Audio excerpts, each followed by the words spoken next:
Hello.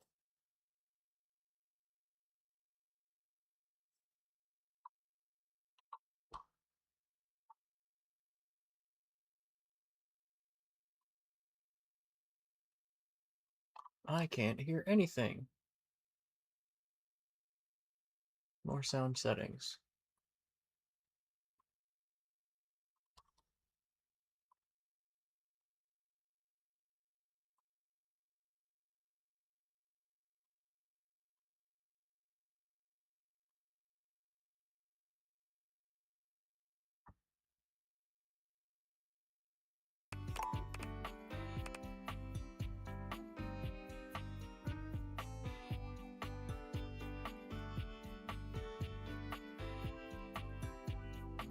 Why does it say number of days 16 and number of days 17 when it's the same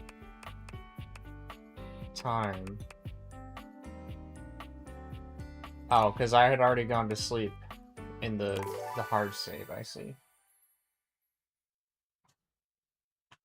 I understand now. I can hear what's going on now.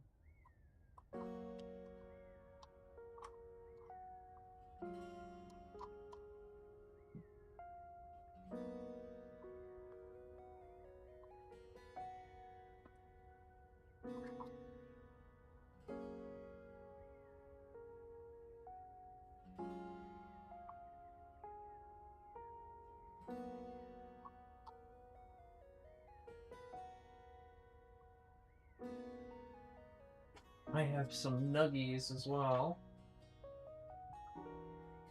I want sweet chili.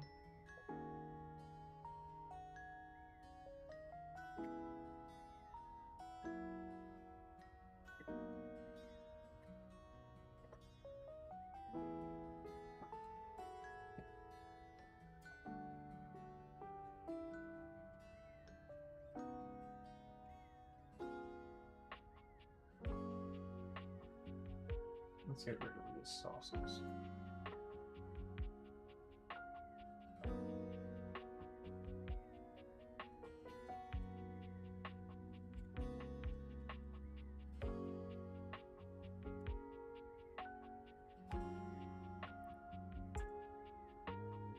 Jesus, it's like the sauce lid is welded shut.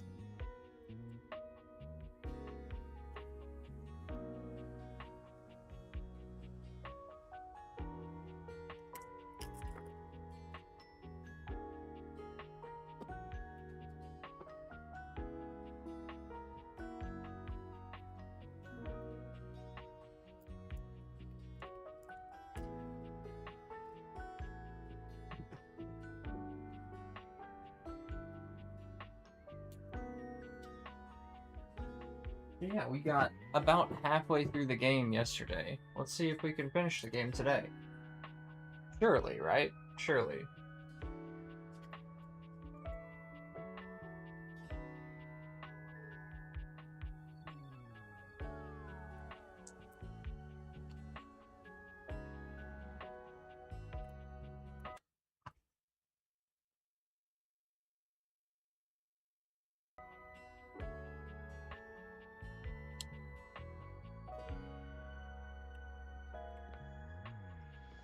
Alright, we need to look out for a shadow that defies physics.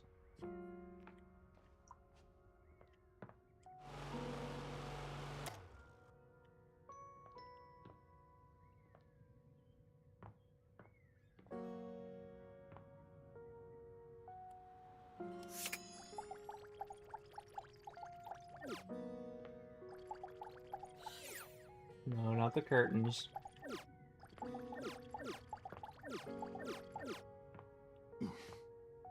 I heard that.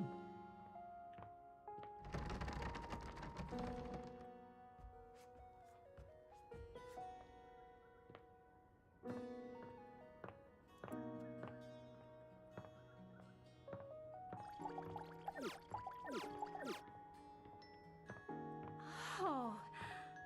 I heard that. I heard that.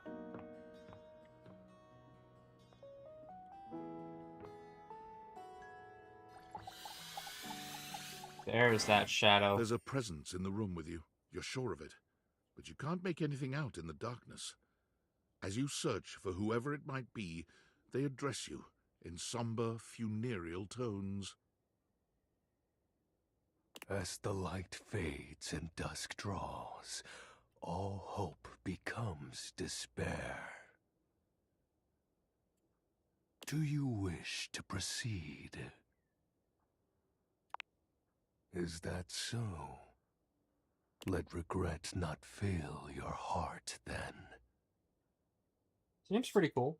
Hark! For your greatest fears manifest in yours truly. A monstrous creature takes shape from the darkness itself, a terrifying amalgam of bones both human and animal. Aw, he's Grotesque, cute. clawed fingers and seething, swirling shadow. Can we keep him? From brazen earth to the heavens most incorrigible. The shadows quiver, the shadows quake and quail. Light has no purchase here. For I am XXX Shadow Of Lord course. 420XXX! Exclamation point.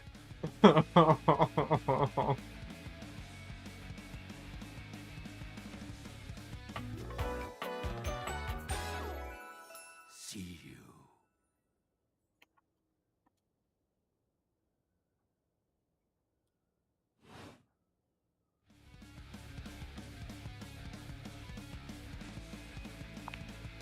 Of course. I am darkness incarnate. From now on, you are my penumbra.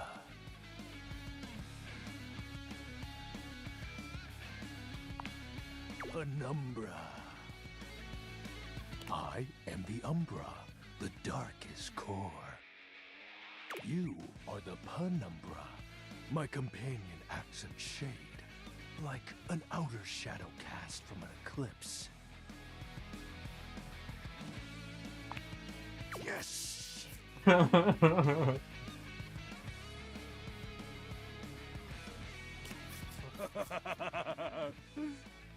So tell me, Penumbra, what brings you to the call of night? Did you find that out on your own? Or did you use a hint?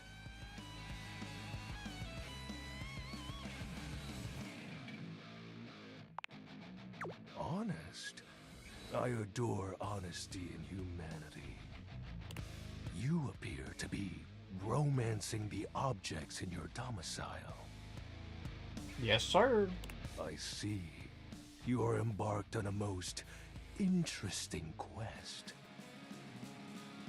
However, it is quite trivial compared to mine.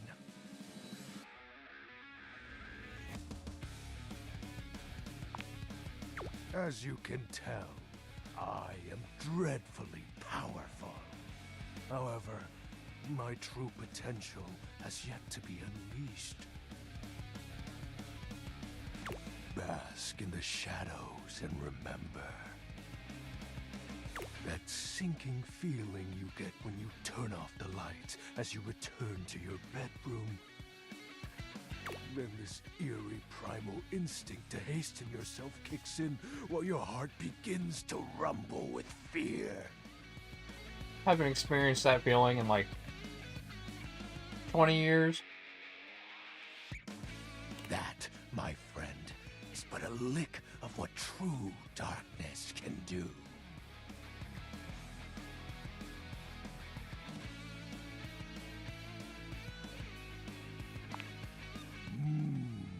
You help my power grow. But with that said, I'm afraid to say my power is waning. If not for your summoning ritual, I may be.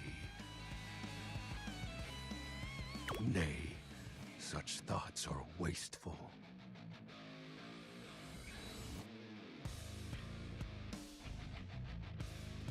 Anyhow, I have been waiting in the abyss in search of a companion.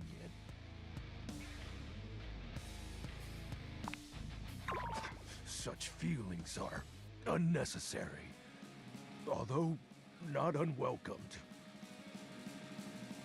You see, the essence of darkness must be discussed before obtained. I have been waiting for eons for a worthy conversational partner. Our sinister lamentations in pure nightfall will serve as the dark ritual and bring forth my armaments.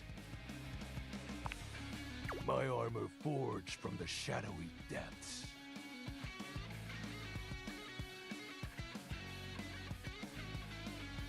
Think of them as parts to my true self. However, I have long lost them back during the Great Cataclysm.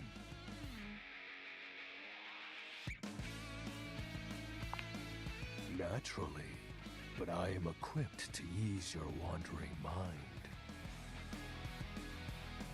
Know that even this discussion will feed into our dark search. What troubles you, my penumbra?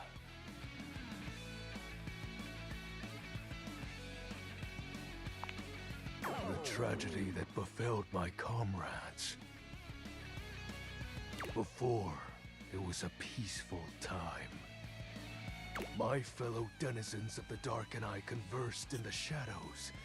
Then, suddenly, a great power beyond any of ours divided us. I have not seen my allies since, and at the same time, my armament was lost.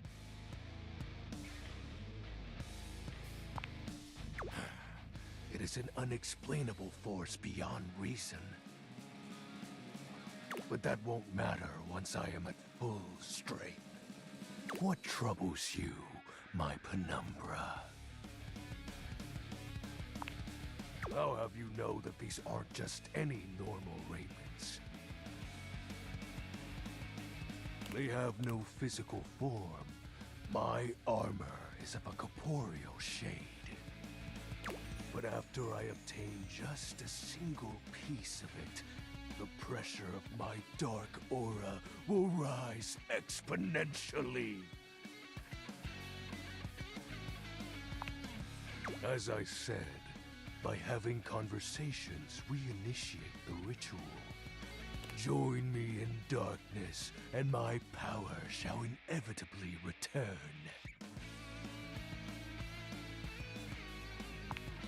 I descend into the Vantablack pools and re-emerge as my true, awesome form.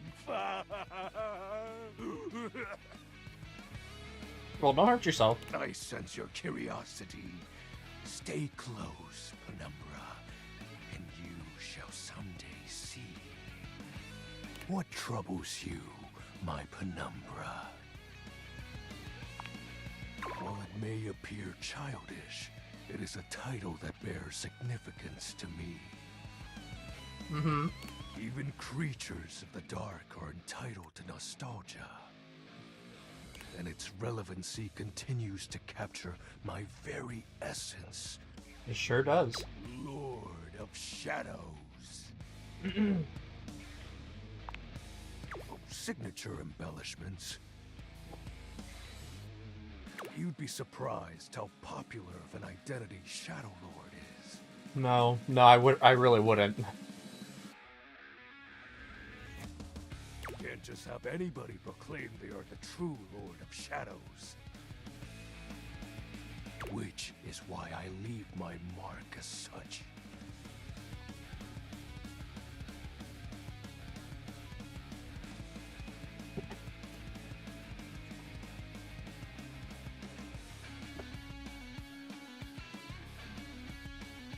Shadow Lord falls silent for a moment, as though listening for something you can't hear. He makes a fist, nodding to himself.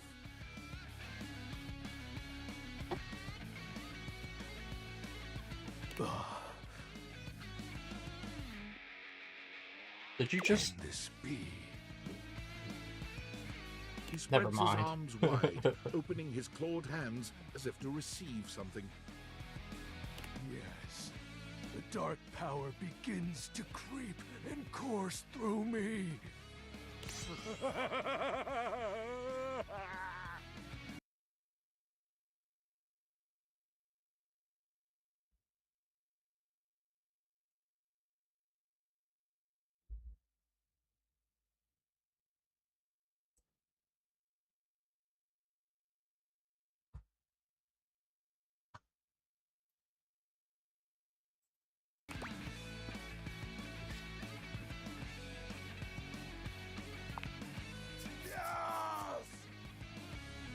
I knew I had a good feeling about you, Penumbra.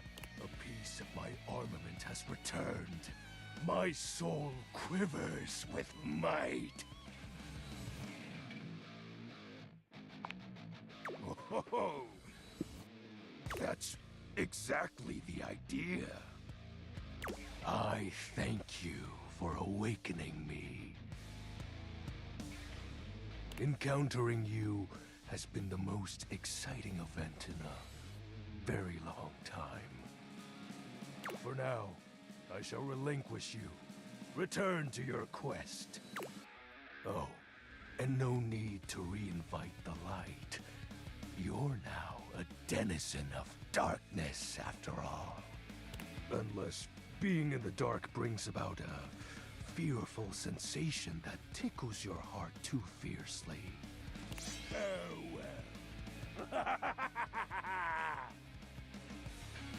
Hey, he didn't cough this time.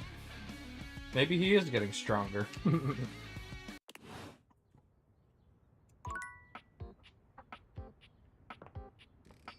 Hope his shadow's not going to be in a different place every time.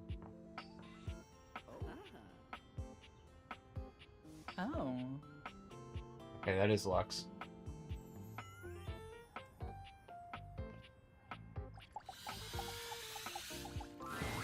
When you turned your gaze on your trash can, you were expecting shiny metal and black plastic. Damn it, you expected the garbage.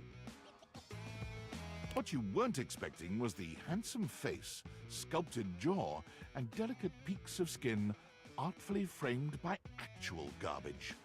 This garbage lurker, for his part, seems far less impressed with you. Huh? What?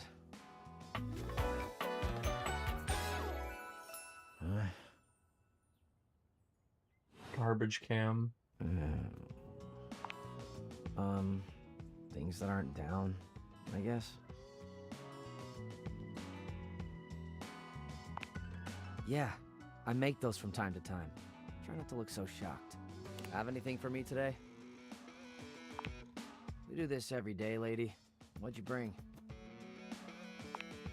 I'll just wait.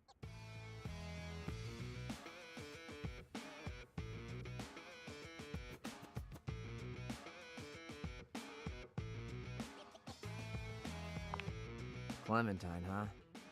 I'm guessing you're not throwing away a song about the California Gold Rush in 1849.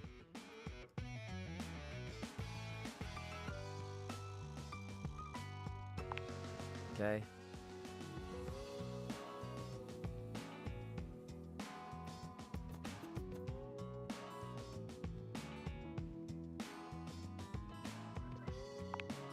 Well, I do. Nice haul. I'll take it.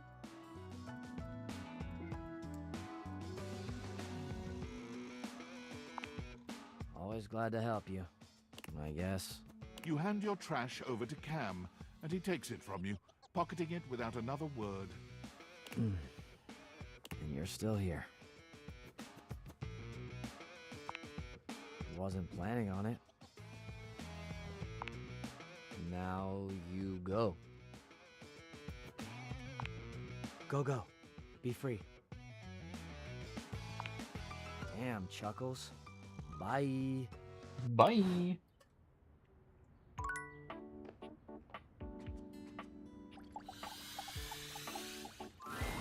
An armored soldier with absolutely haunted eyes claps you on the shoulder, his iron grip jerking you towards him before you've even had a chance to introduce yourself.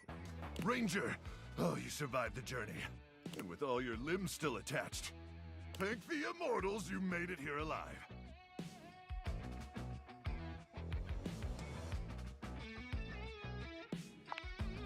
Guys, sure. Sheesh. This bunko buster crud nugget doesn't even know the lingo. Mayhaps my trust might be misplaced. He starts suddenly, clapping his hand to his forehead. Oh, and heck, where are my manners? Name's Nukem. Not Luke Nukem. Luke Nukem.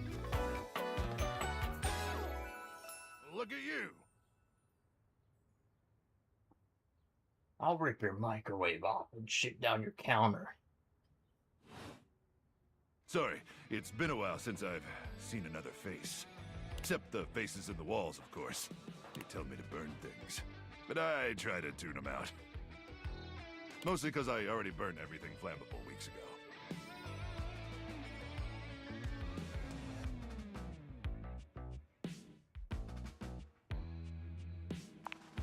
That's exactly what the faces say! Oh, you guys would get along.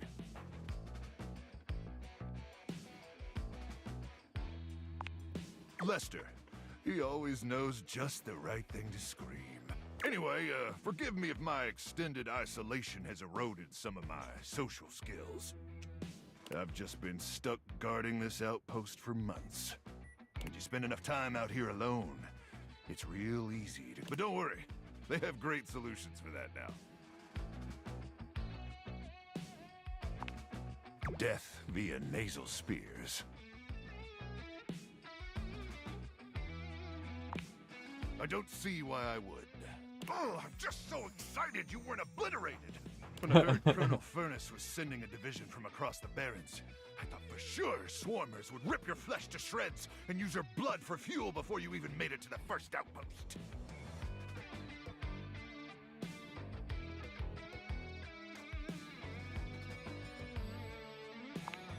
You certainly are. I appreciate that in a ranger. But wait, you came alone? Where's the rest of your division? I don't know. Can I have some tendies? Cruck! Swarmers be damned. I'm so sorry, Ranger. May the immortals provide the fallen safe transport to the Underrealm and solace in their everlasting night.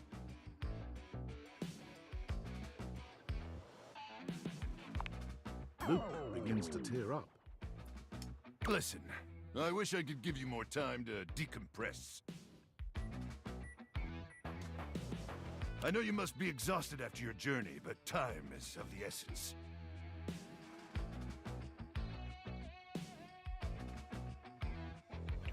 We have much to discuss, and dangerously little time before our mission commences.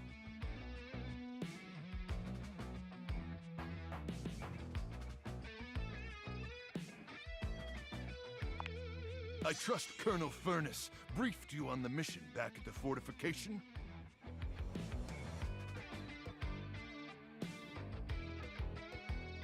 What's that have to do with my tendies? Why, thank you, Ranger. Here's the situation. I have, in my possession, a handheld electromagnetic device powerful enough to flatten the Barrens entirely. From Cape Death, to the Death Zone, to Deathtropolis, the Citadel of Death.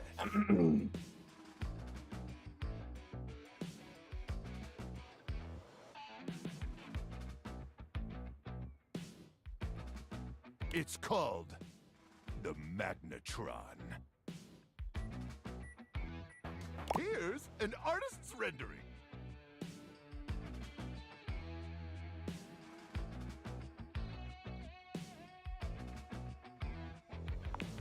Oh yes, I'm afraid the blast zone would completely decimate Deathtropolis in an instant, killing millions. And worse, the fallout would even irradiate the scenic suburb of Deathville. Home of the world's widest asparagus festival.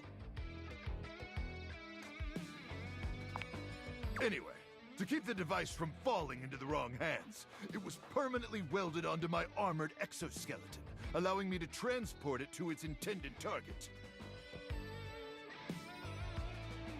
The Swarmer's subterranean nest.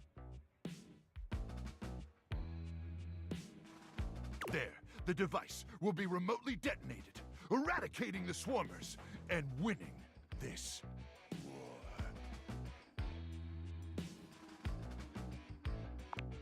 Of course there's a war! There's always a war! I need you to meet me back here tomorrow at 0700 hours. After a light breakfast of irradiated grubs, I'll walk you through your training and our mission objectives. Bottom, thank you for the raid. Welcome, raiders. And thank you for the raid last time as well when I was asleep.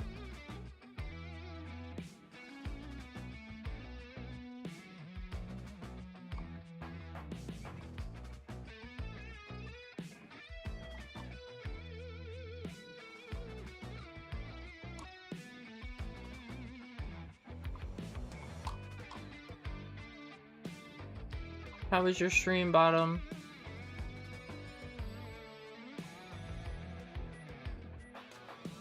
I hope it went well. And Raiders, if you don't know me, I'm Hershey, the chocolate shape-shifting VTuber, completely made out of chocolate. But you wouldn't eat your friends, right?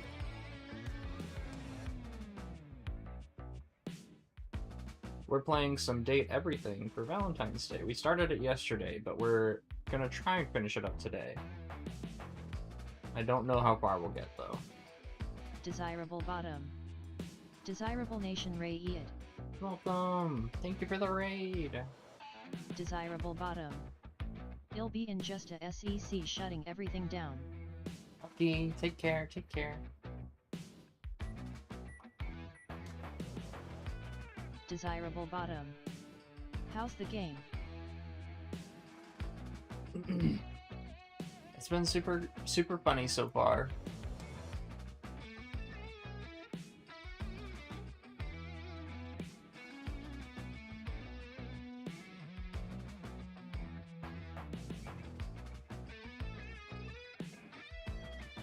Desirable Bottom. I'm looking forward seeing the gameplay. Affirmative, Ranger. The date The with date with destiny. destiny.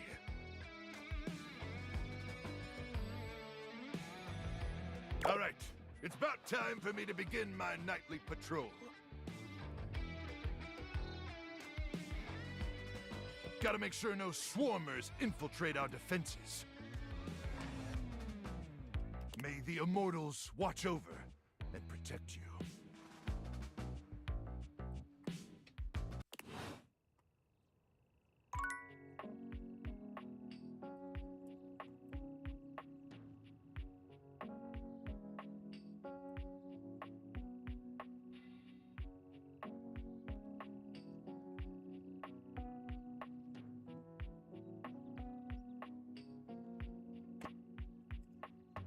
Alright, we need to talk to Skylar.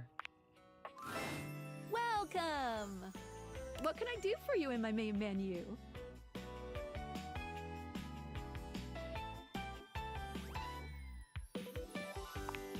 Oh! Oh! No. Well, just not yet.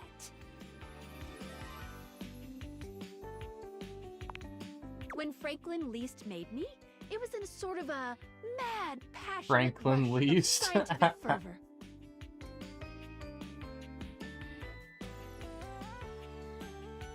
There were unintended consequences, like realization, which is a good thing. But one of the issues with realizing an object is that each of us can only leave once our own little purposes are complete.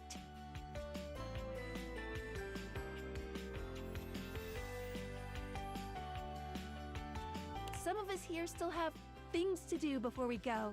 I call it unfurnished business. Unfurnished business.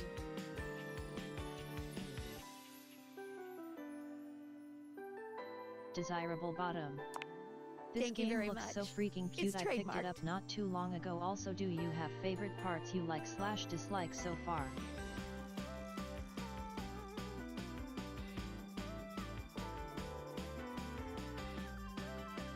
As far as things I like all the funny moments with all the datables. As far as things I dislike, I guess having to only do so many in one day. But they gotta put a limit on it somehow for the story progression. Each of us can't become a human if we have unfurnished business. Reasons we need to appear in this house.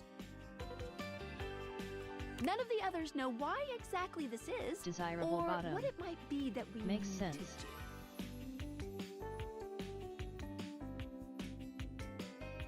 Oh, but I'll always tell you when I see it and forbid you from realizing that individual.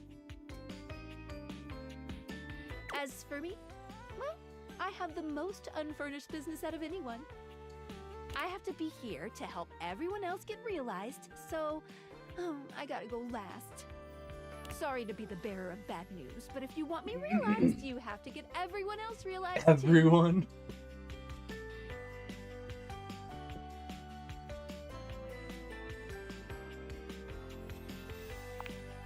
You got it. Keep realizing everyone you see, and eventually my unfurnished business will become furnished. Yeah, finished.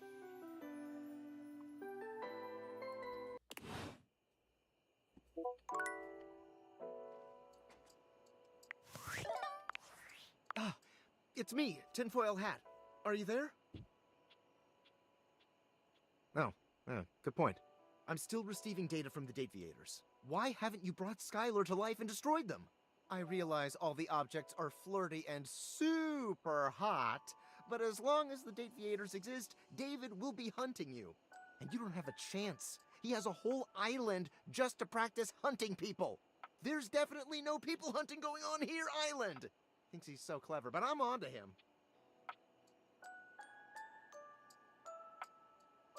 You can't realize her? Oh dear.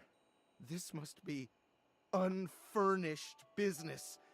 Undoubtedly from too many reanimation gluons in the plasmonic nanogenerators.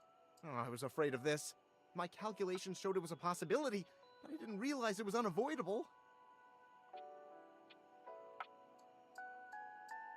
There'll be talk about reanimation gluons much later, I promise. Alright, change of plans.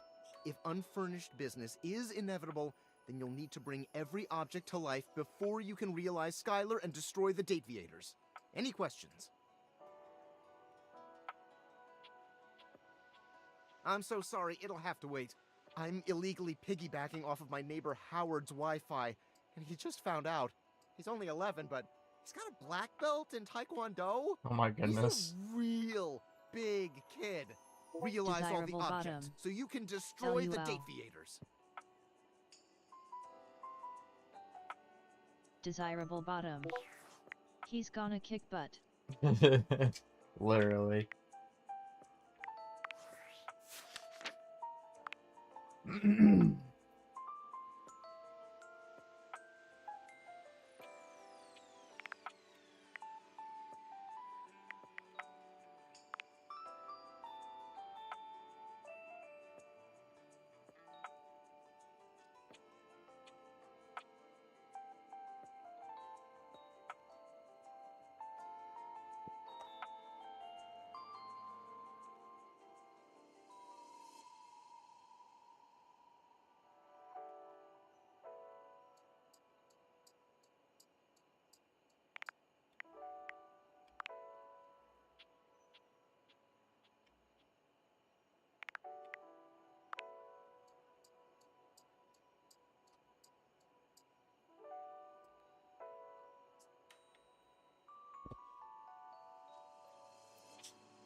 Oh, so he wasn't actually a love at first sight. He just had a fake out, kind of.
Bands you wouldn't have heard of.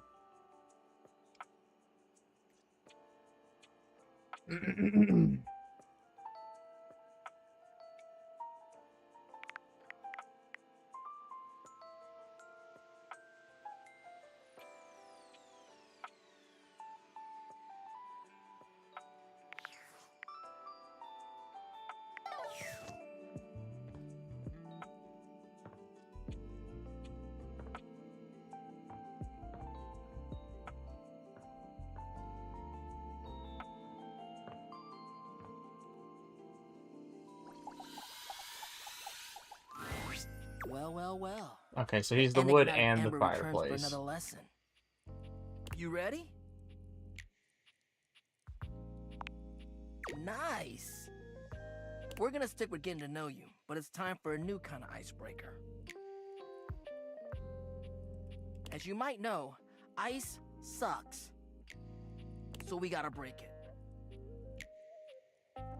First off, what's the worst way to get someone's attention?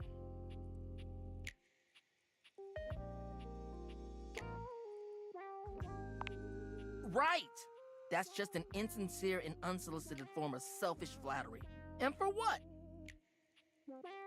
Someone who does that isn't trying to get to know you, they're just being a creep.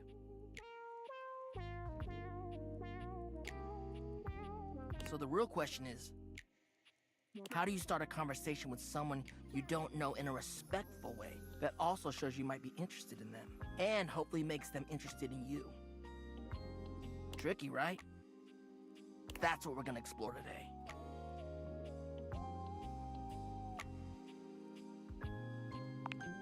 You ain't lying. I am fire after all, a flaming hot, hopeless romantic. You know what I've seen? How many proposals I've warmed? First date flirting in the living room, Valdiva flicks and chills, wine night Valdiva cuddle flicks and chill. sessions, bearskin rug rub-downs. Let's just say I've done my research on this sort of thing. Uh-huh. And not to mention, well, I'd like to be in love one day. Anyway, I know about fiery connections. That's why I can help you. But nothing could happen without the icebreaker. the icebreaker is observation and interest.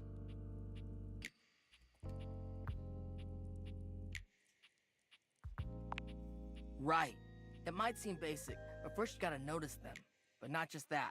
You can't be like, oh, they're hot, I'm gonna go talk to them. Nah, yo, you gotta really take them in.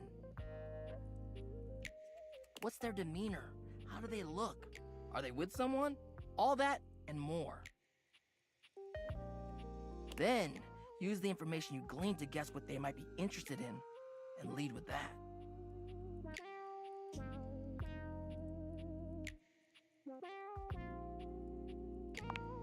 Alright, say there's somebody you meet for the first time and they're wearing merch of a show or a game or a book, you know? What do? Maybe compliment them on it, right?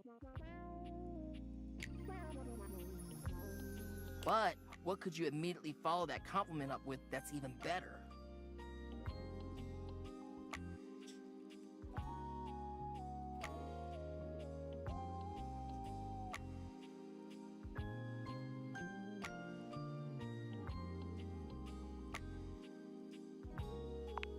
That's a good one. Smile, gently ease into the topic, and you can build a great rapport with them really quickly. So, you learn about, or even better, share in their interest. Make them excited about it.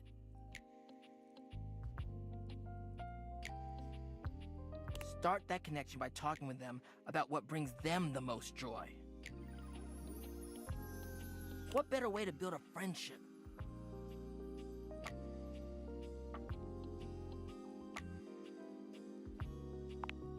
Dope. You get it then. You gotta communicate, you feel me?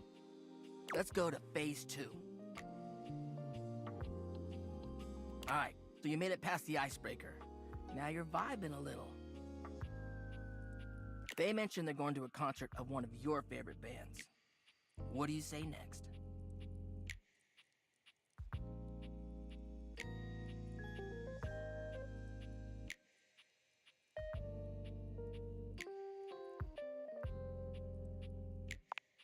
That's what I'm talking about, playa. Keeping it nice and casual and taking an interest while showing interest.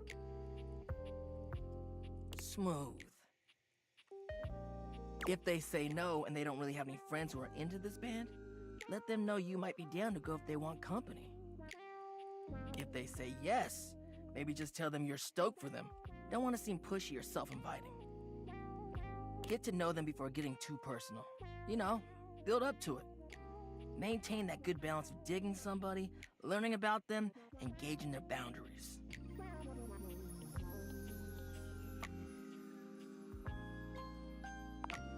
It is, homie, it is. But you can do it. Anyway, that concludes your lesson for the day. See you around for the next one? Alright, next. Until then.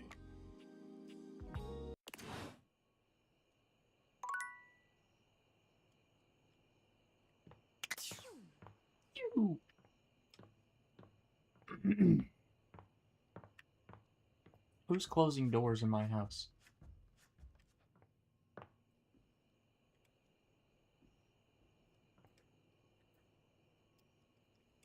Overworld love line. Come and give me a little snuggle.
Mirror, curtains, window.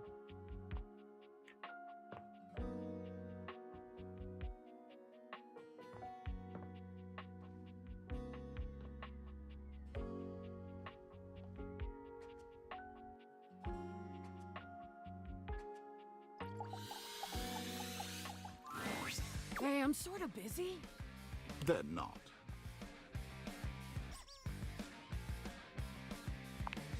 I'm busy trying not to talk to humans I don't really like. You, for example.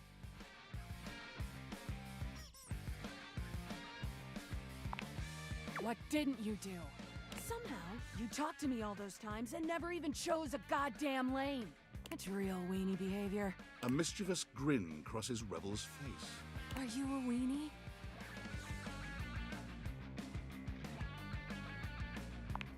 Oh god, yes. Here, a weenie for a weenie.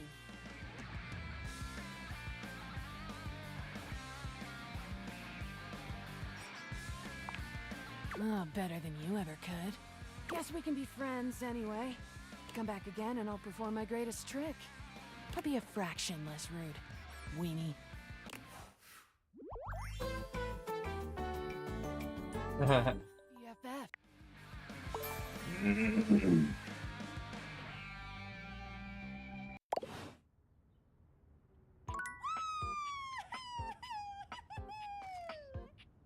Are you good, Bathsheba?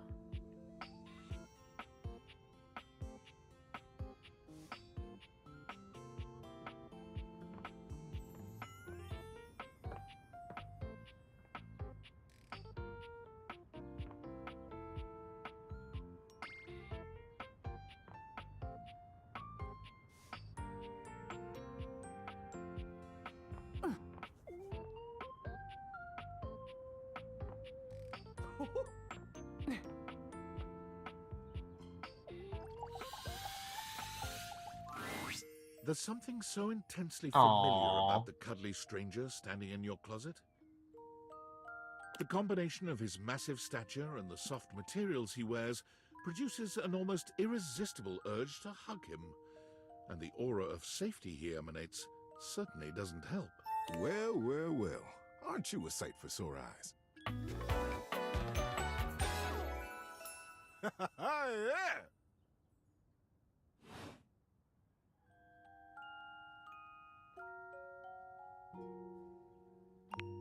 You are very welcome. You are so kind to express your gratitude like that. I feel like that's a bit of a lost art these days. To be honest, it's just so nice that you can really feel your gratitude. It feels good. It's one of my favorite things. Right behind fresh hot chocolate, warm in a mug in my hands. Oh, and munching on a big bowl of popcorn. Ooh, and going for a beautiful, long, slow meander out in the fresh air and taking deep breaths and listening to the trees.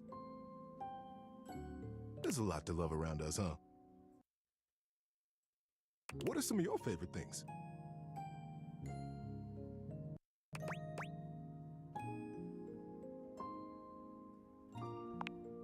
Ha! There you go! I must have made hot chocolate 100 different ways in my life, and every time, it's just the best. I think at this point I might be mostly made of hot chocolate. Not that I'm complaining. It makes sense that I would be warm and delicious. Tell me, what brought you around to see me?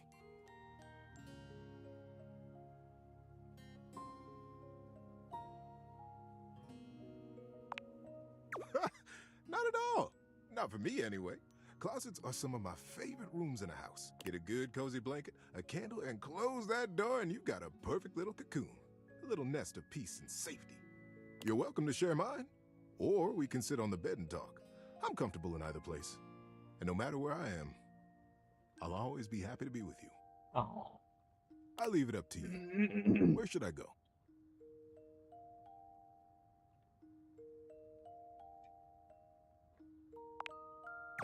So comfy. So now that we're all comfy, how about a good bit of wisdom? Being that it's daylight out, I got some advice to give you. For me, it's advice in the daytime, stories at night. Want to hear some advice? Okay, listen up. When you fall, get right back up. When you get bucked off a horse, get right back on. If at first you don't succeed, try again. I mean, if you don't get back up, get back on the horse and try again. You go through your whole life on your booty, watching that sassy horse blow raspberries at you, knowing that you can do so much more than you've given yourself credit for. I know what you're capable of. I know you can do anything you set your mind to. Get on out there and give it your best. I'll be here when you get back.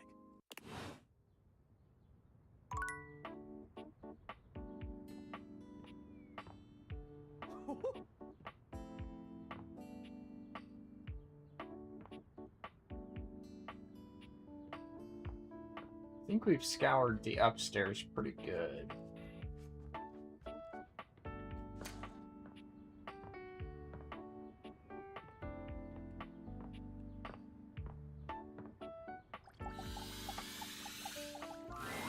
You've never been ashamed of your interest in tabletop games, but ever since you stopped seeing people, you've spent far less time role-playing than you used to. The cloak-wearing nerd standing before you reminds you of days gone by, when you used to gather around a table with your college friends and pretend to be someone else. Ho there, traveler! If his name is Dean and his last name starts with a D. No. Ho, as in, hey. Howdy. How are you? You know, simple salutation. Ah, that's the spirit. I'm Chance, your D20. Chance. The mysterious cloak comes off, and you see the friendly face beneath. Welcome. Taking a tiny respite from the drudgery of work?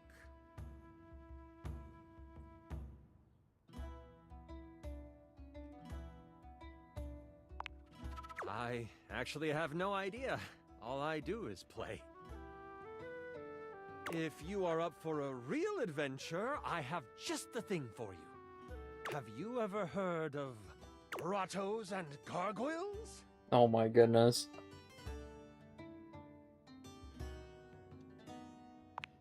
G and G. That's great! What's your favorite monster? Oh, and what about your favorite mystical weapon? Or class? I have so many questions.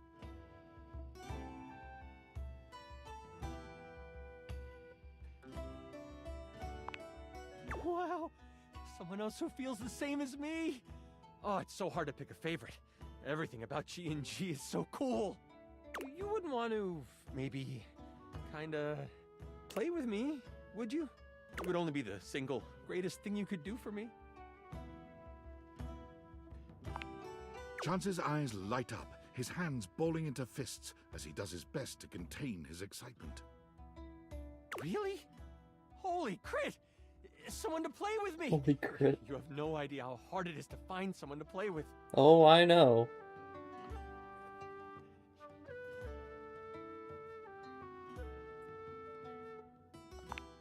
Ideally, but hey, one-on-one sessions can be a really great way to learn the game. Depending on what class you pick, though, I might have a few friends around the house who might want to hop in. Regardless, it'll give us some time to get to know each other better.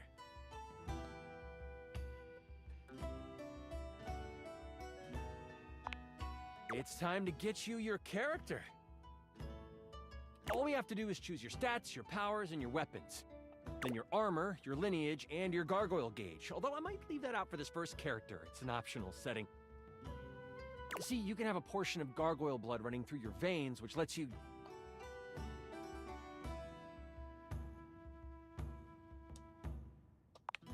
How about you let me make your character for you? I know the game inside and out, and you can just show up and play. What if I want to make my character?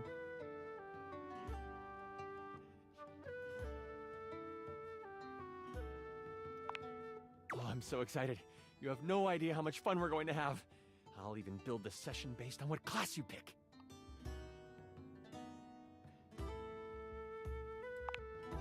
are 3 classes I can get rolling for you. All of them are awesome, but they won't be too much of a challenge. I'd suggest the Troubadour, the Guardian, or the Enchanter. Which one would you like?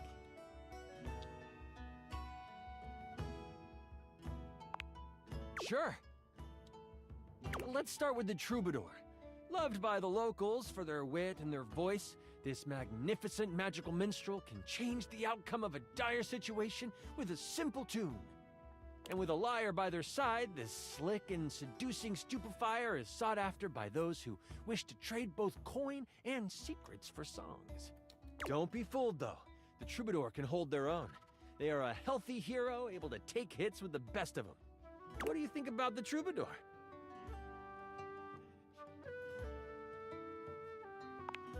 The mighty Guardian. This sword-wielding warrior of light and all that is right vows to protect the citizens of the realm. This is one beefy class. While this particular participant can pack a punch, they aren't the smartest of the classes. If there's a problem, they will try to solve it by punching. It isn't a bad thing, though. A well-equipped Guardian can take down the most vicious of gargoyles. Their fighting record is just as shiny as their armor. Thoughts on the Guardian?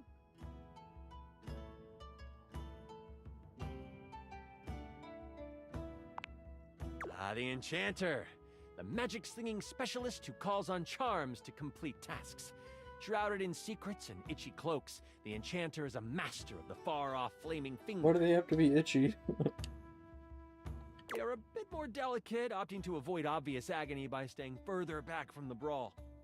Don't think they aren't good at busting heads. They can spin spells to soften the toughest heel troll, or even summon a sidewinding slipper snake. How does the Enchanter sound to you?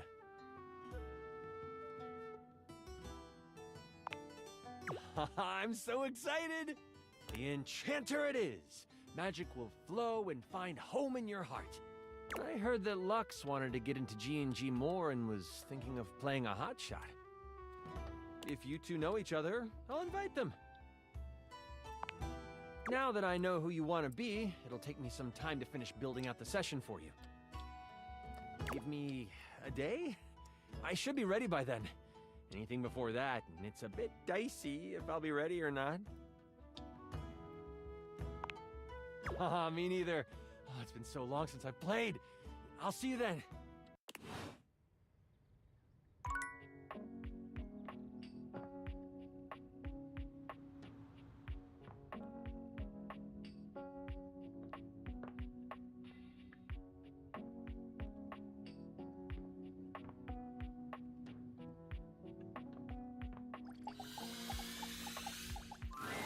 The secret of getting ahead is getting started. Marker Twain. Marker Twain. I know, right? So the date with Chris was awful. A disaster, even. He spent the night chasing me around with what looked like an axe, but was probably just a spare ski or something. And at the end of it, he asked if he could see me again, but instead of kissing me, he leaned in and whispered that I had the calves of a malnourished mountain goat, and that he found my scrawniness appealing because of the potential I had, if I would just commit to fitness. So anyway, I'm thinking maybe masculinity is like, not my thing, and that's okay. I've got a date lined up with a real pretty shelf that's just as hot and strong as Chris, and I'm like 90% sure she won't try to kill me.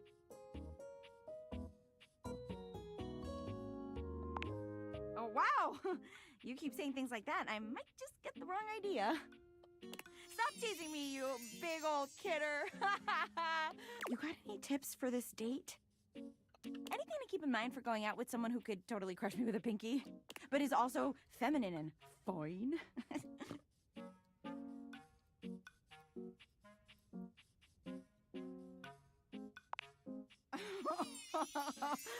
Wow, you're right. You really gotta start watching what you say. You're gonna make me think the wrong things. Try not to become a man of success, but rather try to become a man of value. Okay, calm, cool. You got this, Penelope. Shout out to that motivational office quotes calendar, man. It always knows just what to say. Oh my god. I think that's her now. Hey, hey! Shelley bounds into the room, lifting Penelope up into the air and tossing her like a beach ball. I hope you're ready to get, like, totally swept off your feet. This is a real love connection, and not two lonely things desperately clinging to each other in a last shot at love. Oh my goodness. Oh wow! That's just what I was about to say! We really are on the same page. But also, like, please put me down. Oh my god, am I messing up already? I am so sorry.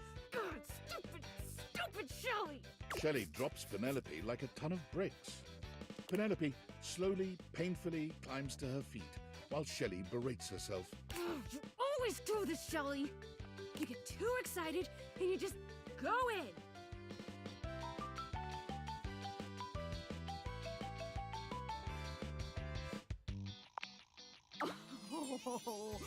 Oh my god, stop! Don't say that now. I mean, thanks, but not in front of my date. Come on, Shelley. Why don't we just get moving, huh? Shelley turns towards Penelope, wiping away a few tears. Yeah. As you watch the two of them leave arm in arm, you have a sinking feeling. You'll have to come back later and see how it went. Goodness.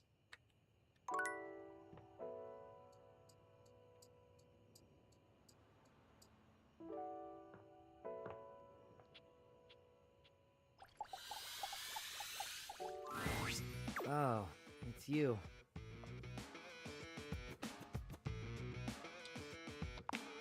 Are you always this happy?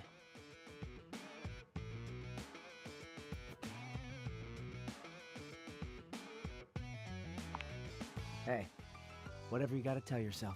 What did you bring?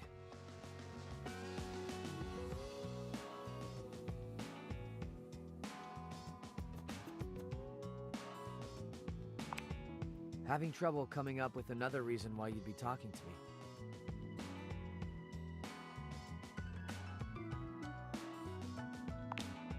Sure you do. And on the inside, I'm Dolly Carton.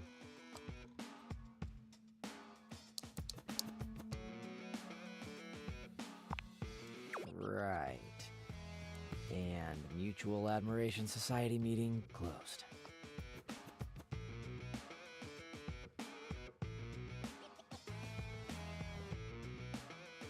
AD empathy. Let's see it.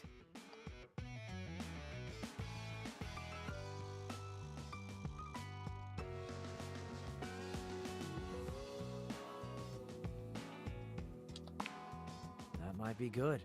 I've got a baller chopstick log cabin going and I want to build a deck for it. How old?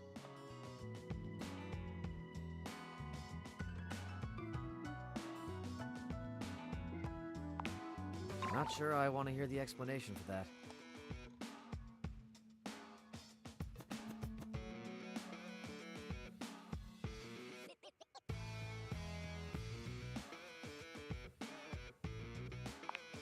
Oh, that's okay.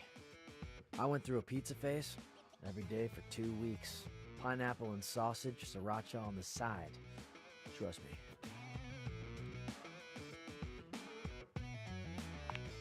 Go for it. One of the gifts of the modern world right there.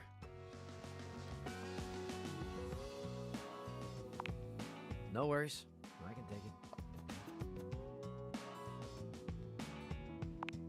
it. Cast-offs? Hey, look. I'm not a huge fan of that kind of talk. It's, I don't know, demeaning or whatever. No biggie. Just find another way of speaking. It's not like there's a shortage of words in the world. Yeah, well, it's cool. Just a note for the future.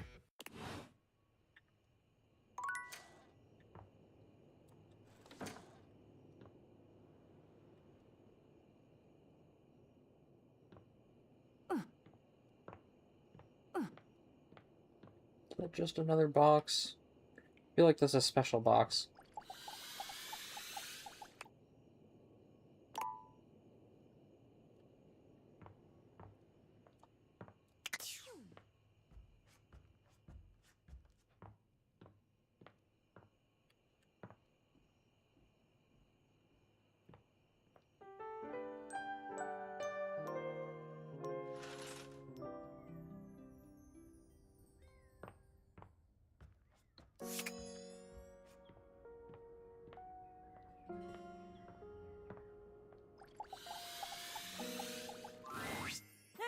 No, You're just back! another box. And you've proven yourself worthy! Even though I seemed ill with foreboding, you still returned. Which means you care.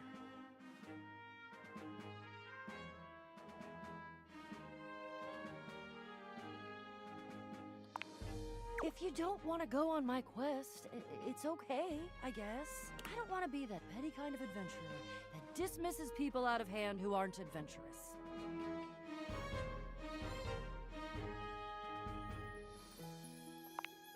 Oh, my apologies. I can work with that. We've got a lot to go over. This is a two-part quest. Most good quests have multiple parts, and this is the best quest, so obviously it has multiple parts. I'm officially inviting you to go with me on the first part, the quest of the secret sword. It will be incredibly dangerous, we will face almost certain death, and worst of all, we'll most likely be unable to avoid a certain very nasty pirate.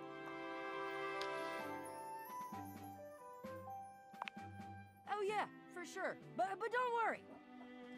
You can die every day, doing all sorts of normal things. You're gonna be fine. If you die, I promise I will be very respectful about keeping your remaining stuff organized. That's the spirit. But now, we must speak of the pirate. Haha, my dear friend. There are mysteries and wonders untold, and unnumbered fluttering around the edges of your potential this very moment. But the pirate lives in the ship in the bottle on the mantelpiece in your living room. I'm surprised you've never met him. He makes an impression, to say the least. I can tell you a bit about him, and more importantly, how he fits into the quest that we're about to embark on, if you want. Okay then. What you really need to know about Jacques is that he's a pirate. He's tiny. He's very unpleasant, warlike, highly aggressive, touchy, melodramatic, demonstrative. Everything has to have a flourish or a feather or some kind of blood feud drama. He's tried to kill me a couple times. Unsuccessfully, because again, he weighs less than a good solid bout of flatulence. They can make a reality show about him, and he'd be the only one in it because he lives in a freaking bottle. It would still be a good show, actually. Oh, and also, the secret sword that we're about to get is in the hold of his ship. Yeah, we could, except he's pissed at me now, and I don't think the route of using our words is gonna work. You're gonna ask why he's pissed at me. Well, because the few times he's tried to kill me were when I tried to steal the sword from his ship all by myself. And now he thinks I'm a thief. Though I did just describe it as stealing, didn't I? So, yeah, okay. I'm a thief. A thief for a righteous cause, though. Which means it's okay. Me? But Jacques is still a butt. And we do still need the sword, and I can't tell you exactly why right now, but please trust me. I think if it's the two of us, together, we're gonna have much more luck. He doesn't know you. Maybe you'll make a better first impression than I did. Would be hard not to make a better first impression than I did. Are you still in?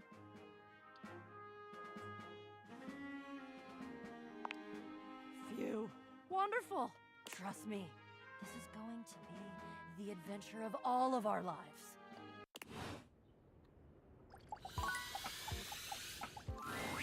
Normally you try to avoid dealing with your water heater.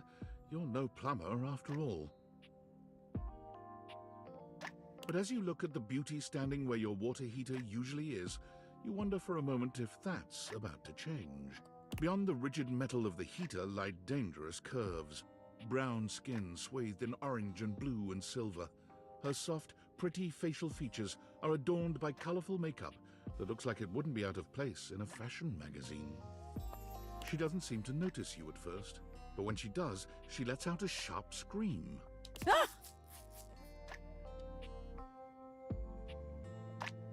Bubbling boiler rooms. You scared the living. It takes her a moment to calm herself down. She fans at her face with her hands, exhaling loudly. Got me flustered is all. I wasn't expecting any visitors. Last folks who lived here only came down when the pilot light was out, which wasn't often. See, I'm made of the good stuff. Southern made and made to last. Your eyes don't lie to you, I'll tell you that much. Here I am just talking and you don't even know my name. I'm Winifred. Nice to meet you. How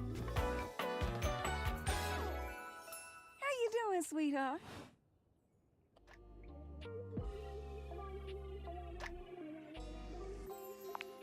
It's a pleasure. I'm not sure how much more talking I can do right now. I got work to take care of. Did you just ask your water heater what she does?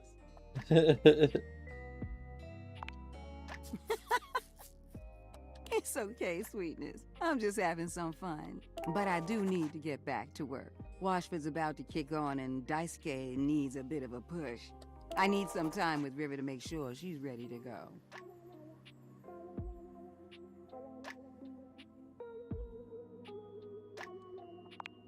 I'll hold you to that, okay? See you around.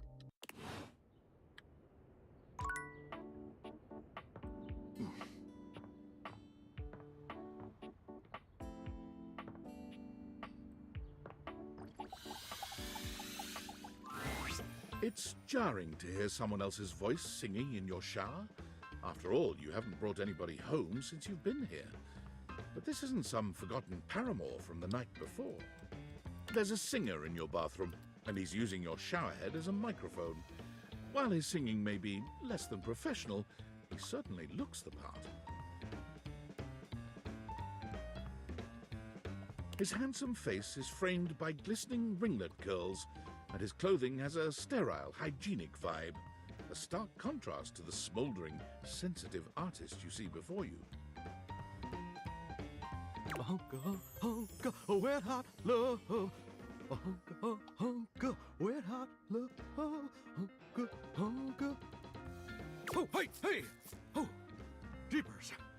Didn't hear you come in.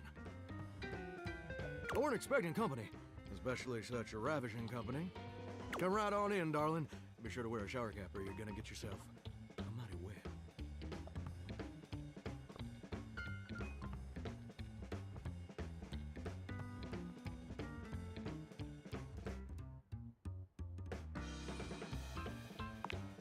And a mighty fine sense of humor about you, too. It's maybe the best quality a person can possess. Right up there with calf roping. Well, I'm just as happy as a pig in mud that you decided to stop on in. It's mighty nice to see a new face around these parts. Variety is the spice of life, as they say, and I can tell you're a healthy dose of paprika. Well, maybe you're more of a cayenne.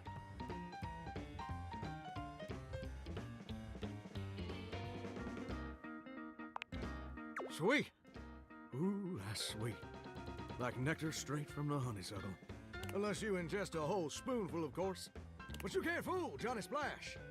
Not 3 times, anyway. Not again. No, sir. Well, I reckon we'll have to get to know each other better to really find out. Thanks, bud. Well, you're mighty welcome. Name's Johnny Splash.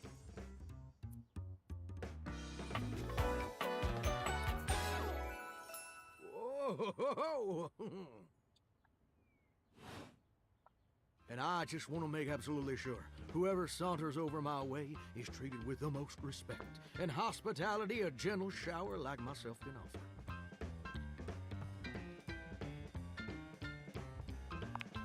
It's just real darn important that folks keep coming by.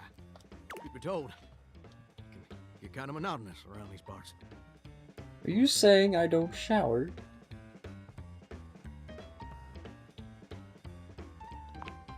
Yes, sir. The bathroom can be a frighteningly monotonous kind of place. Just duller than dishwater. Or toilet water, as the case may be. I mean, just think on it for a second here. Would you go to a bathroom to have yourself a good old time? To experience something new and exciting? To meet someone famous? or important. See, that's exactly my point. That's just not what your average bathroom is for. Your common bathroom is a utilitarian kind of joint.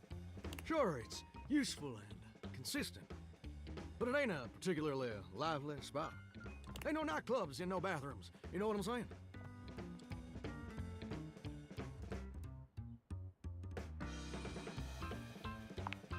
Well, ain't that the truth, uh-huh? Do you know what I usually spend all my time doing around here?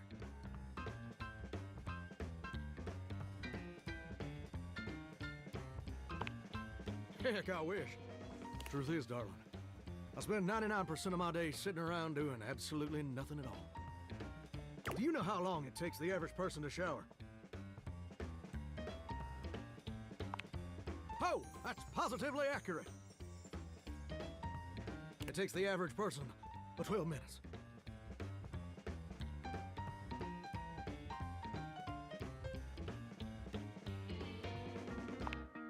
I mean... Listen, I ain't looking to quarrel or nothing, but have you ever heard of time blindness? Now, I ain't in no position to formally diagnose you. Personally, I failed out of med school. Twice. But you might want to consider getting yourself a professional opinion. That's what I'm here for. Here's my point about showering. For the average person, it's 12 minutes. I looked it up and everything. 12 minutes of a water spraying, shampoo foaming, washcloth scrubbing routine. And don't get me wrong, those 12 minutes ain't bad at all. But do you know how long a day is?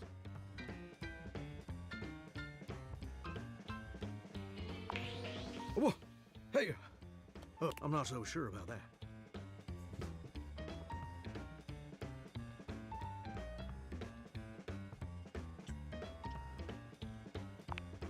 According to my studies, it's 1,440 minutes. Oh my goodness. Which means my job is quite literally just 1% of my day.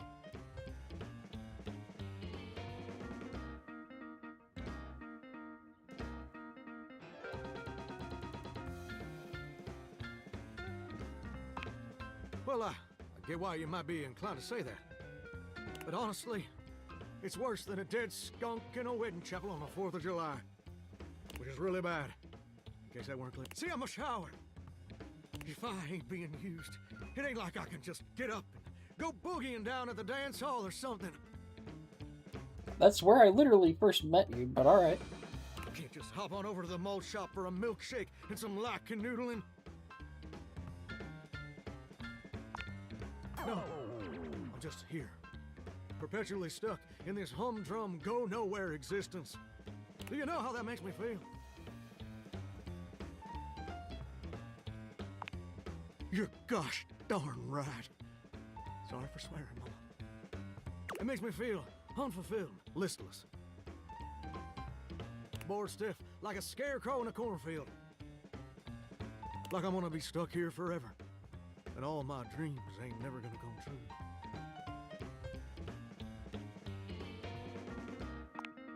Gosh darn it. Did I go and say that out loud? Listen, I don't prefer to talk about that. There just ain't much reason to have your head up in the clouds when your pipes are firmly bolted to the drywall. Some people get to have dreams, but Johnny Splash gets to waste away listening to leaky faucet strip. And that's all there is to it. Oh, what the heck? You done twisted my temperature knob. Now, I reckon I usually don't do this, but you got a trustworthy face. Plus, I'd be lying if I said I wasn't just a little bit sweet on you. So, I'll tell you my super secret dreams on one condition. Sure would hope so. You've seen me naked in the shower, huh?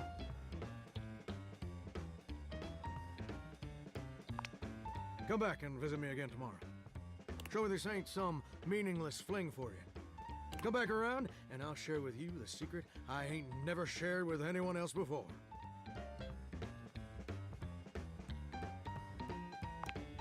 Hope I'll see you then. Now you better mosey on out of here quick. Plumbers are coming soon to fix my water pressure issues. So he wants me same time tomorrow, so I should do him 3rd.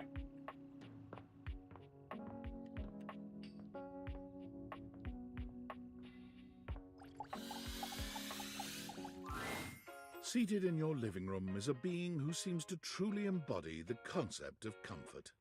His arms, he looks just as though he's about to fall asleep. But when he sees you approaching, he shakes it off, looking up at you with a sweet smile. Hello.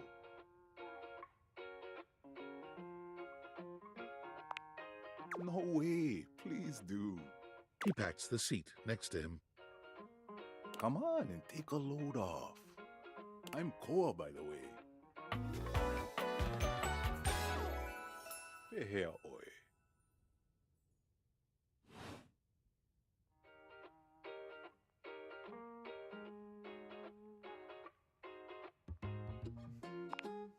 Hey, thanks.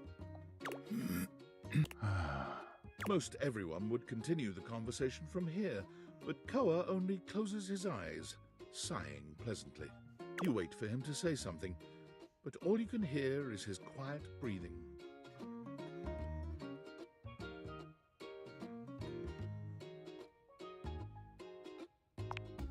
No, that's okay. Koa opens one eye, but he doesn't move. I just thought you might like to share in all this comfort, you know?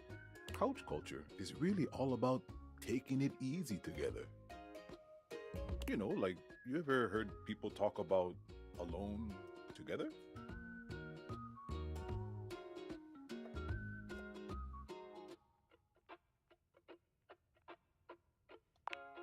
Right on, right on. You get it then. I wish more people understood the beauty of alone together. It means you can be at peace with another being without even saying a word. It means not forcing a conversation or an activity between the two of you. It means just enjoying the moment without any expectations. He sighs pleasantly, closing his eyes.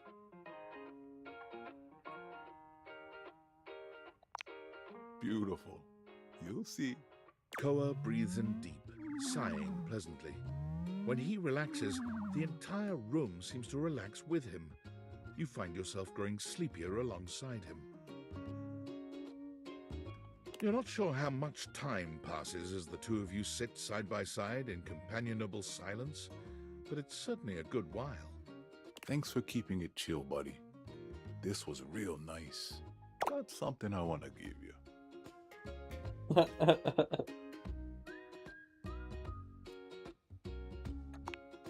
You know it.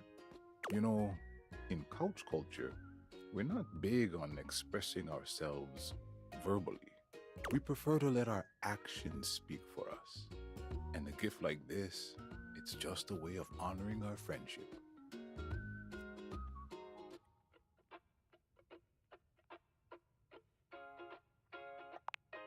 I'm just glad you appreciate it. Koa yawns. I'm gonna take a nap. Feel free to stick around as long as you want, alright? I'm just so comfy.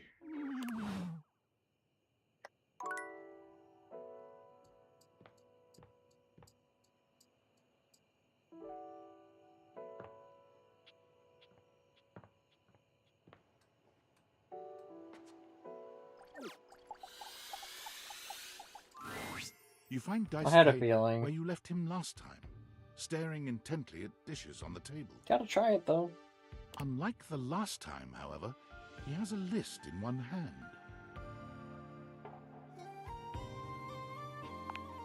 Not hard enough. There's much to do, and the injuries have slowed me down. In addition to inventory and keeping track of all the dishes, I'm also in charge of deliveries throughout the home.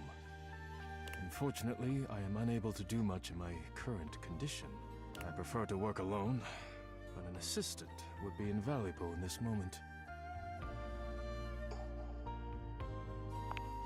You wish to right this wrong? Good.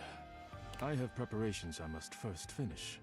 But return to me again and I will give you instructions on delivery. In the meantime, perhaps you can help me wash these dishes. Dishy? I trust no one but myself with such precious items. Unfortunately, I Understandable. must trust you with them for now. Do not disappoint me.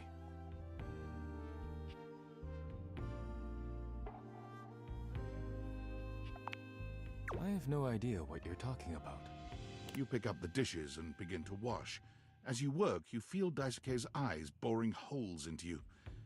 It makes you feel... Your hands are shaking. Take care lest you drop one. Daisuke places a hand on yours, perhaps to steady you, but it has the opposite effect. There's strength and grace in equal measure in his touch, and it makes you wonder how he might touch you under different circumstances. Are you listening? You manage to finish washing the dishes without further incident. Well done. This may not be the disaster I assumed. When next we meet, you will assist me with deliveries. Be prepared.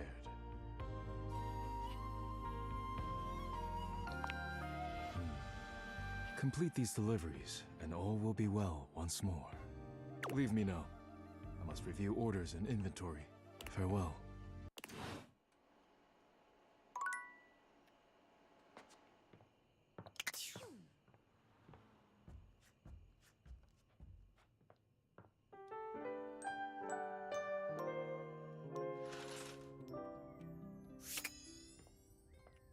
Bunked.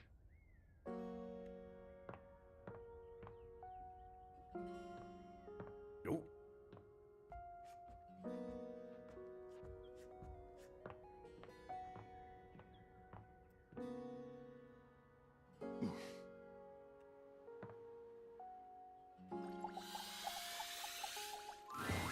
You God return to damn it. Little Crapper. Are you ready to test your flow? Okay. You know how to rhyme, but rhyming is not everything. When you are crapping, you need to make sure your lines flow together. The smoothest rhyme isn't really smooth if the rapper don't know how it's used. Ha! It's about delivery. It's about confidence. But it's also about not being terrible, so remember not to be terrible.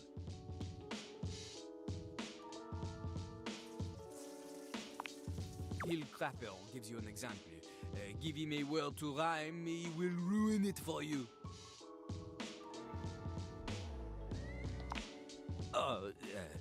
This world, it is difficult for Lil Crapper. Difficult for him to use this world in a context that is not for babies. You know? Too fluffy, too cute. Another, pick another world. Oh, you cut Little Crapper to the quick with this one. You cut him with a poo knife. The only knife suitable for crappers. Fearless or outstanding knife. Okay, crap. A bad meter with this world could be, My name's Lil Crapper, I like to crap. The words come out of my yap. Ah, merde. This couplet, shit, is, no good. Notice the, syllables. They are all wrong. The first line, my name's Lil Crapper, I like to crap. It has 9 or 10 syllables depending on how you say Lil. Here, Lil Crapper, he likes to make it 2. Lil Crapper. But the second line, she has only 7 syllables, is no good at all. 7 does not match with 9 or 10.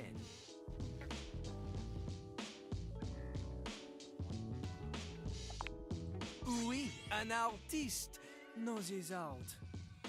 Plus, the stress is on the wrong words. Look, I sing the stressed words in a sort of capitalized looking way for you. My name's Lil Crapper, I like to crap. The words come out of my yap.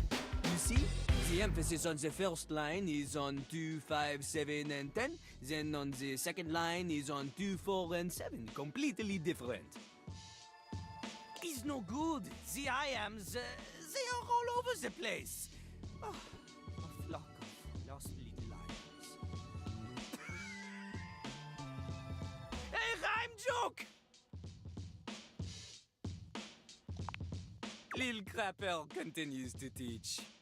Now, a rapper could make this terrible phrase less terrible by repeating the old couplets pattern again, because this creates a sense of expectation for the listener. Or she could follow it with even shorter lines to create anticipation. But a crapper gets it right the first time, and also chooses better words. My name's Lil Crapper. I like to crap. Ah, boring, bad, cesium stuff. Instead, we do... My name's Little Crapper, the master of rap. Immediately better. Crapper, master, and rap, they all have the same phoneme. Assonance. Plus, the iambic flow is better. Less stop after crapper. My name's Lil Crapper, the master of rap. Open to pull out potential untapped. Lifting you out of the death trap. Up by your bootstrap. Better I'm choose that. Notice the assonance that I am choosing the vowels of words in a row. I am using internal rhyme every time I am cruising. You're tripping like Beverly when she is boozing. Ah, much better, eh? Also, this one includes the insult. This is an important part of crap. Crapping on others. Okay, you all ready? Okay, that is what Jean-Loup likes to hear. Before we begin, we need a scene. Something to rap about. Luckily, Lil Crapper is a genius who has prepared for moments like these. He keeps a series of freestyle prompts written on sheets of paper in a cistern so he may style on passers-by at any time.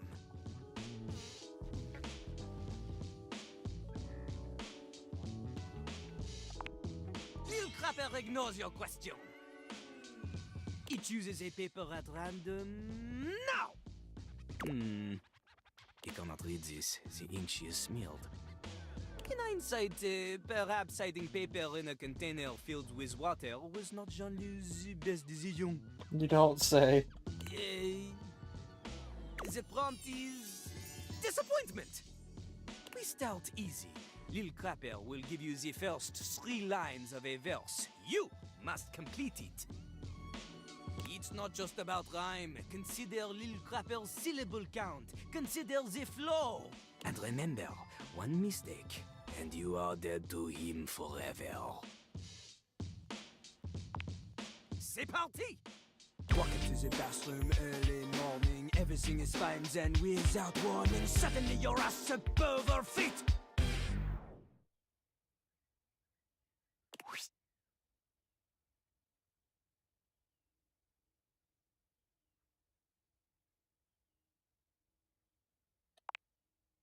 Turns out I forgot to lift the seat. Now you're late for your date after cleaning up, and you make it at the door, but you're feeling rough. Then you look and you're shook and you just explode.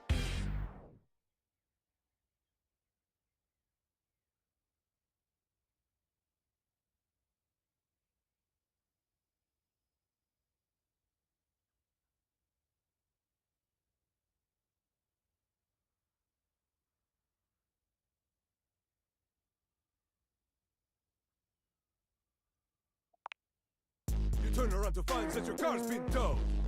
Oh, okay, not so bad, not so bad. You can rhyme to a beat, we know this.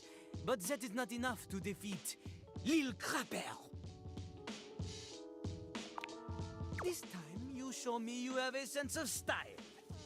We do the same thing. Lil Crapper will give you the lead in, you fill in the ending. But this time, you give me something with oomph, you know? Oomph! The voice is an instrument. You want words that assonate, want words that resonate, want to alliterate, or you're illiterate! Your lines need to have consonants that click, vowels that swing dance together. They pick each other up and do the French diphthong. A normal rhyme is not enough. The theme this time, la mer, wet water, sings in the ocean. Lil Crapper's enthusiasm for the spoken world is only rivaled by his enthusiasm for the ocean, the soaken world. He briefly considered a career in marine biology, everyone knows this. It was in his autobiography, which surely you have read. C'est parti! La merde, comment j'aime la merde. Others claim the same, but they don't really care. Up in their yachts, their morals elastic.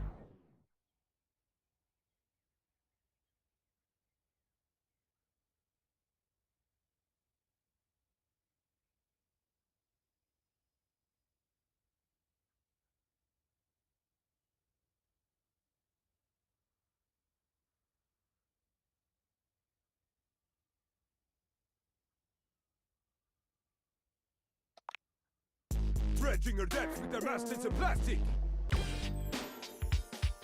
Their water's my blood, their pipes are my bones. Connected to the ocean when your bullshit gets thrown. Every barge full of garbage makes me an anarchist.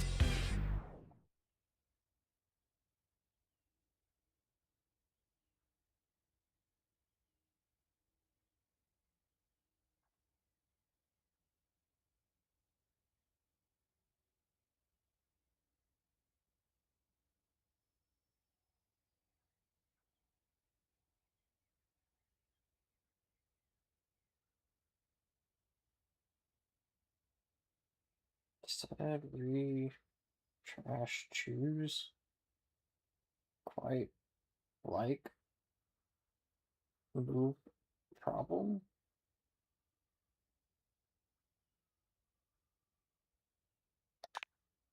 This shit won't be done to the one who's in charges!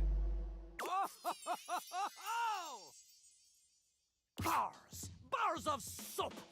For these rhymes, they are, how you say, clean. The assonance so passionate. Jean-Loup, he knows it. Jean-Loup appreciates your willingness to endorse political violence in a manner that an American lawyer may say is just vague enough to avoid the litigation. Vive la révolution! Okay. Lil Crapper, he acknowledges you. If he is not careful, he may even start to respect you. Don't ruin it. This means that there is only one thing left to do. We must diss one another with savage wordplay until one of us backs up and cries in tears all over the bathroom floor. This is the greatest sign of camaraderie. Oui, it is true. Lil Crapper, he is challenging you to a crap battle. Oh my goodness. It has been some time since Lil Crapper has had a worthy opponent. He will give you all the time you need to prepare. Know this, though? Lil Crapper has been kind to you so far. His silver tongue, she has been dulled, but now she will fly sharp again. This battle will be rough, like the toilet paper in the airport bathroom, so impossibly thin, so impractically uncomfortable. You want to face Jean-Loup? You'll need to be spectacular to keep up with him. Which is to say, your spec stats will need to be high, otherwise you will not have a chance. You will need smarts, poise, empathy, charm, and sass. Without a significant amount of these, you will always be number 2 when compared to Lil Crapper. I need all 5. And keep in mind, Jean-Loup is talking a significant amount. Double digits minimum if you want to put a number on it. So, what do you think? Are you ready to face Jean-Loup? Lil Crapper understands this. Sometimes we all need a break, bathroom or otherwise. Lil Crapper will wait for you. Rêve vie.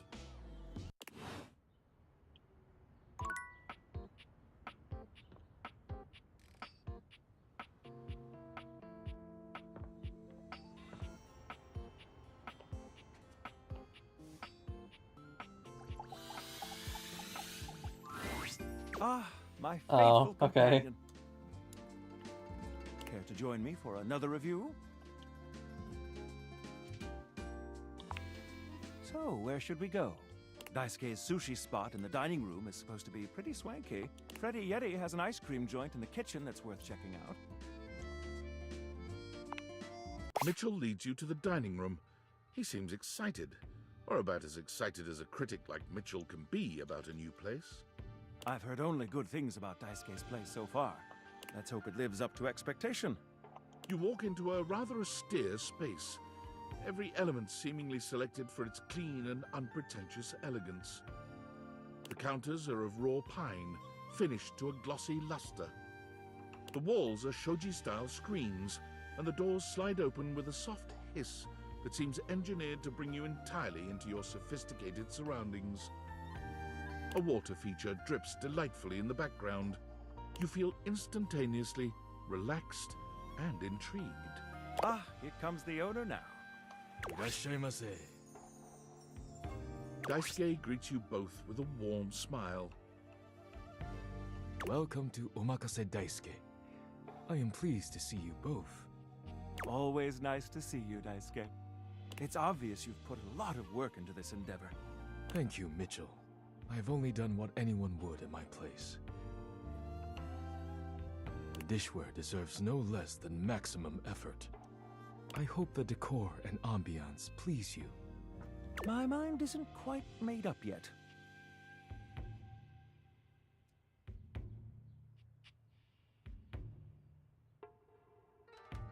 I'll be right back.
Okay, I'm back.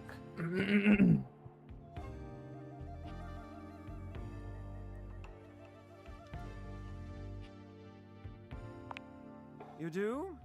Seems rather dull to me.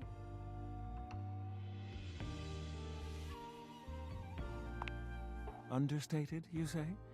Let me take a closer look. Why, you're absolutely right. I thought at first it was lazy and weak decor. Lazy and weak? Mitchell continues on, as though he's not heard Daisuke. But look around you. Perfectly clean, lighting muted but warm. This wood shows the signs of a master carpenter.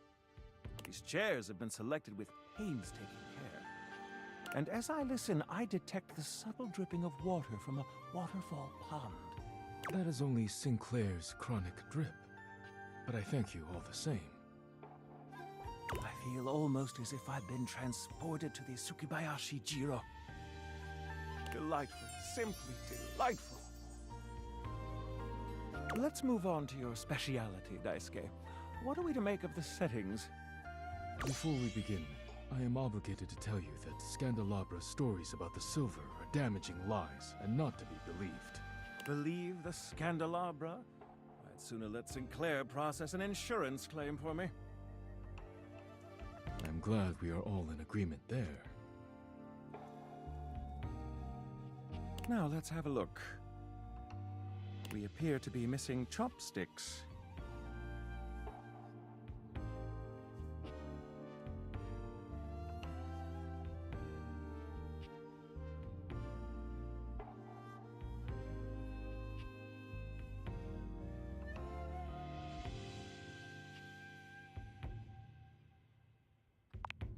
Yes.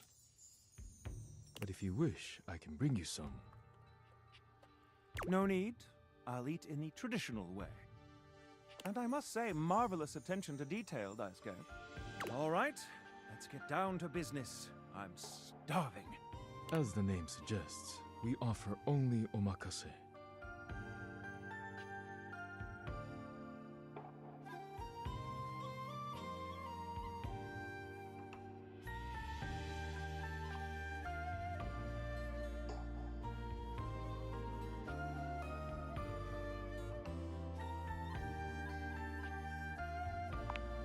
I don't think that means what you think it does. Okay, now, when the first course comes, let's...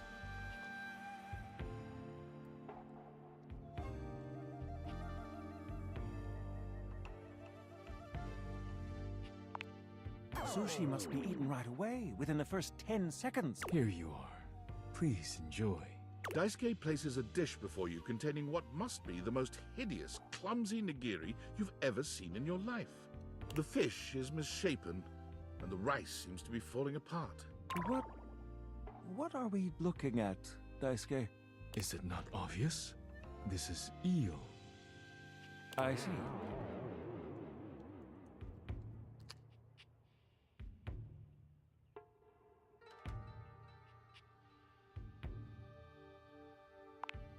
Glad to know your take. I'll present my own opinions in the review. Now that we've eaten, I think it's time to go.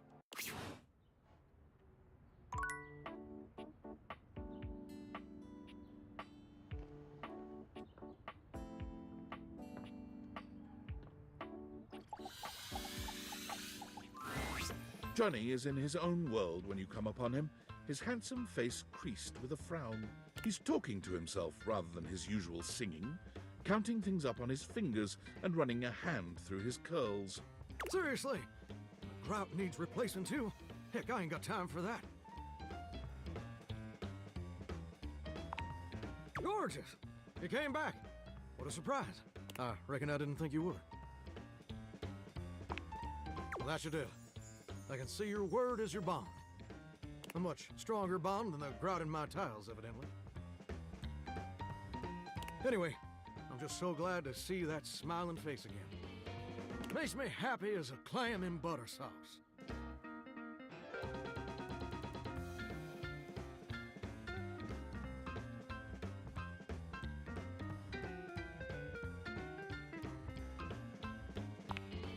Hey, simmer down now.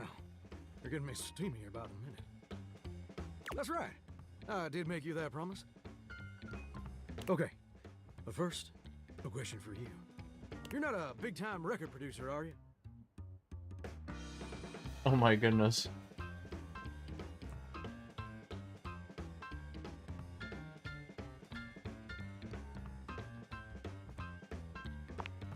I see. See. I'm just sorry you're not a big-time record producer, too. Then I'd be sweet on you, no question.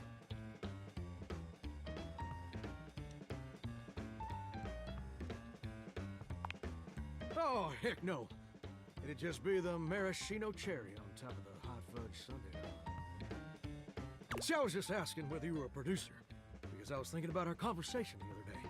About dreams and all. And I've decided I ain't gonna be a shower much longer.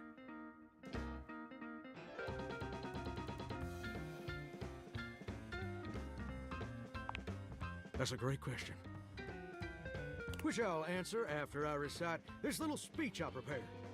Don't get me wrong or nothing. Being a shower is an honest way to earn a living. My pappy was a shower. My grandpappy was a shower. Heck, my old hound dog Duke, well, I reckon he's a shower too. Got me some mighty fond memories of being a shower. Most of them involving sundry drain cleaning products and the way they make me feel inside. But it just ain't my true calling, you understand? Do you know what my real passion is, gorgeous?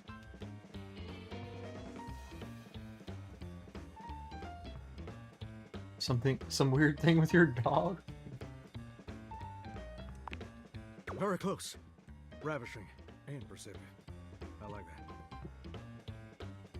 My dream, the raison d'etre of my humble existence on this crazy spinning marble, is to be... You're picking too much up from Jean-Loup. Say. What? I never told anyone that before. Does it surprise you?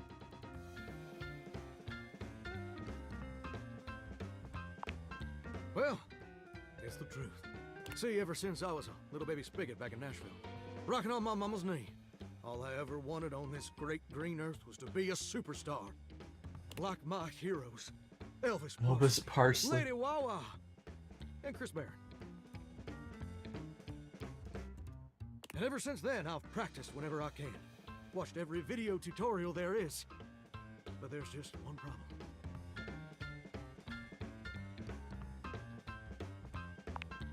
It's mighty embarrassing. But my problem is, I'm just too god dang insecure. I want to share my love of music with the whole wide world. I want to be recognized for my talents. But every time I think about putting myself out there, I just fall to pieces. Well, I suppose something a little like this.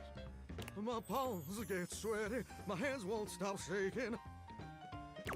Again, I'll be ready when my heart beats racing. Ooh, wow. That's actually pretty dang good.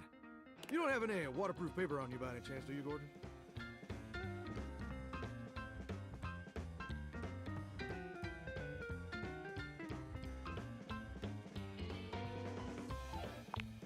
You know what? That's a great point. My pappy, grandpappy, and old hound dog Duke sacrificed too much for me to throw away my dreams just because I'm a little afraid. Afraid of what? Afraid of failing? Heck, folks gotta deal with much scarier things than that all the time. Like spiders. And PFAs in the water supply.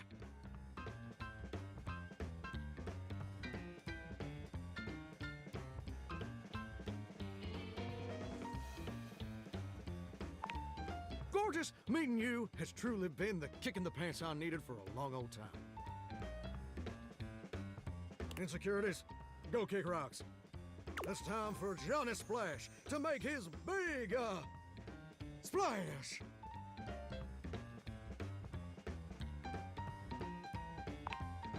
Oh, absolutely. It's time to finally get out of this humdrum shower life and go full steam ahead. First, I'm gonna just send a message to my boss and tell him I quit. And that his hairstyle can suck eggs. I'm your boss. You're 34 now, Daryl. Time for an adult haircut.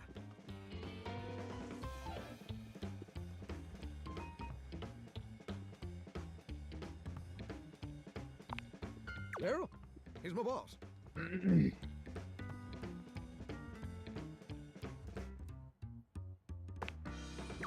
set. Woo! I'm so dang nervous. Heck, my hands are all a-shaking.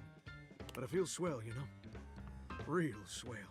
Though, that may just be the adrenaline talking. Either way, now it's done. It's time for step 2. Record my audition for American Maestro. It's America's #1 reality TV show. I'm surprised you ain't never heard of it. It's been streaming on Valentine Plus for like 100 seasons at this point.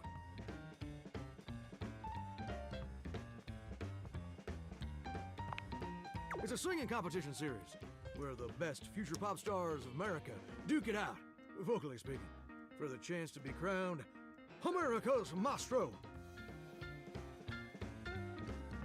You're exposed to an audience of millions, and the winner receives a big old recording contract with Valdivian Records. It's always been my dream to compete, and hopefully, to win.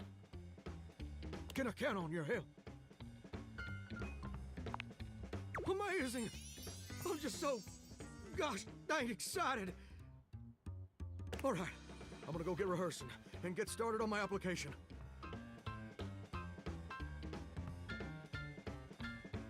Can you meet me back here tomorrow to record my audition? After all, you're my inspiration. See you tomorrow, gorgeous. Okay.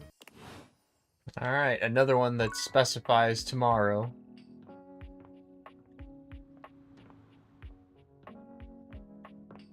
Oh.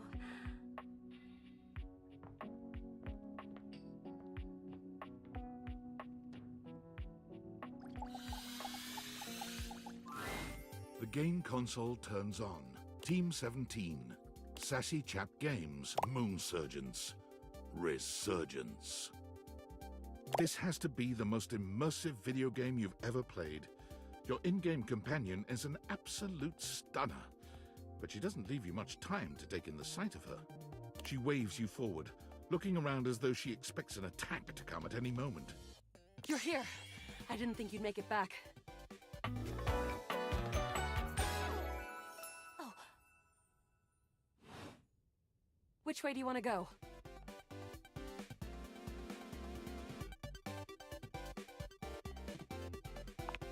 Of course we've met.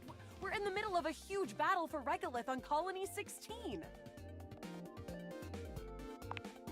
Oh, had me scared for a second, Yael. Oh, you just equipped my Zauer rifle, which means that you're thinking of unloading a whole lot of Zaker charges on these scroufs out here. Hi, Destiny. What are we gonna do?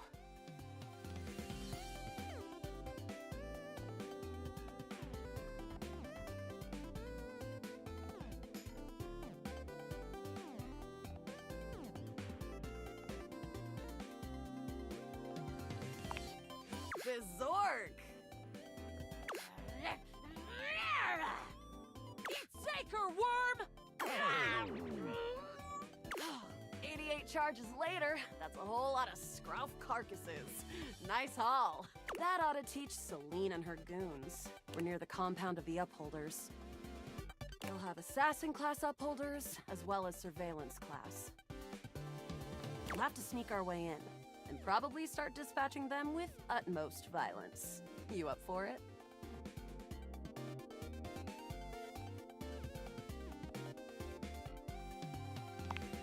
You're right. I'll put on my +5 shadow suit. It'll help us get through the sensors in there. Upholder tech is nasty. I found an entrance on the dark side. Should be an easy way in if we just follow the marker on the map.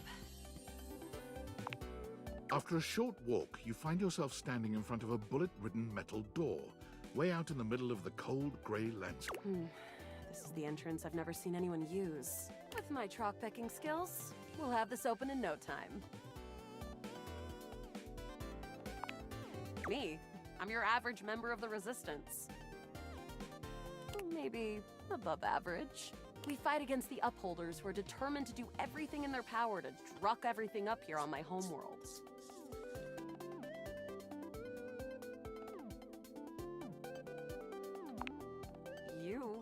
I always thought of you as a companion. Someone who followed me around and gave me advice. Cute, but expendable. Luna picks the lock, allowing you to peer inside. You can see hallways filled with shining electronic doors off into the distance. Here we go. Upholder Central inside. I'm seeing Grunt class upholders, who shouldn't be too bad. But there will be Surveillance class 2, which can sound the alarm. It is. Very. How do you suggest we do this? Try to date one of the guards. Yeah, makes sense. With the shadow suit, there's no way they'll hear us coming. Using all your available grace and patience, you and Luna slowly make your way down the corridors. Close behind me, Yael. You drift past both Grunt and Surveillance upholders with ease. Good choice on the stealth. I usually prefer the part where we... There you are. Oh no! Assassin! From your stealthy vantage point, you can get a vague sense of what's happening. A vast laser juts out from some sort of holographic human from down the end of the corridor. The light engulfs Luna and renders her immobile. Bravely, you take Luna's frozen body and crash through the remainder of the hallway.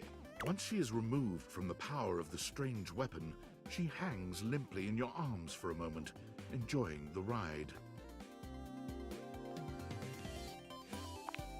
Oh, guess I don't have to whisper anymore. You run further through the maze-like compound and finally make it to an empty office. Krah. We lost a lot of gear there in the Tryst battle, but at least we still have enough health to get us through to the end. We're getting close. You wanna press on, or should we take a crafting break? Let's go. You and Luna make your way through the final threshold and stop right before the entrance. Oh no. There it is. The horror of it all. The way opens up into a large regolith cavern. Mining constructs mingle with moon rocks as the terminus of the station is reached. But perched high on the crane next to a large glowing blue crack in the regolith was a well-outfitted spacer who looked just like Luna. You came just in time for the festivities to begin. Celine Moonrise, prepare to die! Luna, you'll never take Crescentia's power. Yes! Oh, what's wrong with me? The glowing crack seems to swell. Charge, bitch!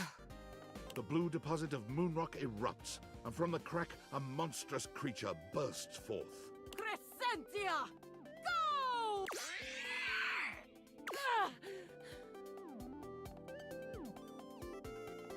360 no scope.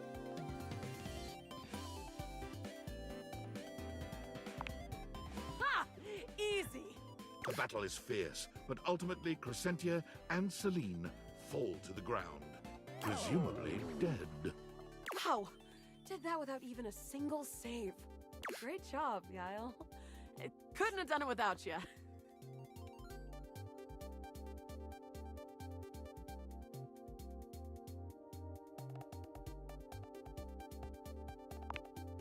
Well, I'd love to be friends with you. Even though it can be dangerous out there in Novaya Moskva, having a real friend by your side means you keep your KD ratio way down.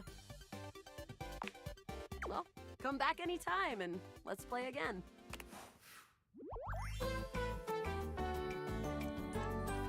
Knife.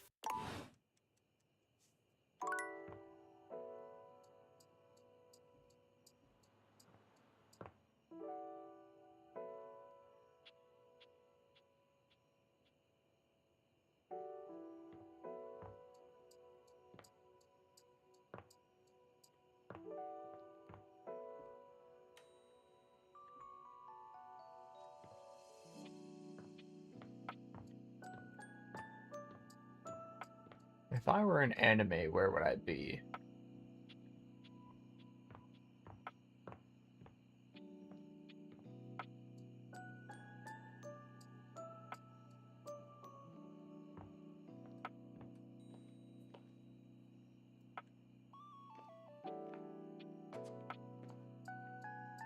Copy maker.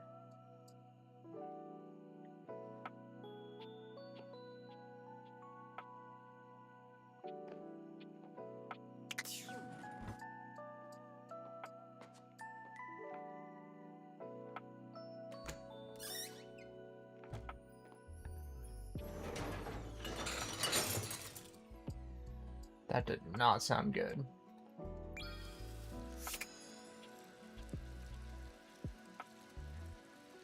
Oh.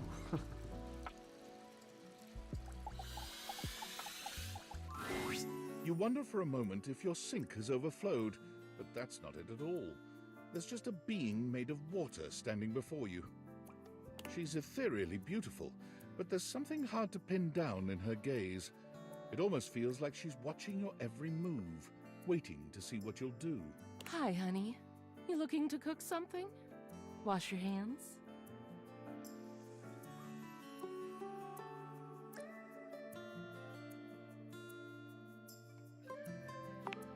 Me? What could you possibly want with little old me? Please, just tell me if there's anything I can do for you.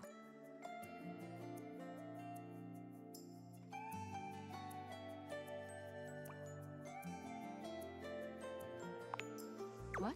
Little old me? Better you don't know. Keeps the mystery. I already know your name, actually. People have been talking about you left and right.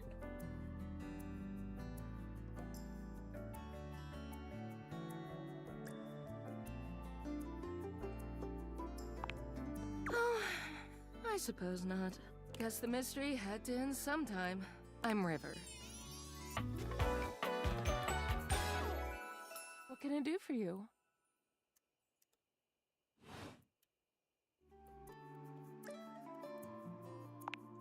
Just River. Like chair.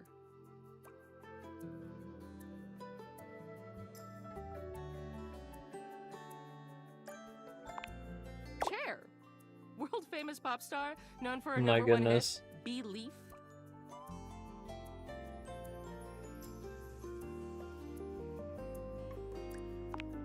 The one and only. You know, the best thing about Cher is she's always changing her look through the decades. She always knew just what we wanted to see and served it to us. I really admire that about her.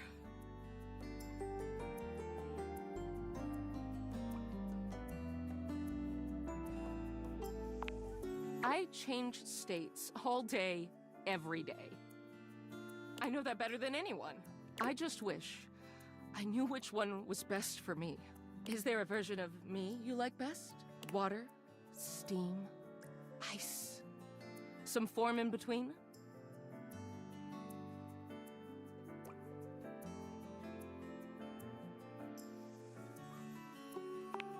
Of course. Oh God. Don't tell me now. I'll just be thinking about it all the time. River wasn't exactly holding your gaze before, but she seems intensely uncomfortable now. She looks everywhere but at you. Look, I've been here way too long. If you don't need anything from me, I'm going to go. She is gone.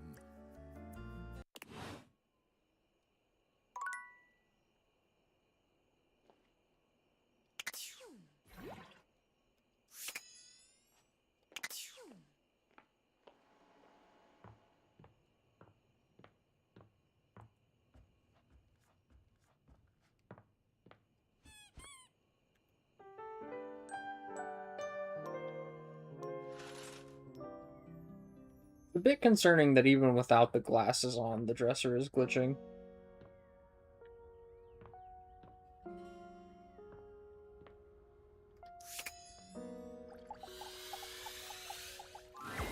There you are. I was just thinking Oh. about you, you know? How about a kiss?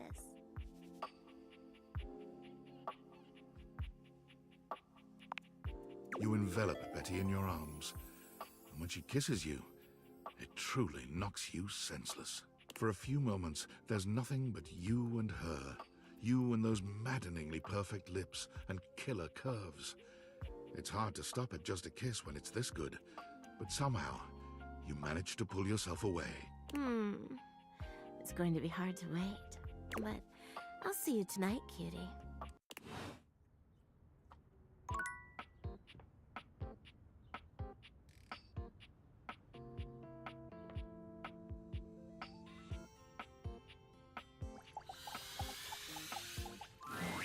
Oh, good! Had a feeling.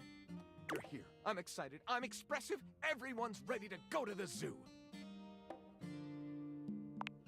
I've been thinking, and here I believe is the best way to organize our efforts. Creativity is for naught without some solid logistics. I know how I'd like to start my book. I've got this fantastic detective character named Wen that I've been working on for a while, and he's going to be our hero. What I need from you, though, is help with creating an outline. If you will, help me to create a framework. And then, once we have that, I will take it and go into my secret writer's cubby and create the entirety of the book, which I can absolutely do in a night. And believe you me, it will be perfection. But the outline, that's the hard part for me. Will you help? Does that sound doable?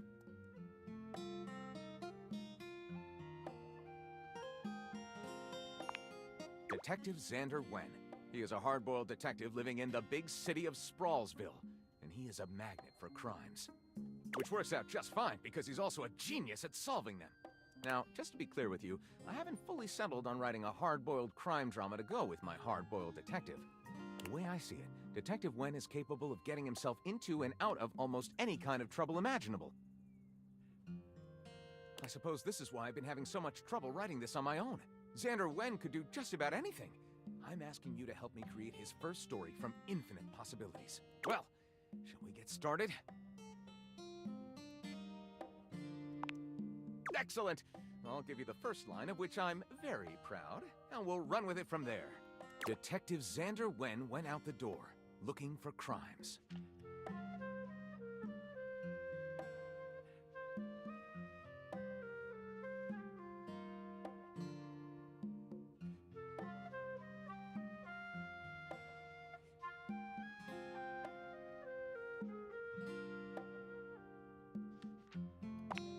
Daphne asked Detective Wen to help find her husband Cliff Fatel, who had gone missing.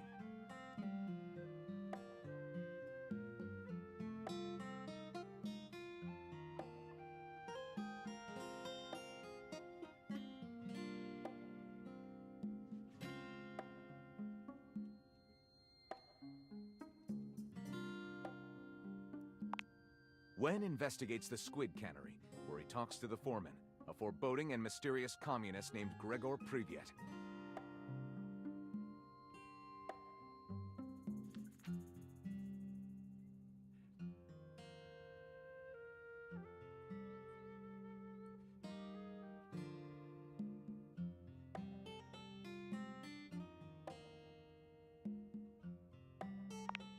The cannerers twist and turn in the hot canning room. As Xander walks in, they all turn to look at him.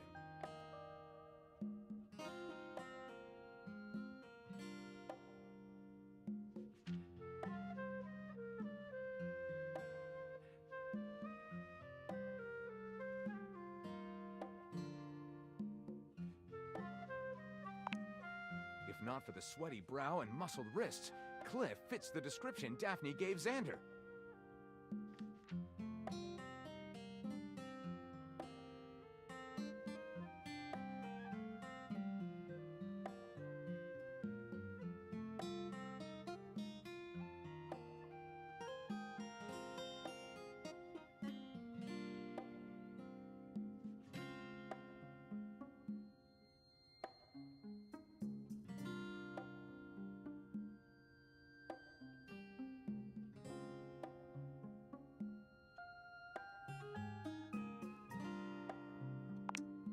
A choice between being with the ones you love and protecting them from mobsters.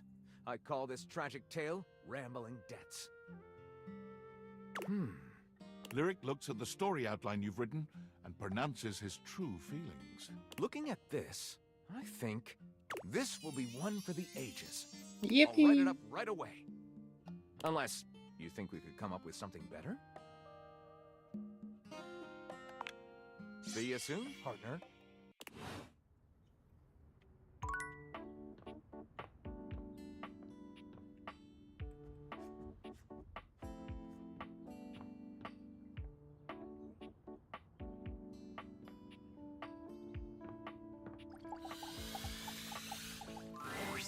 A petite pirate glares at you. There's so much to take in here.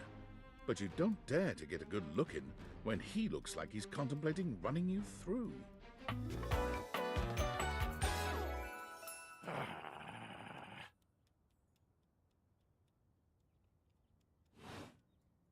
Oh, look. It's you. Come to make fun, have you?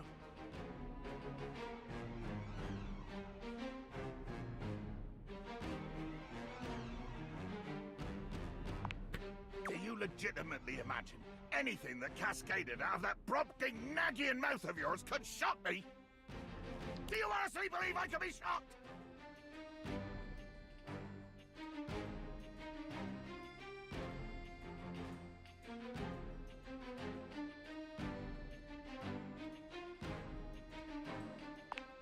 I am emotionally quite contained. In fact, one could say I am quite bottled up. Trapped within tubular, glassy confines.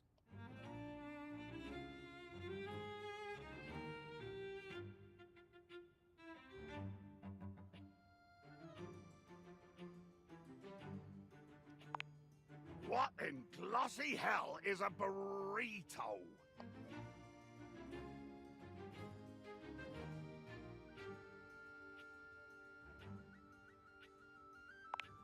Obviously, I've never had one, if I don't even know what it is. What is it with you and excitement, positivity, sharing? Right Hades, it turns my stomach sour.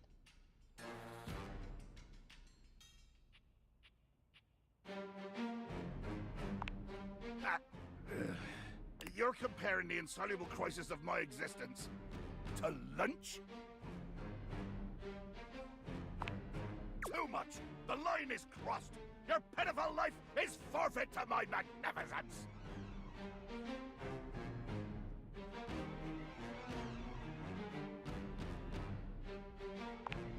Love? Think ye I look for love? Your insolence brings you only death. Dear sweet Davy Phones, if you insist on reducing everything to its simplest expression, yes, I am going to kill you. Oh, you require an accounting? You insulted and demeaned me. You passed judgment on an existence you could not possibly understand or hope to equal. You belittled me! Maybe you didn't. But you exist, and you're here. And I have to end something. Bear witness to your undoing.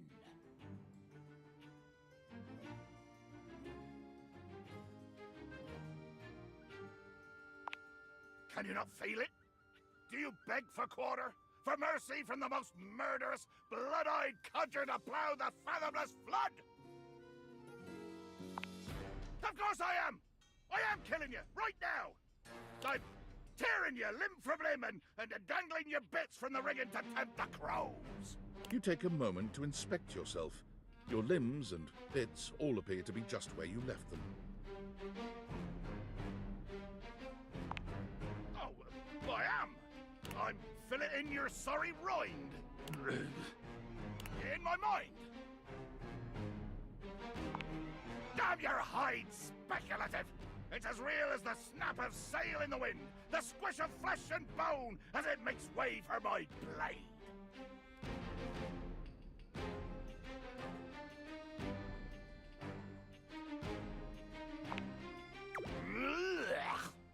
Poetry. Never could stomach this stuff. Hold fast there. I do not speak beautifully. I am the fearsome Captain Jack Sparrow. I am the plague of the high seas. Jack Sparrow. I deal in death, spectacle, and warning. I spout the macabre. I vomit forth danger and horror. There is nothing beautiful in my world, least of all my damn self!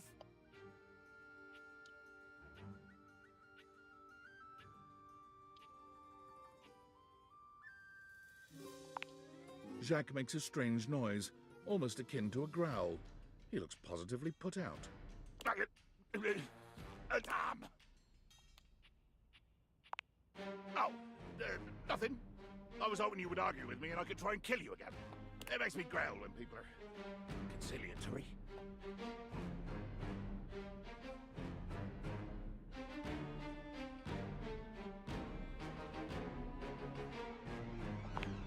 Let there be blood!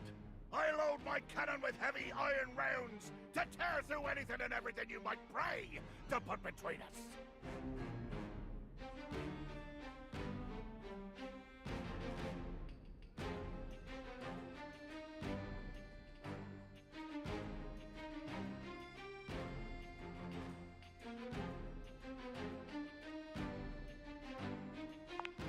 How dare you! If I did use seeds in my horrible hands, they would be more deadly than curare!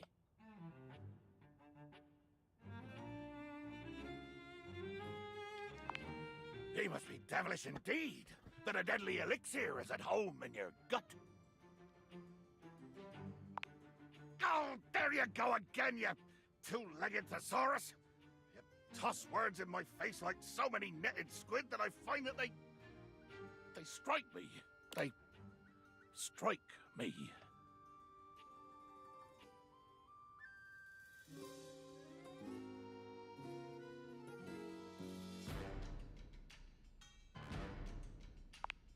Watch your step, landlubber. My fathomless depths are ripe for plumbing, but they might swallow you whole.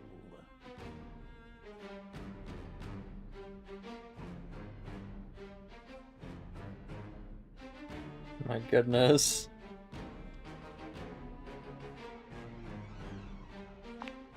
Jacques looks all around the room as he speaks, one hand awkwardly clutching his sword handle. You've never seen him look so unsure of himself. You know, I just remembered that I have to swab the deck. Yeah, the deck needs a good swabbing before I do any intercourse. I mean, killing and battling and all the other lovely violent things. So, another time, post-swab. Oh my god. You bastard.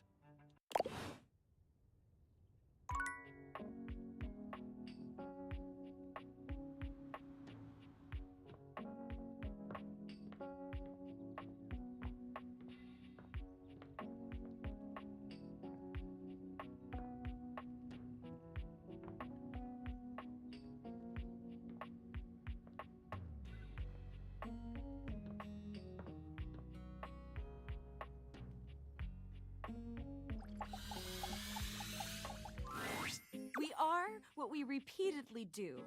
Excellence, therefore, is not an act, but a habit. Aristotle. I'm back in the saddle, and that's okay!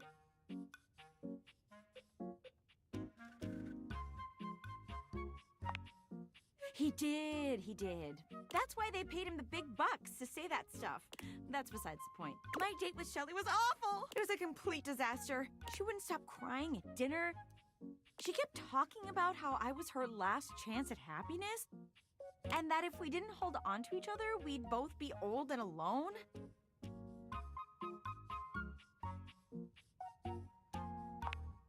She definitely cried the whole time.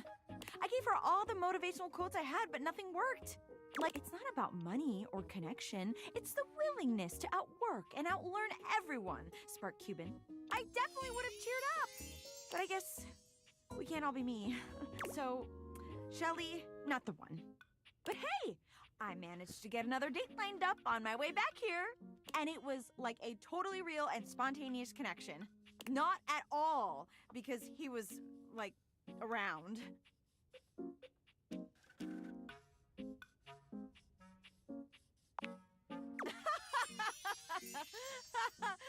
Stop it, you.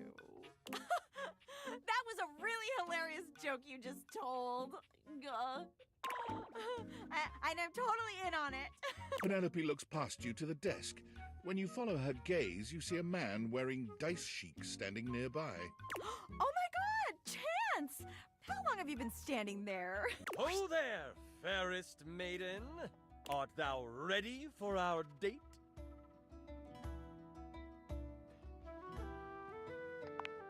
How else does one treat a maiden? Never fear, she is in good hands. Yeah, this is gonna be a good date. This is a date? Do you not want to date me? No, I do. Oh my god. Oh my god. He rolls a small die, seemingly thrilled with the result. Okay. It's definitely a date. Let's go. There! See? A real date. Not just me dating a guy out of pure convenience. This is gonna be the one. I can tell. Oh yeah, definitely. I rolled a 19 on my charisma check. This is gonna be truly excellent.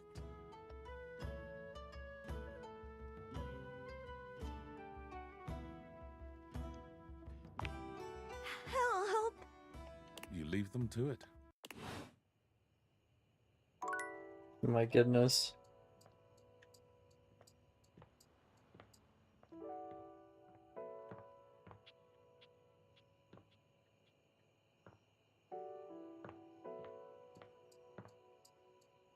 See if the records are any different. Rainey is I in her thought not. own world once again, jamming out to a record so unpleasantly high-pitched and sped up, you're amazed no one has come by to complain. Well, look what the cat dragged in. You just couldn't get enough of my gay little tunes, huh?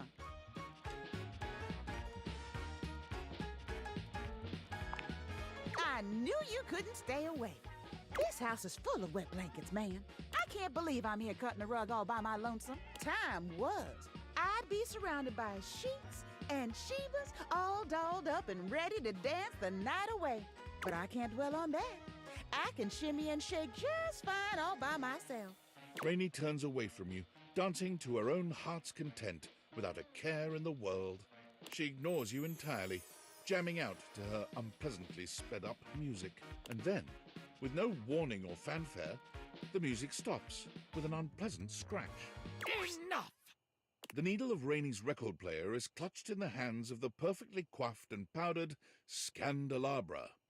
He somehow manages to look both put out and flirtatious all at once. He leers at the two of you, an artificial smile plastered to his pale face. Hey, what gives? I am trying to work on my love poetry. Normally, it would be effortless for an artist of my caliber. But your disgusting chaos noise is filling the house and pushing all the meter out of my mind. Either shut it off, or give me a little kiss.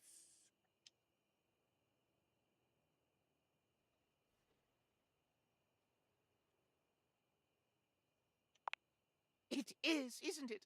I can't believe you made me come all the way over here from the other end of the table, practically. Oh, pipe down, you powdered palooka.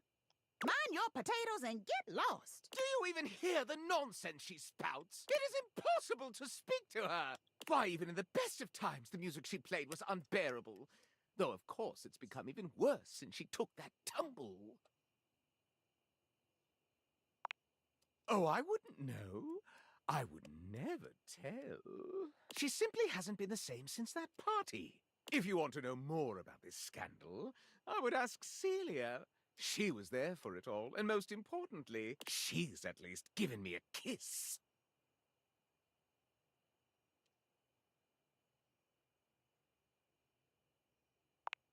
It doesn't matter.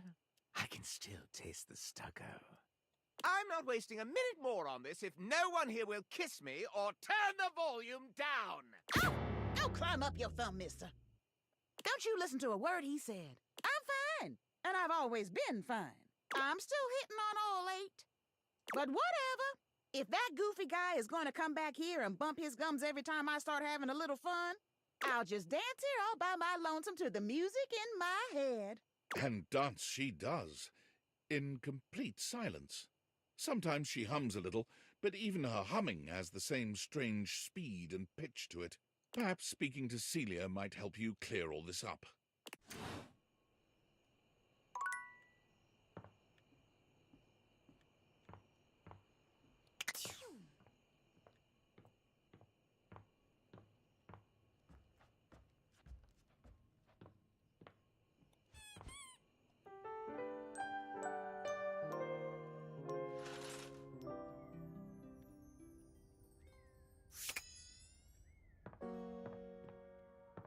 Oh, so it has to be this ceiling wall.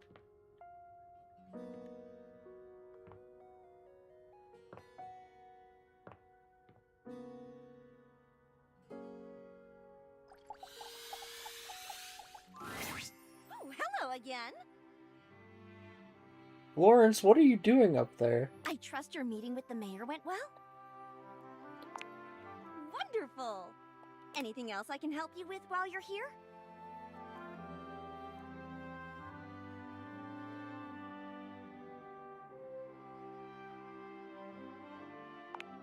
Oh, goodness. Did I forget to clean those up again? I'm hopeless. But I'm happy to hear she's noticed something different about me, at least. It's working. I've been sampling some new things the past few weeks. It's a special new line of bottled air from Airway. Yes! Activated air to improve the mind and body. And it has the most interesting business model. Now, normally you just buy a product from the store and that's it, right? Well, with activated air from Airway, you can buy your own kit and sell them to other people.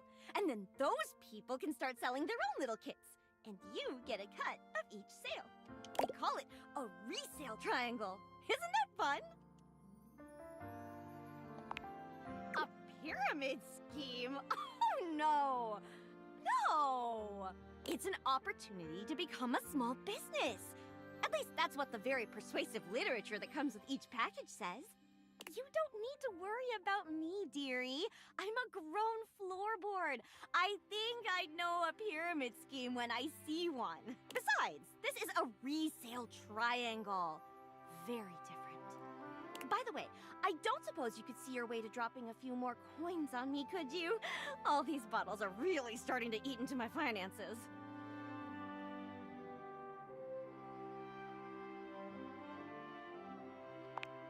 Anything else I can help you with while you're here? What? You want to know about me? Oh no. No, no, no, no, no. You just spoke with the mayor. A little old fuddy-duddy like me can't hold a candle to someone like her. I just handle the paperwork, that's all. Pay me no mind. Anything else I can help you with while you're here? She's just incredible, isn't she? So tall and commanding. What I wouldn't give to be able to deal with people the way that she does. Some people think the mayor's cold-hearted, but I'll tell you what, there isn't a sweeter structure this side of the HOA.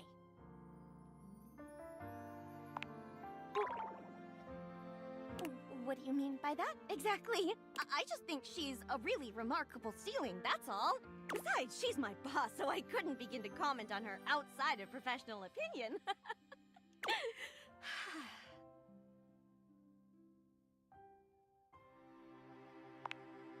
Oh, yep. Anything else I can help you with while you're here? Oh, I can come back for that.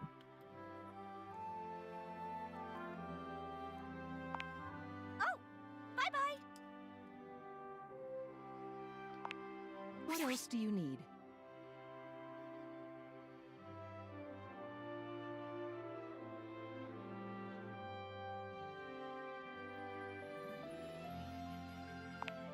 A pyramid scheme?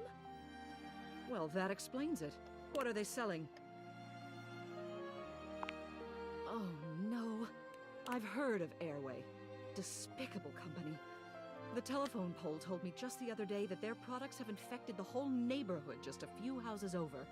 Well, if they think they're going to squeeze another red cent out of my Florence, they've got another thing coming. Florence never leaves the premises, which means the salesperson is coming from inside the house. Do you have any idea who might be peddling that snake oil?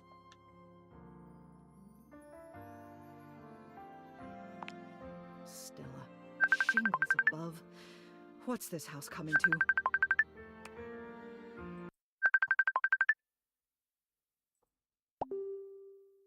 Well, it seems you've done your homework.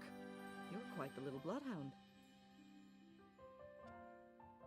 Tell you what, why don't you and I pay Stella a visit together? We'll get this issue resolved.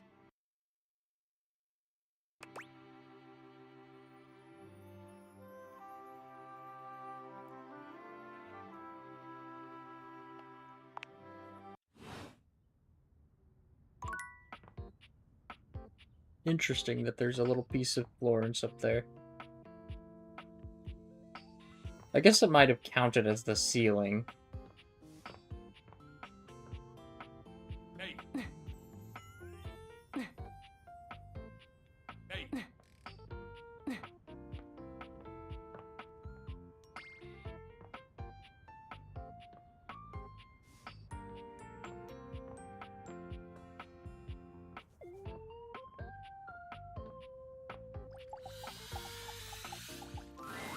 Celia's grand presence announces her before she even speaks to you. She greets you with a regal nod. Good. You're here. Let's get this done. Stella! Oh, hello, Miss Mayor. I know you're a busy ceiling, but you're also, let me check my notes here, smart. What would you say if I told you that you could be the first ceiling ever to get in on the ground floor of an exciting new startup? Airway isn't a small startup, Stella. It's a big problem. Oh, you're familiar with our brand. I'm so terrible at the speech, so it's good to know you're already on board. Not quite. Stella, I'm concerned that you're being scammed, my dear. I am. You are being scammed? And you know that? I know that it's easy for this to be seen as a scam, but it's not. It's an opportunity. And it's the only opportunity I have. Stella. Please, Celia, just let me try.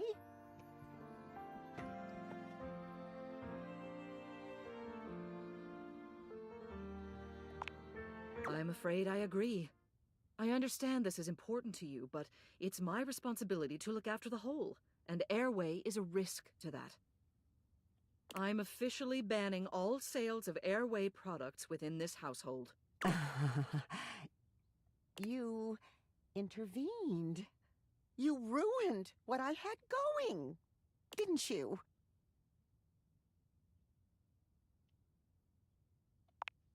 I never should have relied on anyone else. Should have gone it alone. Maybe. I suppose I'll never know. I'd like you both to leave. Stella. Leave!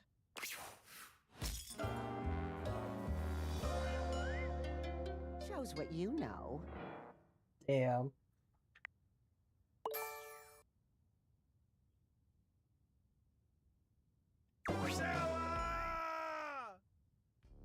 Sorry. Been wanting to say that for like a while now. A well-dressed figure saunters into the room, tossing his locks over one shoulder as he shoots you a look that makes you shiver. There's an aura of danger about him, as if he delights in the misfortune of others, and is eagerly anticipating yours. Well, well, well. I can't believe it. You really did it. Yep. It's a wonderful feeling.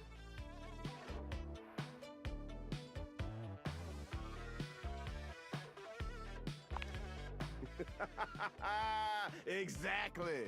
Keep telling yourself that.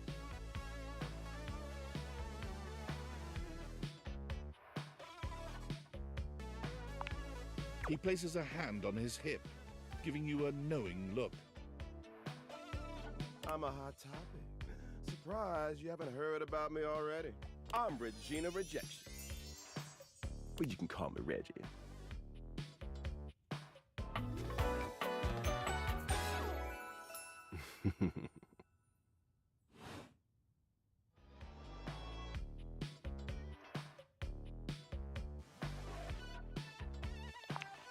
Me, I like to come in every time you get a hate ending and take in the sights. It's kind of what I do, being rejection after all.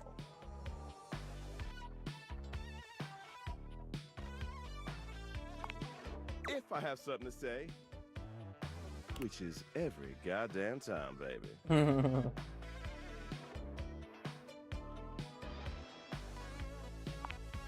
Oh, don't worry. I'm always just one rejection away. Listen, bitch.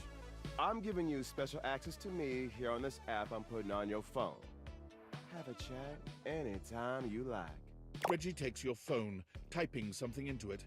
He turns your phone back around to show you a funny little icon that looks like a broken heart.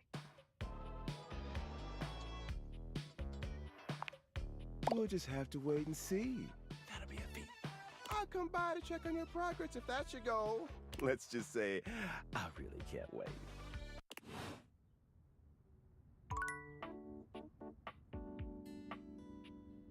She said it will take at least 3 playthroughs to get all the collectibles. I'm guessing that's because you need a playthrough with all friendship, all love, and all hate.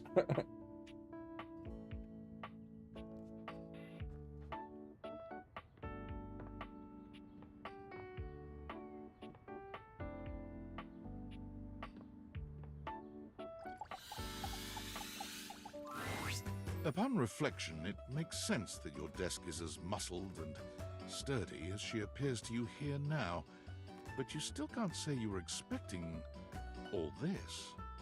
She looks like she could snap you in half with a pinky, but also like she gives the most incredible hugs imaginable. Aha! A stranger! I am Dasha, and you have quite the look on your face.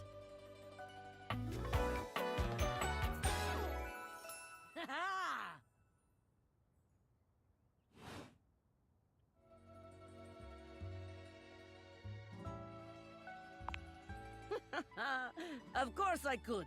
Would you like that? These muscles aren't just for show, after all.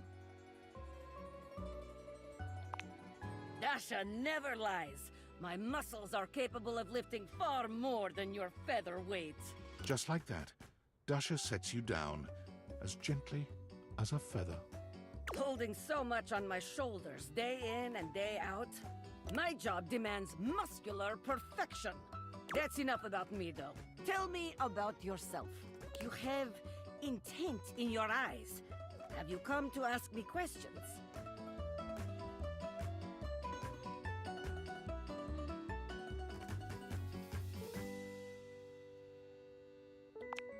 I see much here through the day. I have become very good at reading people. Your eyes might as well be question marks. But listen to me go on. Speak, friend. And you have come to Dasha to help you do this, yes? You have come to the right place. Tell me more.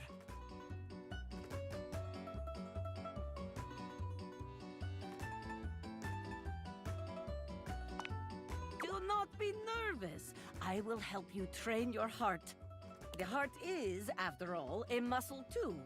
And all muscles can be trained, strengthened. With my guidance, you will be swole on the inside. This is the spirit. You are winning already. Pretend that I am the one who makes your heart flutter. What would you say to me,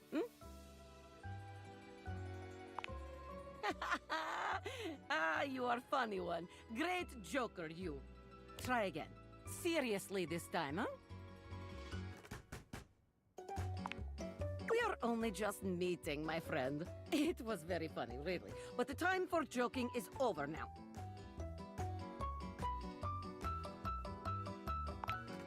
Okay. Perhaps there is too much pressure. Perhaps we must go back to basics. We are side by side at Tasteful Bar.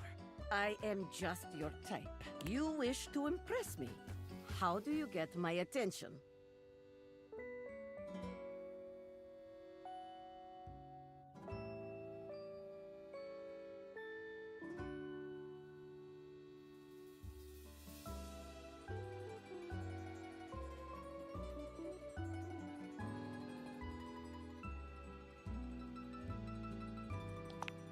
What? Why would I do this? The thought alone makes my stomach churn like angry sea. No, no. Ugh, Bоже mой, you need more help than I could have imagined. But fear not, my friend. Dasha will fix you right up. I have things to attend to now, but perhaps you can return for another love lesson sometime, hmm?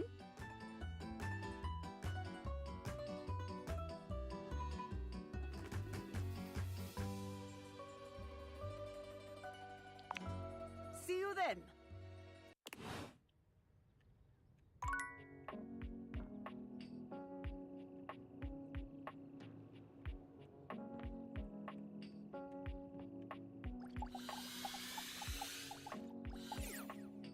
Hmm?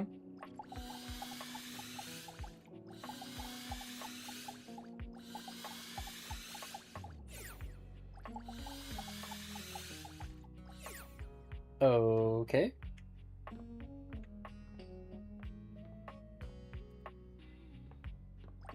One more time? No. Okay.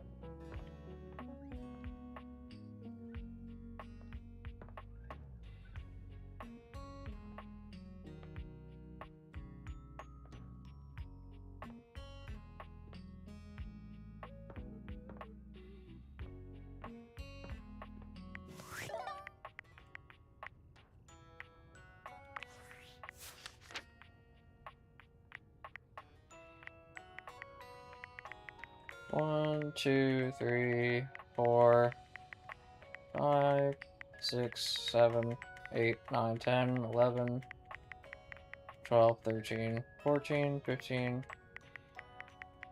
16, 17, 18, 19, 20, 21, 22, 23, 24, 25, 26, 27, 28, 29, 30, 31, 32, 33, 34, 35. I'm missing 35. That's not too bad.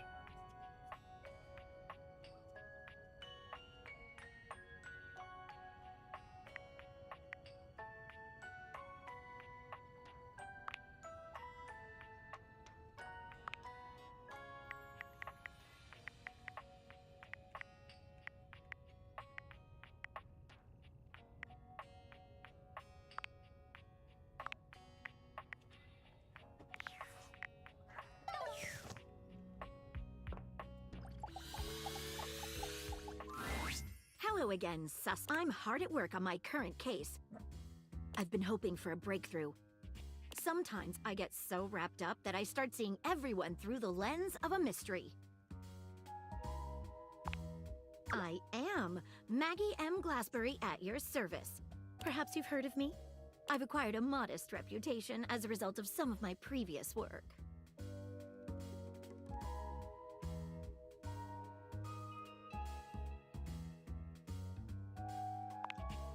Ah, so you've heard of me.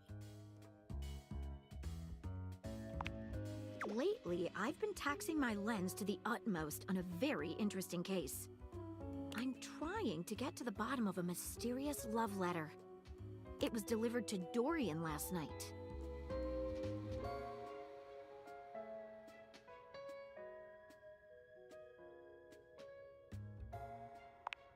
At approximately 2 a.m., an unknown suspect dropped off a letter for Dorian. Upon opening it, Dorian discovered that it carried clear romantic intent. That is to say, it was asking him out. It described how his protective yet gentle presence had won over the writer's heart. If interested, he was to write back as soon as possible. Here's the catch. The letter wasn't signed with a name, just a monogram. Though he might be hesitant to admit it, Dorian was quite taken by the letter. He isn't certain whether he wants to write back until he knows more.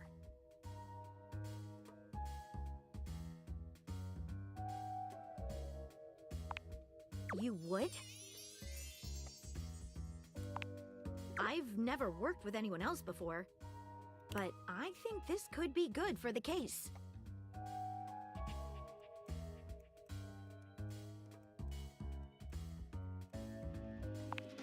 The case is pretty thin, but we've got a couple of clues. First of all, the paper the note was written on was somewhat interesting. Second, although the letter wasn't signed, it did have a single initial on it. Finally, I think Dorian might have a clue for us.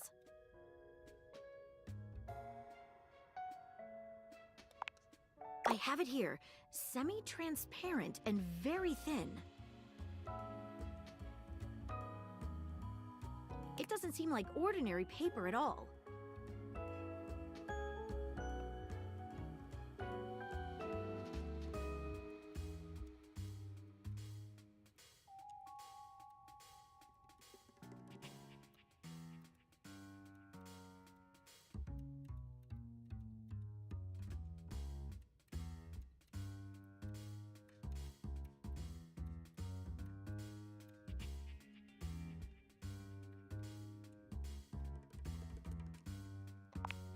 She dips a corner of the paper into a small glass of water.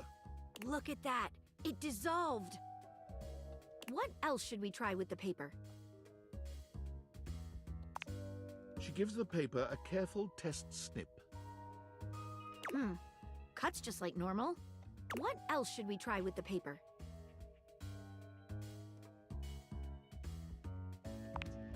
She focuses a magnifying glass on the paper for a few moments, stopping immediately when it begins to smoke and catch fire. Yikes! It's definitely flammable. Does seem to burn slightly slower than normal paper, though. What else should we try with the paper? Taste it? If you say so. She carefully dabs a corner of the paper against her tongue. How interesting. It's edible and tastes slightly starchy. What else should we try with the paper? What should we look at next?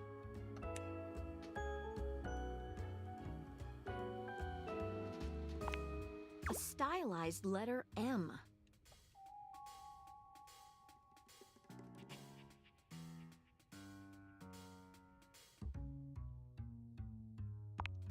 Seems likely. What should we look at next? Hello there, you two. Good to see you, Dorian. I've enlisted our friend here to help solve the case of the mystery letter. Splendid idea. Can you repeat what you said to me earlier? About the smell you noticed? Right. Well, when I first opened the letter, I caught the faintest whiff of what I think was truffle. Strange, no?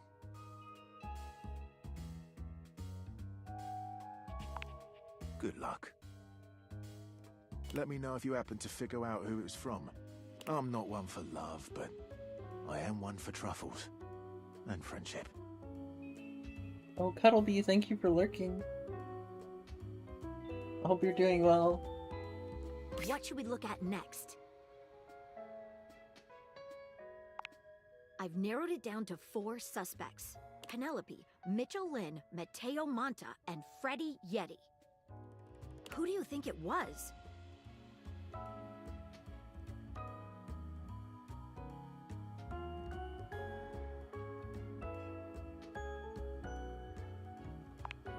Wait a minute.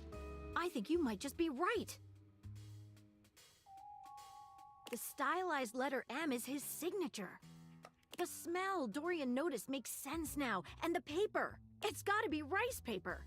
The smell of truffles came from the gourmand Mitchell Lynn. You did it. You helped me crack the case. I'm impressed. Now I'm even more excited for the next time we meet. Let me just go and let Dorian know that his secret admirer has been discovered. Hey, before I go, I was wondering, would you like to have a cup of tea with me sometime? As a date, I mean. Maggie lets out a girlish squeal. Amazing! Oh, yes. Not the snort. Calm down, Maggie. The human could still be a suspect of any sort. See you again soon, compatriot.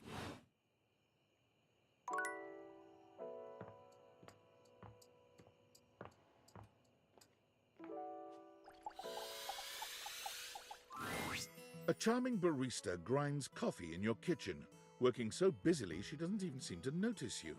You stand there for a good few minutes before she spies you, startled out of her intense focus. Oh, hi there. Welcome to Roofbacks, the home of all your coffee needs. I'm Kirby, happy to help. G'day.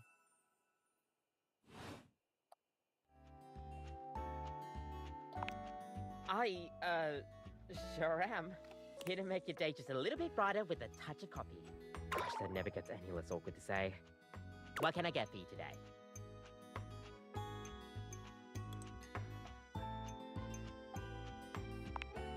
Sure thing. One latte coming right up.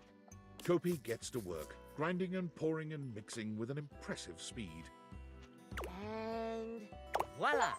One latte just for you. Hope you like it. I found 50 collectibles. Is there anything you'd like to know about the latte?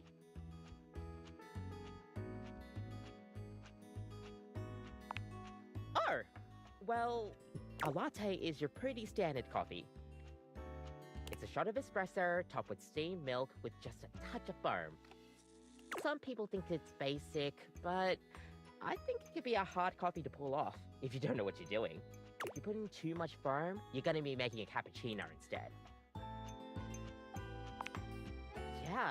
Yeah, you get me. We'll see you next time.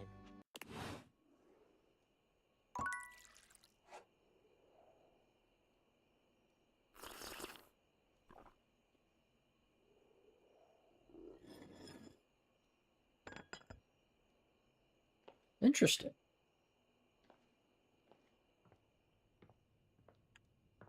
Why is there one hanger on the floor? Oh. Cyber bed. I'll explore in there later.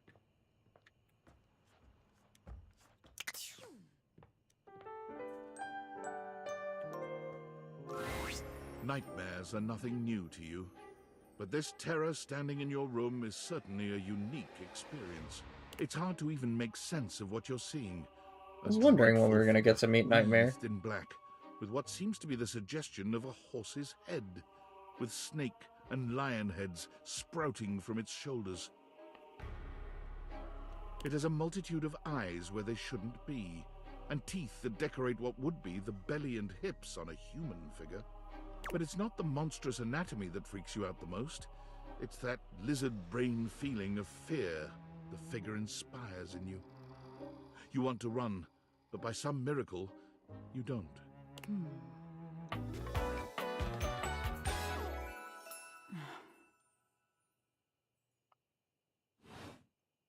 Hang on! My content aware is going off. Nightmare is, well, just that. If you don't want anything too spooky, I'd recommend skipping this one. You cool with that? Or you want to skip it? Carry on, then. There's something crawling up your leg. Don't you feel it? You know it's there. A fly, maybe. Or something else.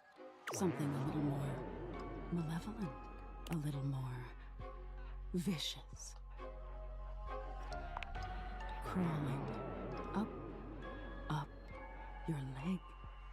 Aren't you going to do something about it? Ah, that's right. You can't move. Now there's another on your arm, and another on your shoulder. Dozens of little prickles across your skin. The prickles turn into punctures. The picture of poison pervading the parts of you you keep under the covers. There's an itch by your mouth as one pries open your lips, scurrying down from your cheek. So many little legs. Spiders. Or maybe ticks. Another crawls across the curve of your ear, and you hear it. The scuttling. The buzzing. The sound of your flesh being devoured in a million nanoscopic parts. Whatever they are. They're eating you alive.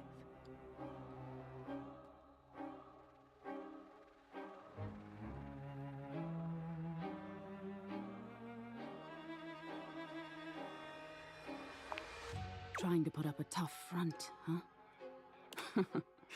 No matter. I'll find out what scares you.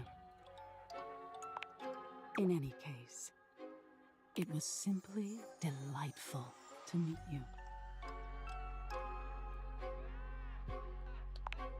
No need for pleasantries. I've been in your head your whole life. Until next time. You'll see me sooner or later. But if you want it to happen sooner, they say coffee at midnight is a good way to invite the darkness in. Sleep with one eye open. She fades into nothingness with one last Tricky. Because I had coffee as the last date, that's why. Wow, I don't know if I would have figured that out on my own.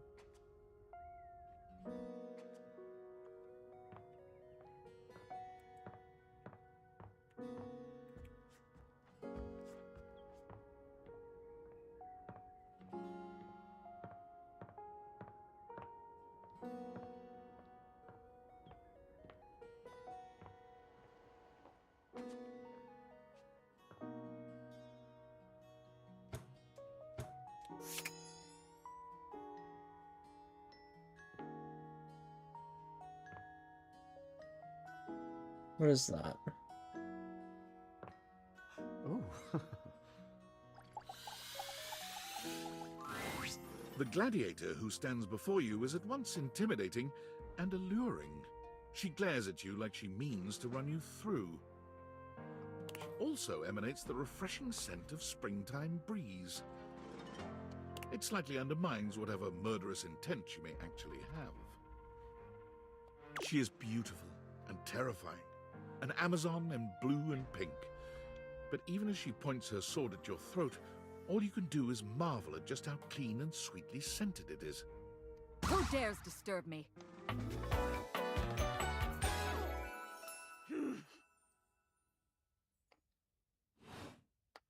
You? Ha, name yourself! By all the pods in the firmament, I swear. If thou hast disturbed me for any reason less worthy than the red memory of battle, I shall leave you sopped, dirty. I shall leave you as you present. Meet me. You, civilian, you wanted to meet me. I am in the pitch of battle. My pods rampage, sacrificing themselves to be reborn yet again. And you have pulled me here because you wanted to meet me. I confess to you, civilian, I am in a state of indecision.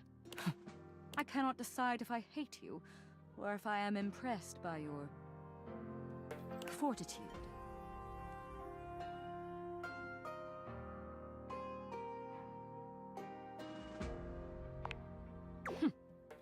Fortitude, such bold abandon flaunts a newling's claim, for converse strange at altar side untold. You're not hated, despite thy impish impertinence. Perhaps there is something about you.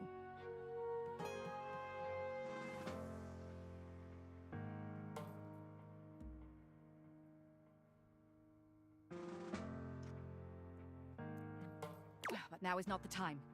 My occupation, my profession calls me back. For passion's sake I fly. For passion's sake I am not pulled again. Come to me only when the hurly-burly is done, to win or loss. Come before, and even thy puckishness shall not save thee.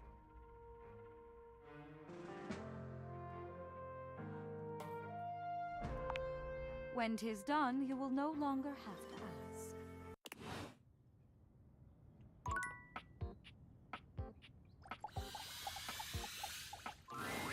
You're back! Okay.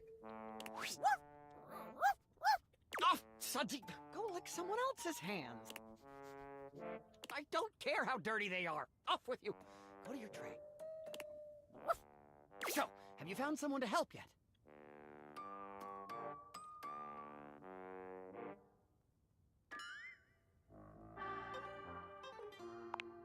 Well, it is like I have all day. So I'll see you some other time then.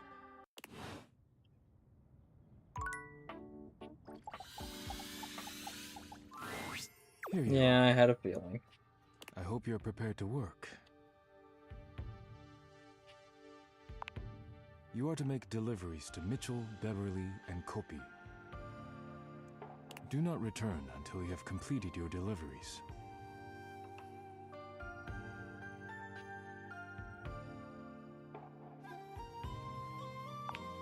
Of course, If you have any questions about the deliveries before you go, now is the time.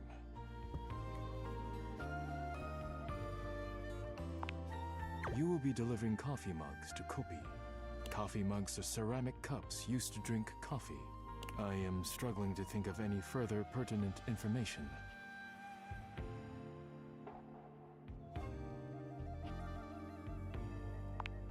There is nothing interesting to tell. She is courteous and makes excellent coffee. Our relationship is purely professional. If you have any questions about the deliveries before you go, now is the time. You will be delivering plates to Mitchell. He uses them to serve food. The food is then eaten from the plates. I do not know what else to say about the plates, so I will stop speaking now.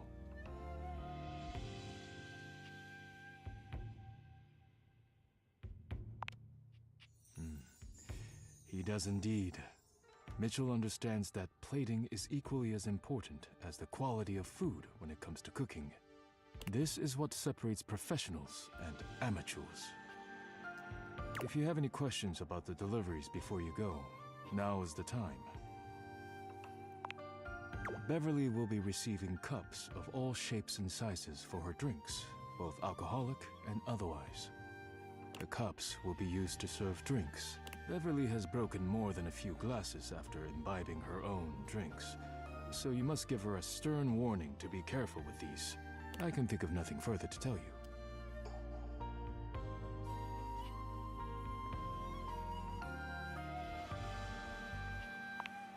While I wish everyone had my respect for the dishes, Beverly does provide a very useful service to the house.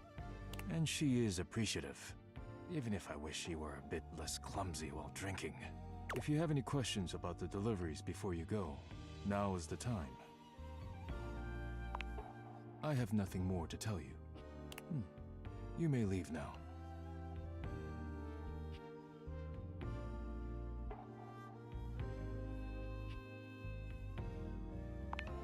I am not the spiritual type, but if you like... Rub-a-dub-dub. Thanks for the grub. You may leave now.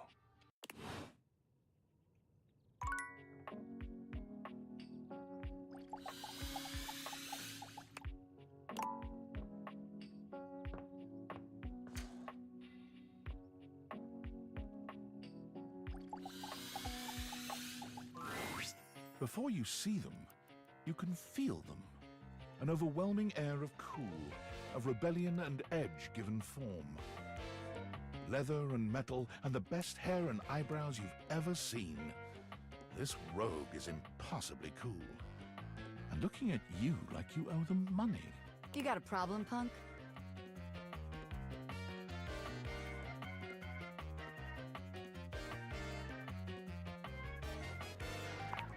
Oh, well, good. Because trust me, you don't want none of this. The name's Bobby. Bobby Pin.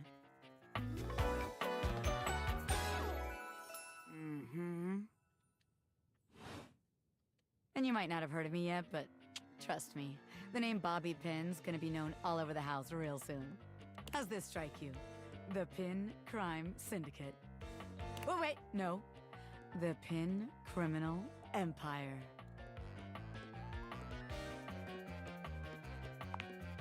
It's kind of old-timey, but it does have that kind of Tal Capone feel to it. You know, the famous powdery gangster from Chicago? Talcum Powder Talc Capone? Anyway, that guy. It's reminiscent, baby.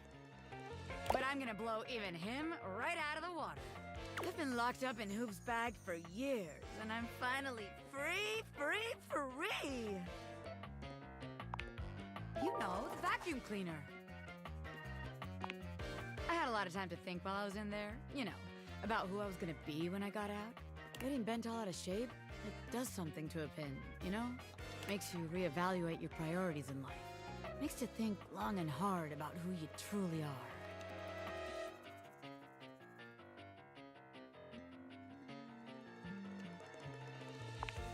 Oh yeah, I used to be pin straight, if you can believe it. Getting sucked up into Hoop's bag was a real revelation. I never really felt quite like myself before. Would have liked it better if I didn't have to be locked away for a while first, but I feel like for the first time in my life, who I am and who I've always been are one and the same, baby.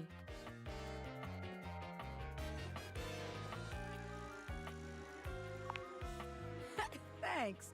I mean, I know it, but it's real affirming to hear it from somebody else, too. I've been locked up, but I'm here now, baby. I'm ready to take what's mine. The real question at this point is just where to begin. Where do I situate my burgeoning criminal enterprise? After all, you know the first rule of business. Location, location, location.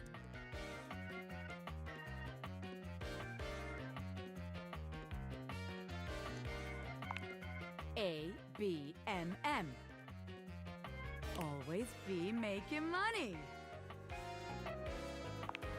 Of course you can't, because I'm right, as always. Tell you what. Let's make a game out of this. I gotta scout some locations for Pin HQ. If you can find me, I'll let you be a small part of this little venture. What do you say? Rad! Welcome to the Pin family, baby! Just to make sure you don't miss this opportunity of a lifetime, I'm gonna give you a hint about where I'll be. I'm gonna be doing my dirty deeds in a place that gets you real clean. Ha! Catch me if you can, Normie! I'm out!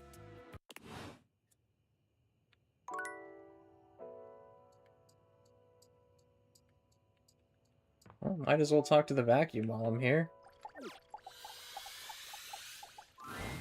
There's something strange about the handsome figure you see standing before you. It's not his clothing, even though he does appear to be dressed in some sort of plastic armor. No, it's something about his face. Handsome though it may be, you can't quite place his expression. Stranger still, he doesn't speak to you at all. He just stares, his face screwed up in concentration, and his lips pressed together.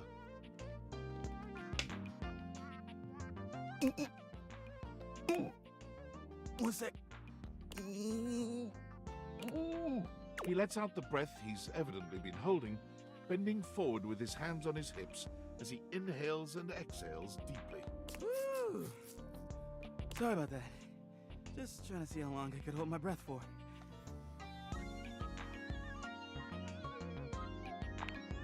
I'm up to 3 hours. All right, now that that's taken care of, I can give you my full attention. Name's Hoover. My friends just call me Hoov, though. What's up? You here to chat? Or is there another incident to clean up? Today was supposed to be my day off.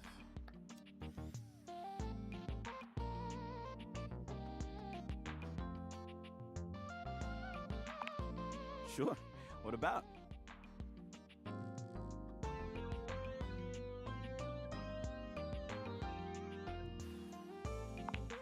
He taps his fingers on his chin, considering. Maybe.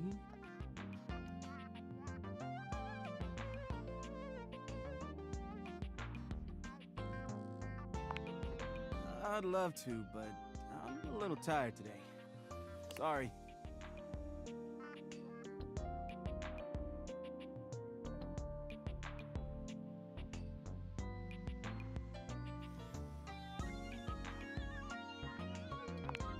You know it.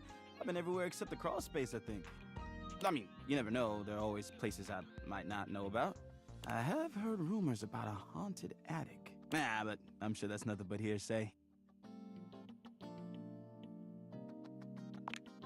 A mystery that'll never be solved. Trust me.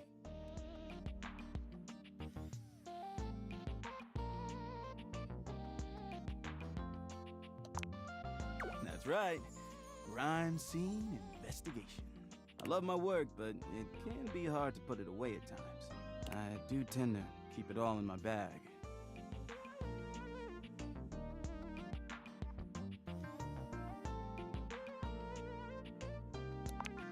Oh, it is. Big enough to take whatever needs taking.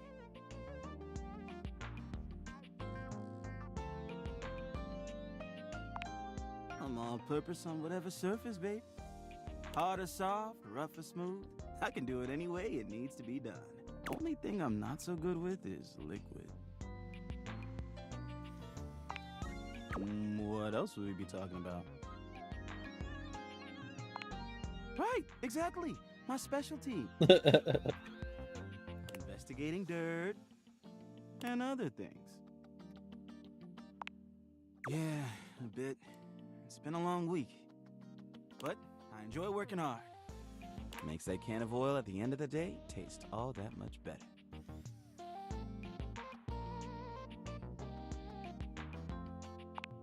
Well, I used to do a lot of things for fun. I used to love watching a good game, especially with fellow fans. And sometimes I'd have a drink after a long day's work. These days, I don't know. I just felt a bit too cluttered. Nothing to worry about, though. Hey, it's been great talking to you, but I gotta finish up my work and call it a day. How about you come back and see me next time you got a minute?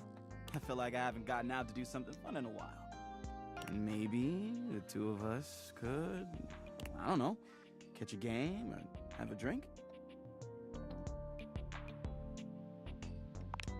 Sounds like a plan.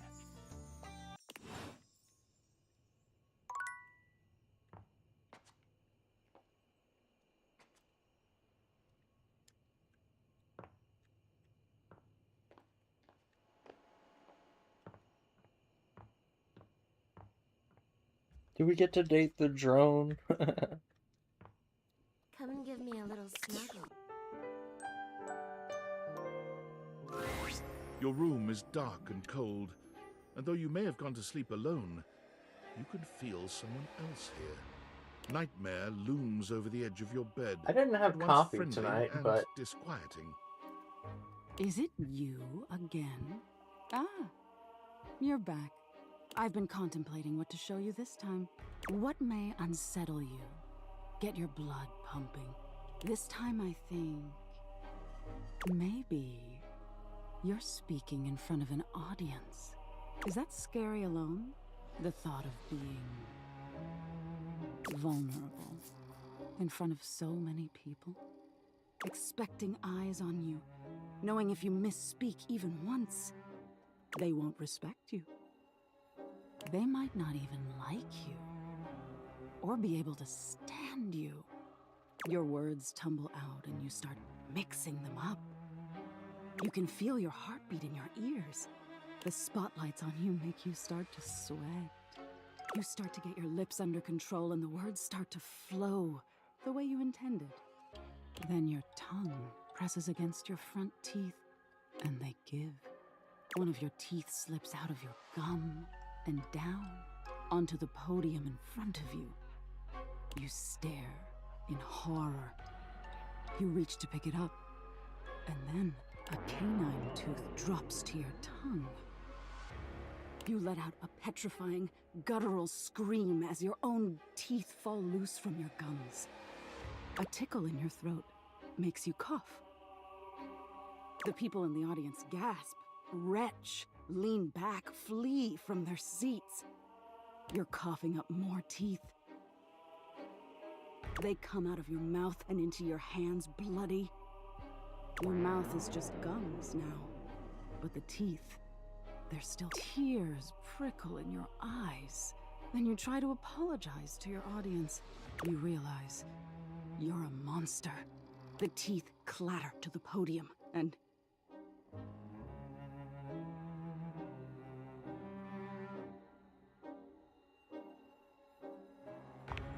Tisk tisk.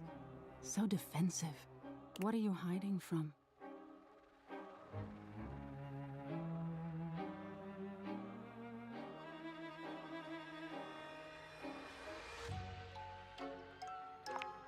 Is that so? Why don't you tell me what really scares you? There must be something you're hiding away. Something a little deeper. A tad more frightening than bugs and blood and teeth.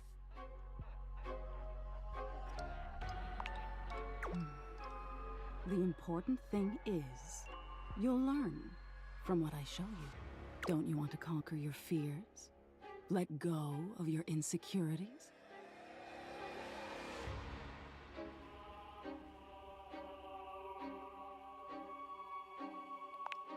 Interesting. We've all lost someone, haven't we? But for you, it's not losing the person. It's being left that's terrifying. Nightmare takes a few steps back, beginning to fade away as the room grows lighter. It must be getting close to sunrise. Thank you for being honest with me. I will have to think about your answer.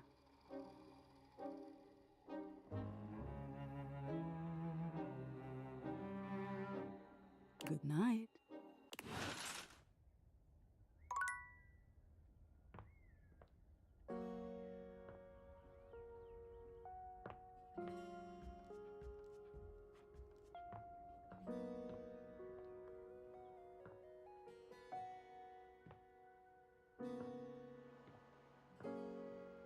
Should find Bobby pin.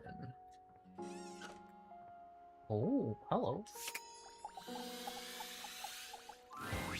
You see a medic with bright eyes, a kind smile, and a sort of maternal air about her. She doesn't even wait for your introduction, greeting you cheerfully. Oh, my. Hello there. A fresh face. Here to see the doctor, are ya? Well, look no further. I might look like any old Jane, but I'll have you know that you are looking at a truly top-notch medical professional, and the only one around for miles.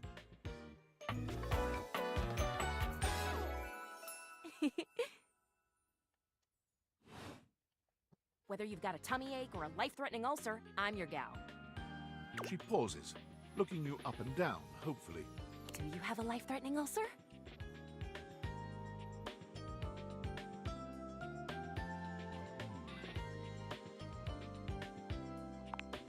Oh, you know, stomach acid is terribly exciting stuff. I'd love to get my hands on some one day. Oh, dear. Oh, not literally. Goodness, wouldn't that be a sight? Me, elbow deep in stomach acid as my tissues are slowly eaten away.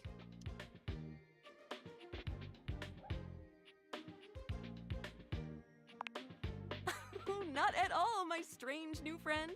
I'm just indulging in a bit of fancy. Do no harm and all. I take that very seriously. You will never come to grief within my purview.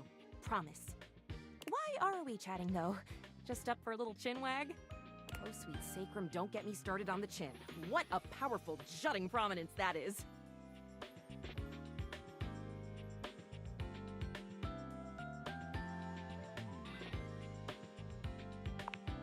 Oh, bandages!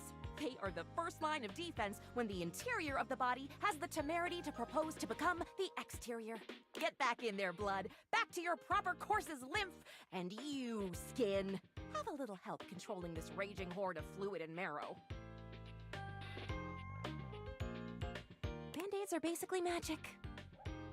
I could go all day.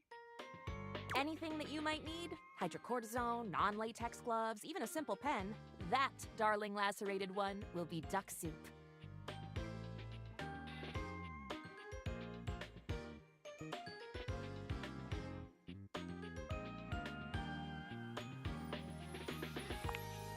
Zounds, something is drawing my eye.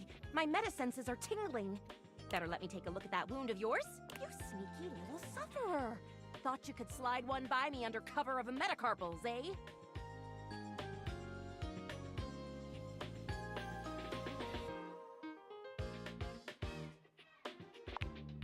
Just to double check, you don't need an injection or two. Take it from me, dear, you're better off safe than sorry. After all, if there's any sign of rash, you won't know it's there unless we do a thorough examination. And even then, well, I'm afraid there's always a chance for scarlet fever.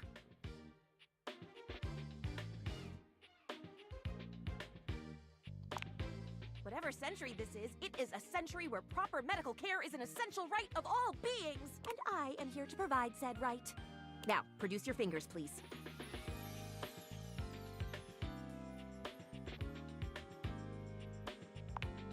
Faria looks you up and down, tapping her chin as she considers you from every angle. Exactly what I thought. No need to be anxious. We caught it just in time. You do indeed possess a splinter. But it's not just any old splinter, dear. What you have is a deep, deep splinter. Plenty of tender flesh open to infection, just waiting for those little microbial monsters to set in. Do you know what that means?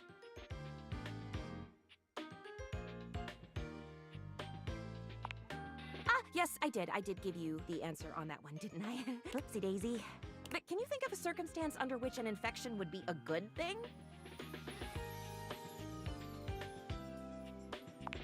And how? And that's just the beginning. Because once the infection's done a number on you, and your poor, beleaguered immune system staggers back onto the field of battle for another round with the enemy, you watch helplessly as your body swells and burns and turns all different shades of red, pink, and yellow, and the true engine of the enemy rolls up to the line. Gangrene. And before you know it, we'll have to amputate entirely.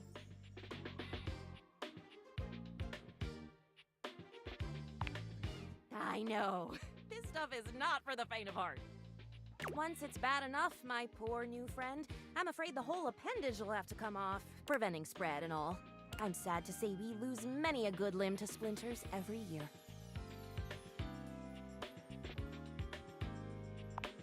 The world is dramatic. Drama isn't necessarily a bad thing, you know? Drama can be the spice of life, like cinnamon or penicillin. The bottom line is, you have got to stay vigilant. The world's a scary place, and your body is a fragile, fragile thing. One wrong move, and you can throw it into total and utter chaos. A veritable breeding ground for every bomb, dick, and hairy slate of diseases ready to eat you whole. You never know what the seemingly tiniest, laughable symptom can mean. For example, got a case of bad breath? Maybe you just ate a sandwich with too many onions. Or your breath stinks like a dead fish on a hot Sunday because you've managed to develop halitosis as a result of the toxic substances in your body not being filtered out properly because your liver is failing.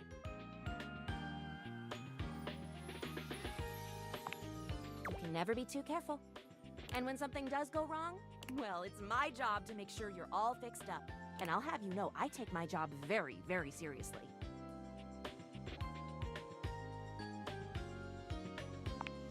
The doctor's duty is to keep their patients alive and kicking. That's a big responsibility. So you can bet your behind I make sure to cross all my T's and dot all my I's. Sometimes even twice. When there is no more sickness. Horse feathers. Feathers. Never mind. Anywho, it doesn't look like you've got any type of rash after all. Just that splinter looking awful uncomfortable there. Let's get that taken care of. And then, presto! You're all patched up. There you go. Good as new. And if you do develop any plague-like symptoms, well, that's what I'm here for.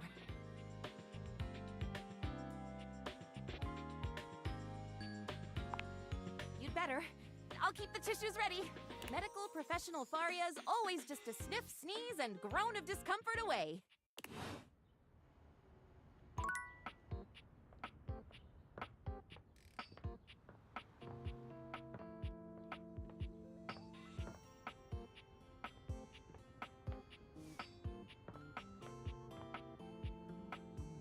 Oh.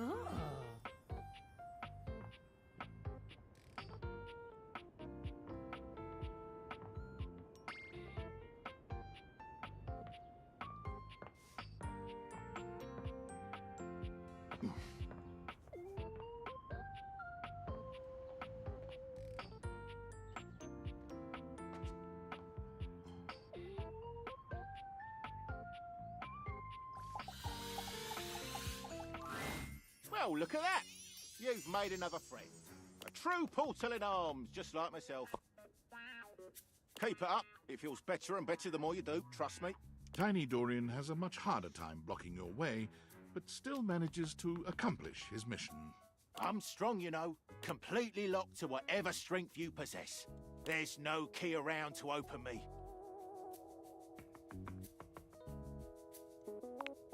If there were such an item who could open me, it would have to be a tiny little lock-picking device. But I've seen pretty much everyone round this house, and nobody fits that description. At least, nobody I like.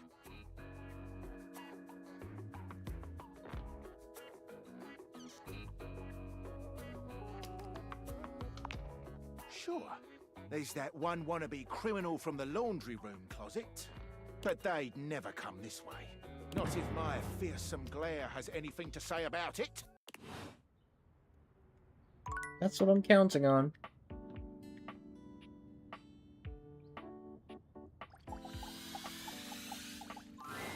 Boo!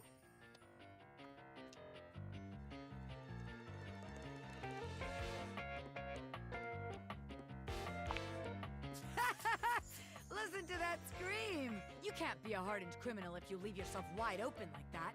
Welcome, recruit, to the future location of the heart Desirable of the Pin bottom. Crime Syndicate. The quirky dialogue, though, fills with tears of joy. Bobby gestures expansively to the laundry room. Just look at all the opportunities here.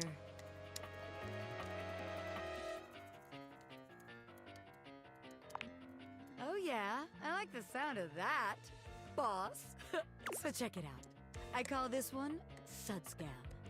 You go out around the house, spilling stuff all over the place. You know, by accident. Wink, wink, wonk. They wink at you 4 times in a row, huge and exaggerated, just to be sure you're both on the same page. When they're like, oh man, what do I do? My clothes are ruined. You tell them you got just the person for them. And you wash their clothes. And while that's going on, I go through their pockets. Next thing you know, we're rolling in the dough.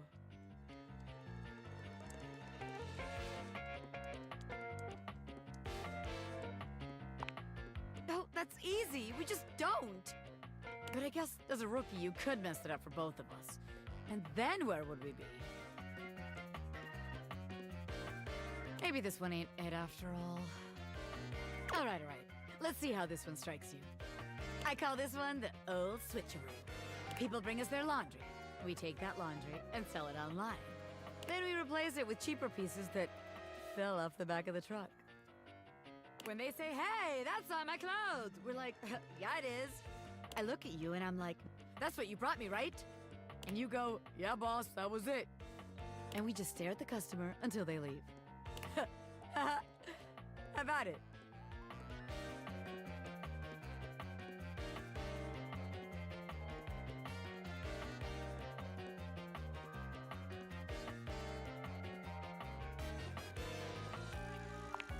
Damn it, recruit. When you're right. The scam's gotta be self-sustaining. Otherwise, there ain't no point. Okay, so maybe that one wouldn't work. But there's gotta be something good here with stealing clothes.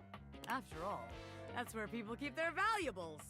A red-haired laundry hamper explodes into your midst, all rage and indignation. She points at Bobby with a trembling hand. Stealing clothes? Ah! What the hell? I won't let you take anyone else! Never again, you hear me? Never again. Calm down, you hair-brained harpy. I'm just spitballing ideas here. She points at you now. Take your kidnapper friend and get out of here before I toss you out myself! I'm going! Yeesh! Bobby twists out of her reach, making their way to the door with you. Damn! Bobby Pin can read a room, and I'm reading that the laundry room ain't the place for pinning. All right then, newbie. Here's your hint for the next place you can find me. I'm a pin of business. A legitimate business pin. You got that? Pin out.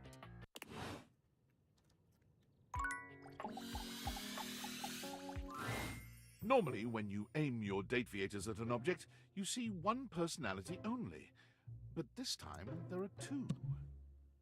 And they're so engrossed in a hideous argument, they don't even notice you've arrived. One is dressed in woven straw, with clothing in a basket on her back and a shock of red hair that runs down it. The other is only just visible under a messy mop of dark hair and a pile of dirty clothes he's draped all over his body. Do you think I'm stupid? You think I can't see what's going on right in front of me?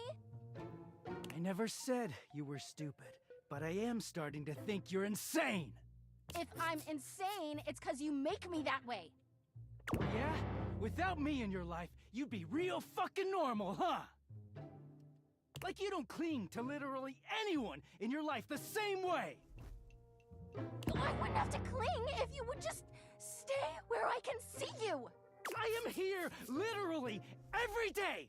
I can't have a minute to myself.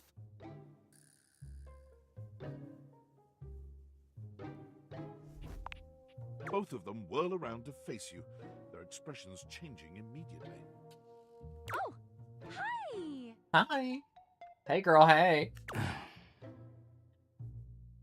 sorry you had to hear that, but please don't worry, it's fine. Yeah, just fine. The energy in the room may have dampened, but there's still a thick tension in the air.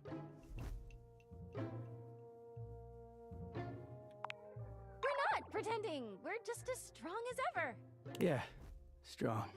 Oh dear, we haven't even introduced ourselves. Though, Durkee and I know you well. Please don't call me that in front of other people. You're so cute when you get assertive, Durkee. Anyway, I'm Harper, and I'm your laundry hamper.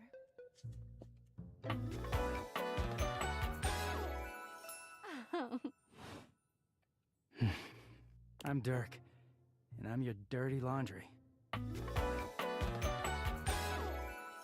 Mm-hmm. Whoa there! My content aware has given me a I tickle. felt it coming. Harper and Dirk have a relationship that isn't exactly the healthiest. It could be triggering for people who have dealt with toxic and abusive relationships. If dealing with that kind of behavior in a light way is disagreeable, I wouldn't recommend this one, that's for sure. You cool with that? Or you want to skip it? On with the show. He is a very dirty boy, isn't he? Harper. Harper stomps on Dirk's foot, beaming all the while. Dirk grunts, but says nothing. Anyway, that's us. You could sound a little happier when introducing us, Durkee. Do I not seem happy? He looks at you, stone-faced. Every minute with Harper is a non-stop party. Harper's smile grows strained. Well, someone around here's got to try to put a happy face on things. Durkee broods all the time like he's fucking Batman. Hello. Hi, Oi.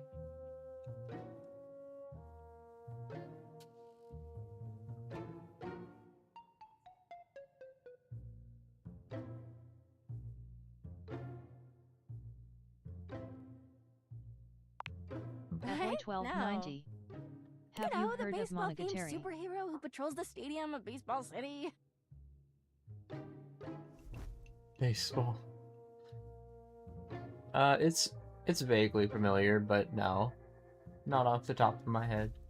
Kinda weird you've never heard of him. Don't be rude, Durkee. I'm not. It's just surprising. Not everybody keeps their nose in a comic book like you do. Well, not everybody needs the level of escapism I do. There's an awkward silence, and then... You know, because they're not dating the laundry hamper equivalent of a bamboo finger trap. At Oi Harper is 1290. silent for a very long Wait, time. what, didn't you have but a girl can feel voice another just now? argument coming. Just as she opens her mouth, you speak first. I am a girl.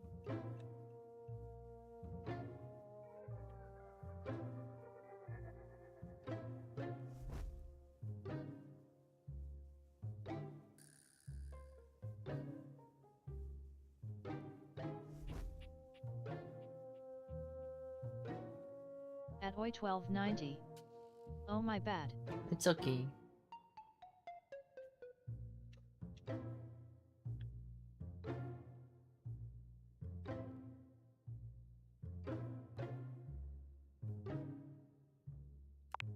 You too, honey.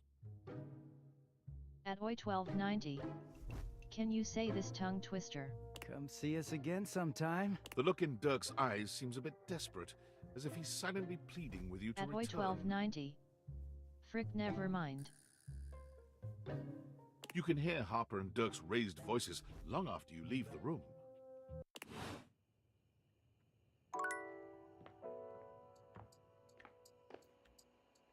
Okay, so we have the oven, washer and dryer. Thank you for a head pat, Silly. I don't know why I'm not hearing them.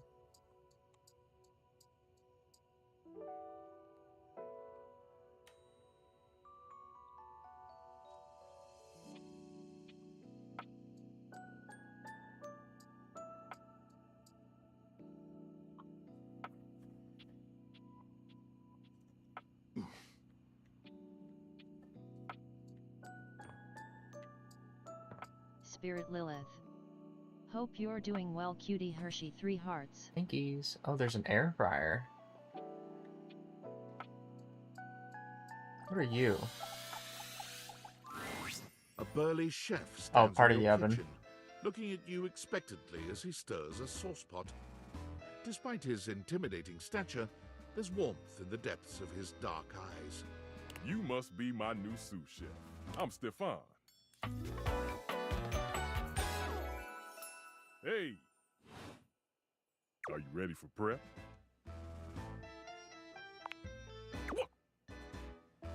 Stefan regards you in silence for a few long moments.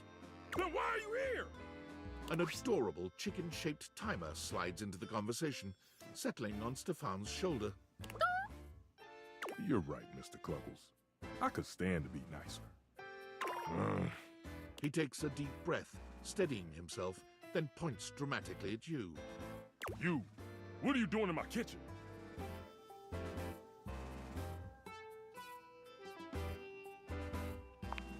This is my kitchen. You must have me confused for someone who thinks this kind of thing is funny. I'm busy. I've got a whole lot of folks to feed, and unless you are here to help, I need you to step out of... Wait, do you smell that?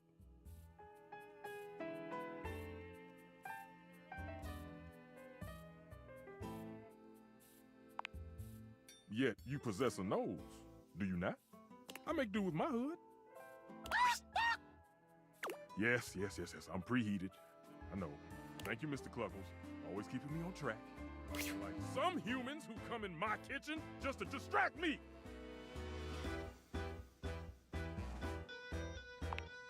That little chicken timer offers more help than you can imagine.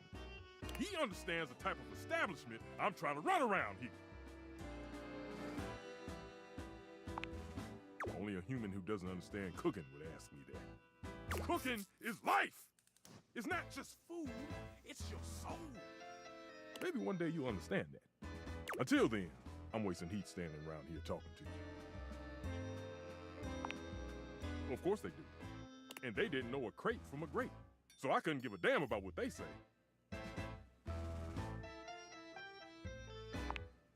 Go on, shoot. Okay, Mr. Cluckles, all prep should be done in 7.5 minutes. Start the time. And go! I'm guessing the oven hood also counts as part of the oven.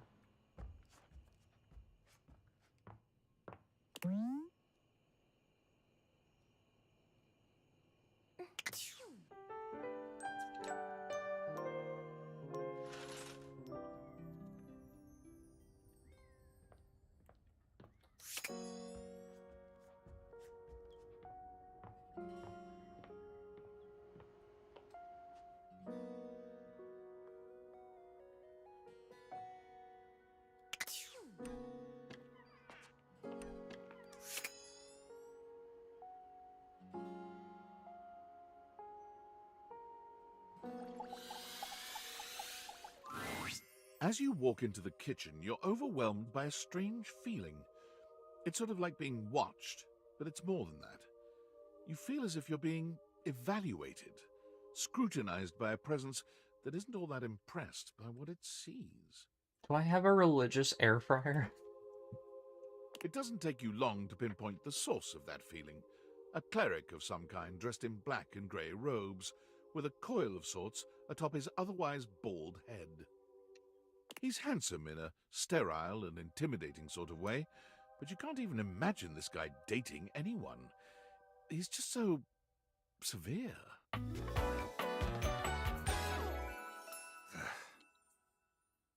Friar. I get it.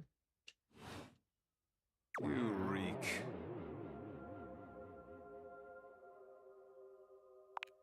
Spiritually. You gesture to his bald, shining head. I don't have a clue what you mean, nor do I care. My physical appearance is of little consequence. It is only my soul that will ascend to the heavenly kitchen. He ignores you. You reek of sin and grease. I feel as if I have been bathed in oil simply looking at you. Yes, air fryers do see a lot of grease.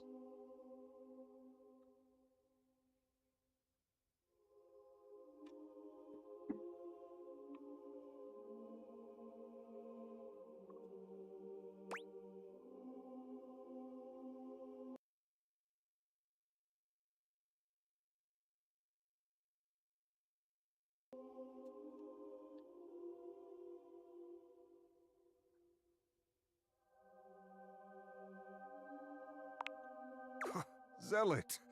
Hardly. I am Friar Errol, founder of the First Church of Convection. I am the steward of the road to the heavenly kitchen. I am a holy vessel for culinary purity and efficiency. And I am your salvation, sinner, if you would but take my hand. You reach for his hand and take it in yours, looking him directly in the eye. He doesn't seem to know what to do at first, glaring at you in a surprised and uncomfortable silence. Eventually, he extricates his hand from yours, wiping it on the front of his robes. I meant to take my offer of help, wretch. But it is not yet too late to save your soul. First, you are to confess your sins to me, the steward of your culinary soul.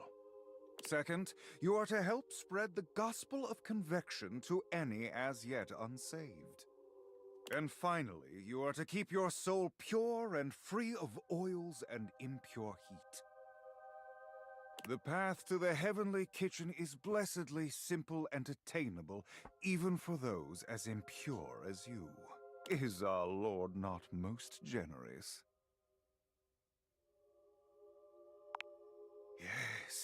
Yes, that's it. Praise him. Tell me, do you wish to repent for your culinary sins, here and now?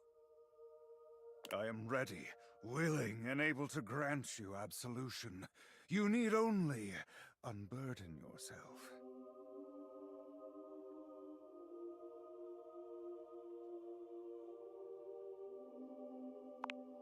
Speak, my child. What is it you wish to confess? McDonald's.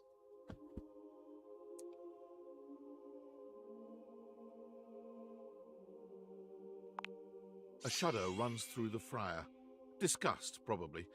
But if you didn't know any better, you'd almost swear he was kind of into hearing this.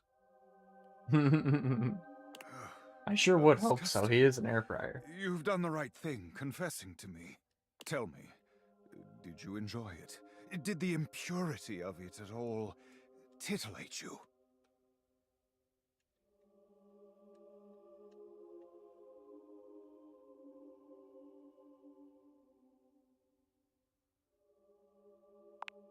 It is insidious, is it not? The way the grease devil tempts us. Even I am not immune to temptation, perfect though I may be. The grease devil is slippery and sneaky indeed. But in confessing your temptation, you have done well today, my child. Return to me again, and we will continue guiding you down the path to salvation. For now, I must return to my duties. May you feel his currents at your back. Amen.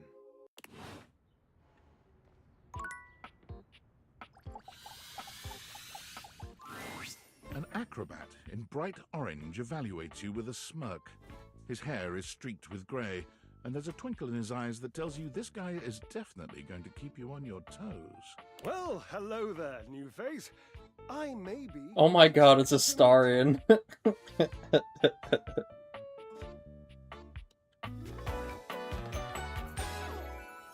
Yes.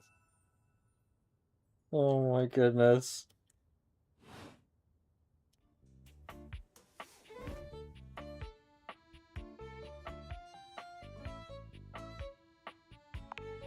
I have a voluptuous suspicion that may be the emotion I'm experiencing. Yes.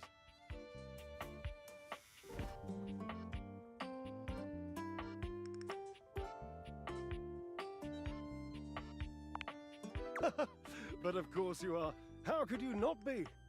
Look at me after all. Listen to the mellifluous murmur of my voice. Well, hardly a murmur. More like the euphonious booming of a cannon from a stone-turreted castle. Marble on all the floors, gold leaf, filigree wrought iron, and my god, the velvet. If I were a castle, I would be absolutely dipped in velvet.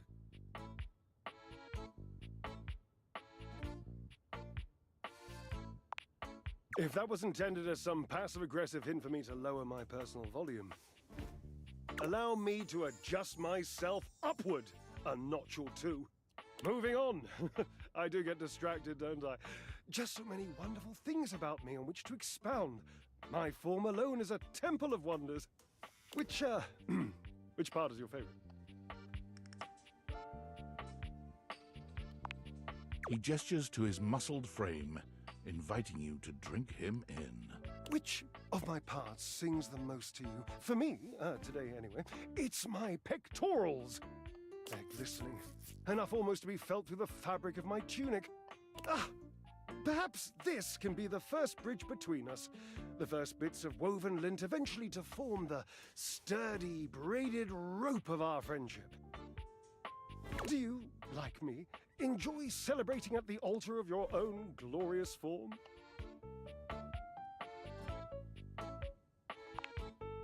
Ha, indeed. I am an enthusiast for anything that challenges all sides of my glorious vessel. Jerub, I cannot even begin to tell you, but I am nothing if not inventive, fearless, indefatigable.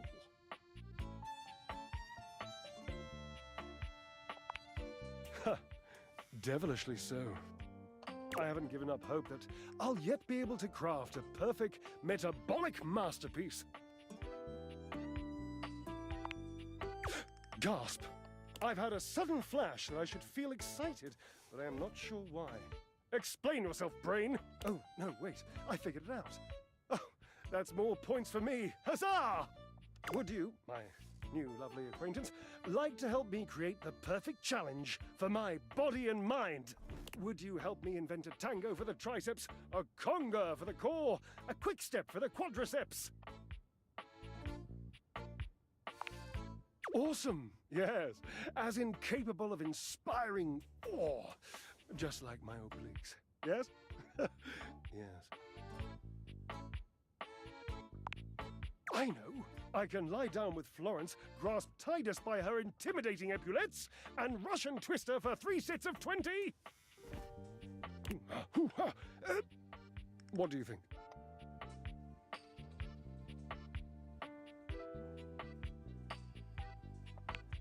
Oh dear, no. I don't think that's a good idea. Darling, where would I hang from?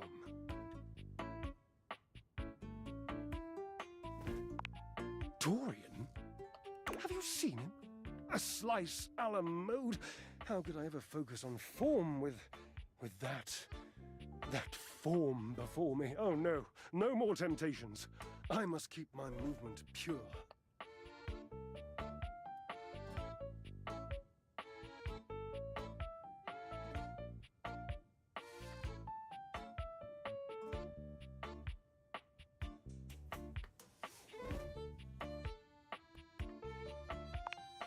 Ah, you are a cruel taskmaster. Lucky for you, I am exceptionally well mastered. Rigorous training is the only way forward, the only way to progress. bring me the ecstasy of discipline, the sublime breath of skill.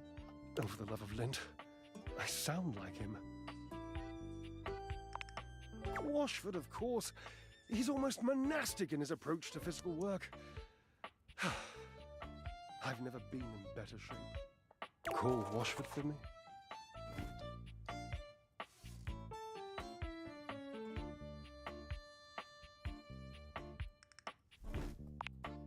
Yes, obviously. If it were genuinely far away, this would be so much less torturous. But as it is the stuff of pure drama. Drama! Don't you think?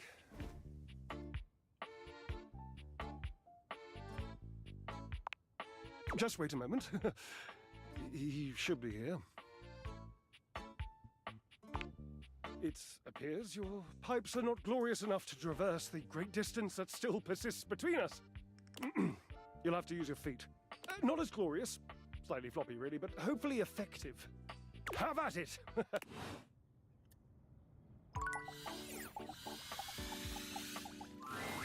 A handsome acrobat greets you with a small yet theatrical little bow, placing a hand on his chest and tipping his head forward.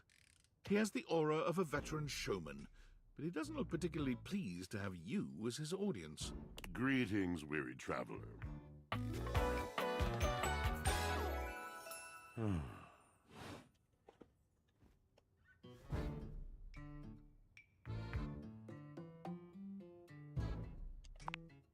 You seem taken aback. Quite natural.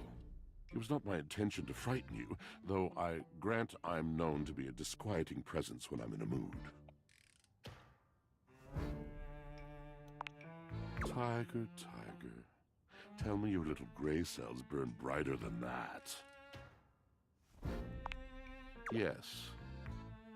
Yes. A long and solitary bad mood. For this, for everything, we are out of tune.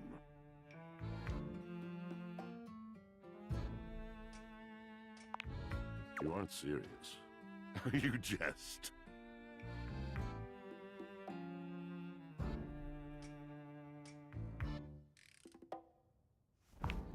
Do you want to hear my story?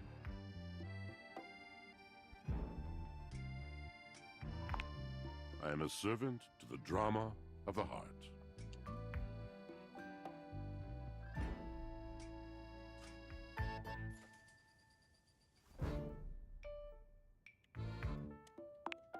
Good, bad, what's the difference? I am awash in the scurryings of lives. Countless lives. Countless stories. I am filled with water. The fundamental state of all things. Water. The tears you cry when you are born. When you are made. When you are broken. It is the sweat that drips from brows and shaking knuckles in alleyways, in schoolyards. It flows over its own frozen self down dry and grateful throats. It is the wellspring of ancient secrets, held in rough clay bowls. I am surrounded by it.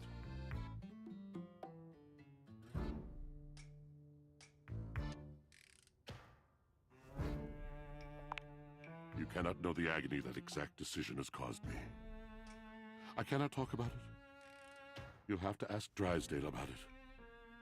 The pale betrayal. You have no idea. But not only that. Not only do I hold the limitless, the unfathomably simple. I hold the dirt of life. The blood stuck in denim from skin knees comes to me. The stains of earth from a weekend spent burrowing into trees and the slimy, crawly things. The makeup smeared onto shirt collars and cuffs, streaked mascara, and embers of a lipstick that blazed once. All of this comes to me to be absolved. It may be dissolved, but it does not disappear. It cannot. Nothing does. I must keep it all. It is a vast treasure house of memories, of senses, and it is safe with me. But how can I, just me, survive that? How could anyone bear the weight of that much life?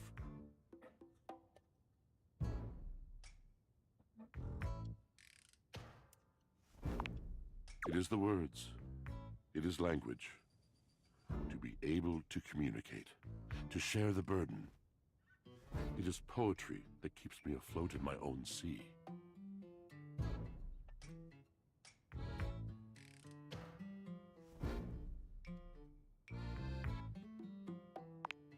You mean it? Then this at last is the dawn? Such bewilderment comes with the sight of the room, I cannot tell. I have lost my only friend.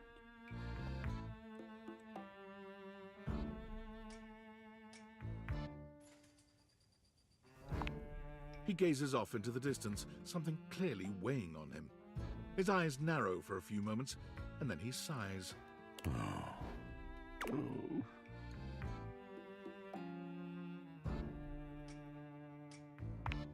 Yes, my God, haven't I done enough?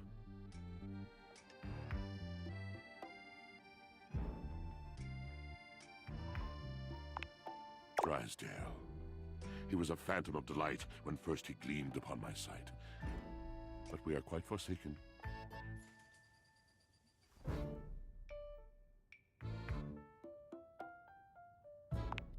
We were a duo.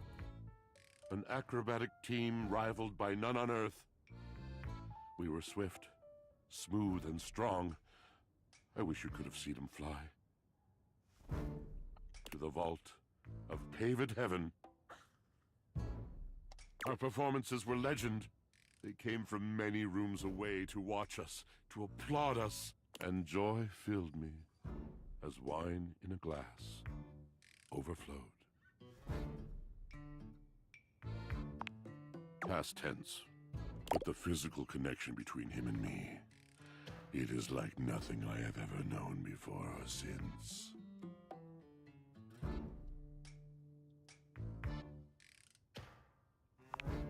He does not need poetry like I do. When he talks, it is a breeze to my tempest, and to him my tempest seems but a suggestion, a rumor of rain in another man's country.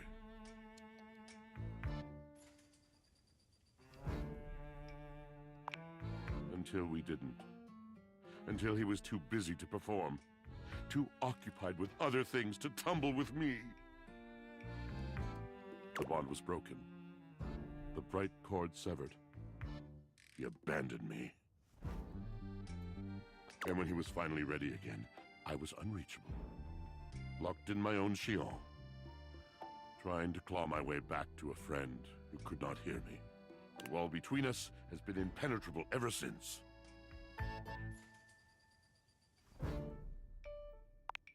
Yes, it's been years. As I said, traveler, a long and solitary bad mood. All moving things come to an end. A knotted willow. I miss him every day. Though you have been a rather dismissive and flippant creature, I find I am still charmed. I didn't know I could still feel that way.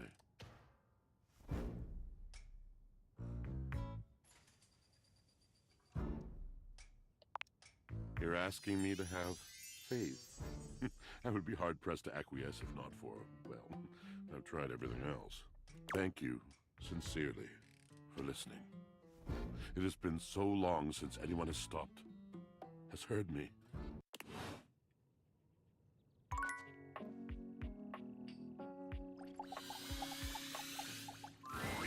What appears to be a dishwasher with arms, legs, and a disconcertingly cheerful face waves happily at you. You tap the Dateviators a few times, wondering if they've malfunctioned, but the mascot-like dishwasher before you doesn't waver or change. Hello, and welcome to the Valdivian dishwashing experience. We offer an alarmingly clean output of all kinds of dishware, clothing, and such. My name is Dishy. I'm your dishwasher now.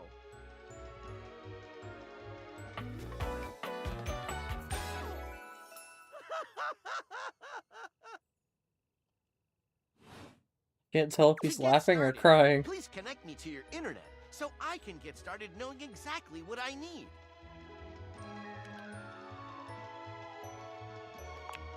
Ah, thank you. That feels much better. Wait just a moment as I get your dishwashing experience ready. Dishy falls silent, perhaps processing. Beep boop bop. Boop boop boop boop boop boop. One new update found. Downloading update. Beep boop bop. Boop boop boop boop boop boop. 1% downloaded. Beep boop bop. Beep boop bop. Boop boop boop boop boop boop. 2% downloaded. Beep boop bop. Beep boop bop. Beep boop bop. Boop boop boop boop boop boop. Beep boop bop. Beep boop bop. Boop boop boop boop boop boop. 3% downloaded. Beep boop bop. Boop boop boop boop boop boop. Beep boop bop. Beep boop bop. Beep boop bop. Boop boop boop boop boop boop. Beep boop bop. Boop boop boop boop boop boop. Beep. 2% downloaded. Beep boop bop. Boop boop boop boop boop. Beep boop. Boop boop boop. 4% downloaded. Beep boop bop. Beep beep. Boop boop boop. Beep boop boop boop. 4% downloaded.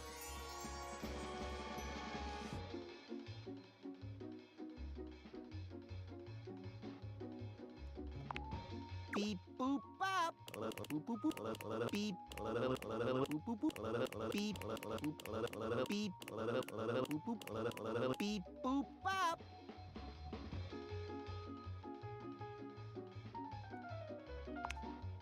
%4 downloaded.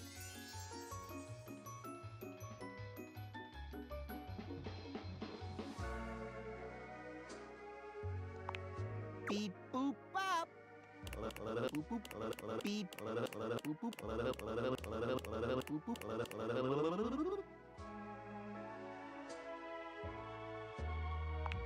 Beep boop bop. Boop boop.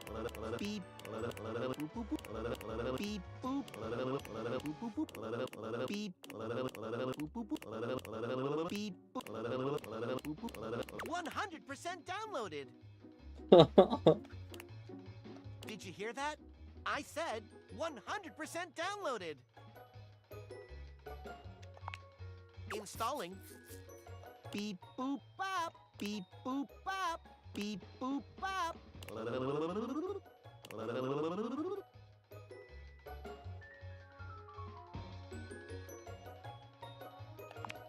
Beep boop bop. Beep. Beep. Beep beep. Oh my goodness. Beep beep. Beep. Beep beep. Beep beep.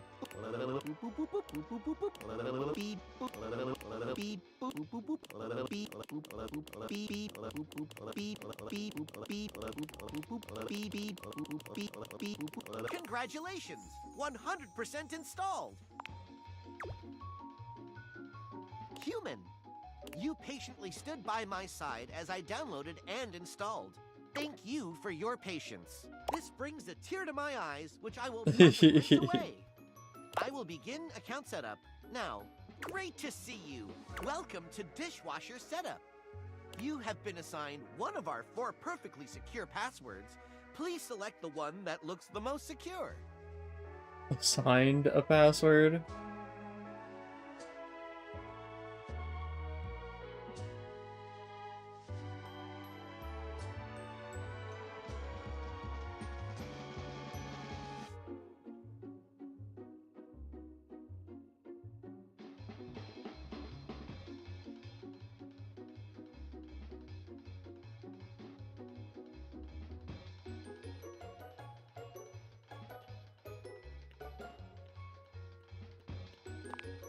Thank you. You should have gotten a chance to write that down. Your data means a lot to us, so much that we will entrust it to ourselves. What is your preferred style of dishwashing?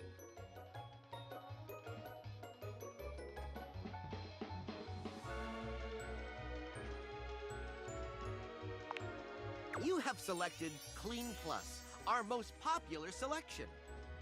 Clean Plus gives your dishes the feeling of perfect extraction of bothersome particles, like a spa for your dishware. Setup is complete. Thank you for entrusting Valdivian with your food and food-related data. Goodbye.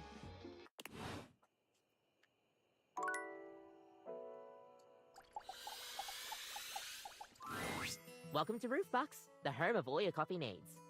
What could I get for you today?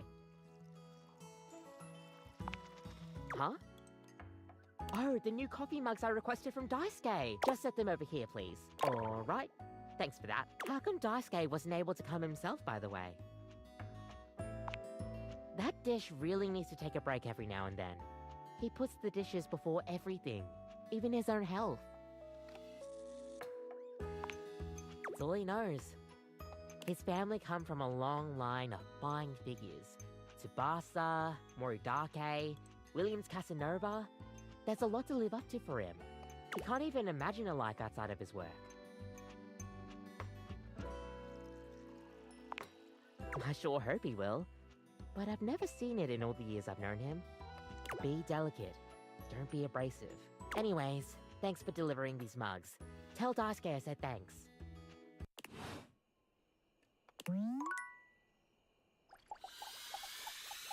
I wanted to drink a cup of coffee so I can see Nightmare.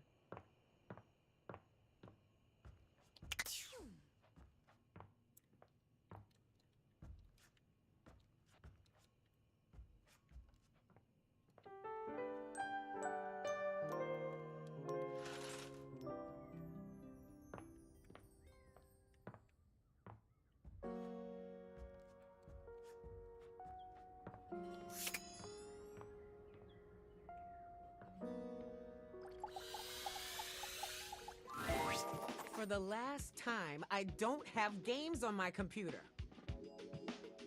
I can literally see a game right there on the desktop. Well, that's for me, not you. I work hard. I deserve a little self-care. Mama needs to play a little arachnid old maid every now and then to soothe her nerves. Hey, I got nerves that need soothing too. From what? Pretending to— I'm not pretending. This is legitimate. Sure, kid, sure. Oh, look, your friend is here. Leave us alone. We got business to talk. Sure, business. Well, well, well, look who made it. Welcome to the potential future home of the Pin family's crime paradise.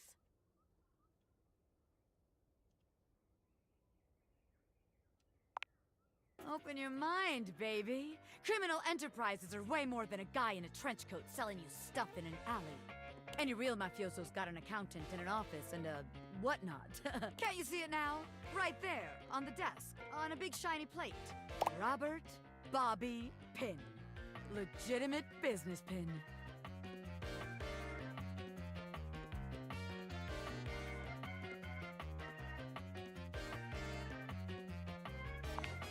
God, I thought the Bobby in quotes would make it obvious I am not stuffy old Robert Pin. I'm Bobby, sensual and sexy criminal mastermind, with a brain as fat as my wallet. Ha! I mean, yeah, bigger is always better. But all right, if the nameplate ain't selling you on the vision, check this out. I call it funny money, honey. So we tell people I'm a finance pin. I scam HQ, the office, really sells people on the whole thing. I make a bunch of fake degrees and licenses and all that. They bring me the money. I take it. Then we tell them that I invested it, and it's totally making a bunch of money, and they just gotta be patient. Meanwhile, we get some more suckers, take their money, and give it to the old suckers. We just keep finding new suckers to keep the scam going. It can't fail. Isn't that just banking?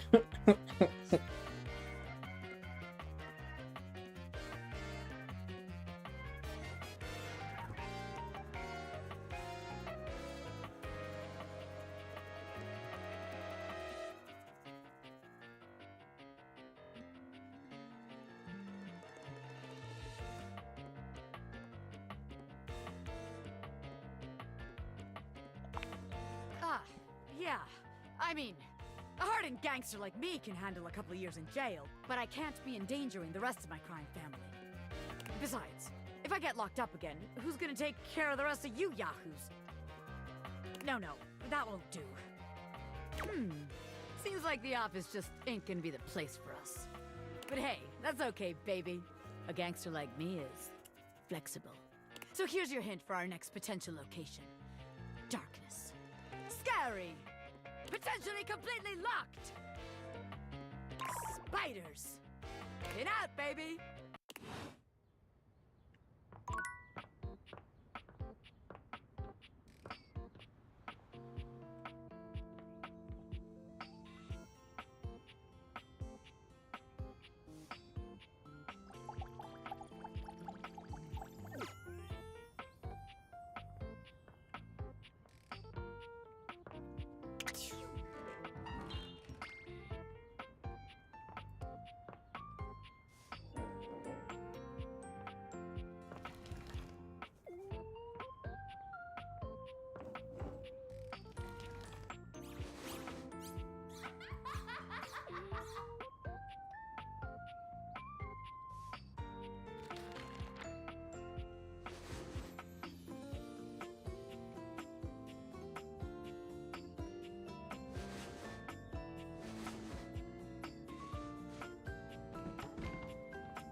The game console turns on.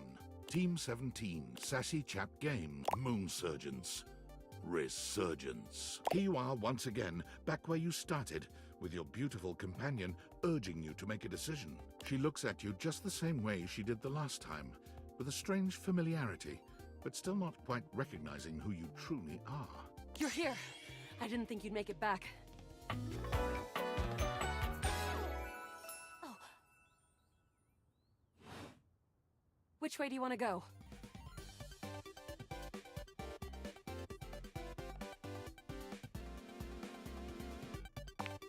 Of course we've met. We've been about 17 hours into this quest line. No. I would definitely remember something like that. I've got quest updates and relationship statuses in my Stata decks anyway. And I don't see anything about an actual connection we've had aside from mission partners in here.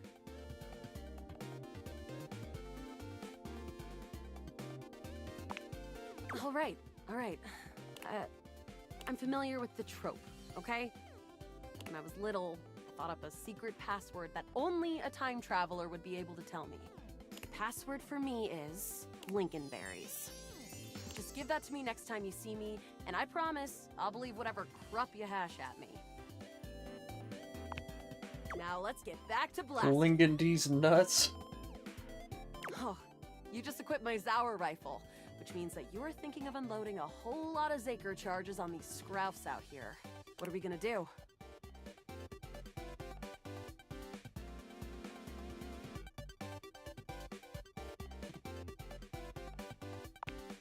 Berserk! Eat Zaker, worm! 88, that ought to... We're near the comp. They'll have assassin class. We'll have to sneak our way in. And probably start dispatching them with utmost violence. You up for it? You're right. I'll put them upholder. I found an entrance on the dark side. Should be an easy way in if we just follow the marker on the map. After a short walk, you find yourself... With my troc pecking skills, we'll have this open in no time. Me? I'm your average maybe. We fight against the upholders who are determined to do everything in their power to... You? I always thought of you as a cute, but... Luna picks the lock allowing you... Here we go. There will be surveillance class 2, which can sound the alarm.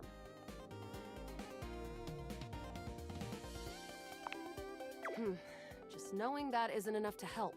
They've got ultra tech that renders them invisible to all senses. Can't believe that's our fate.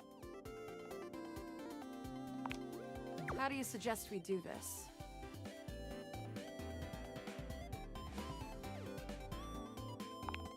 Let's light this place up!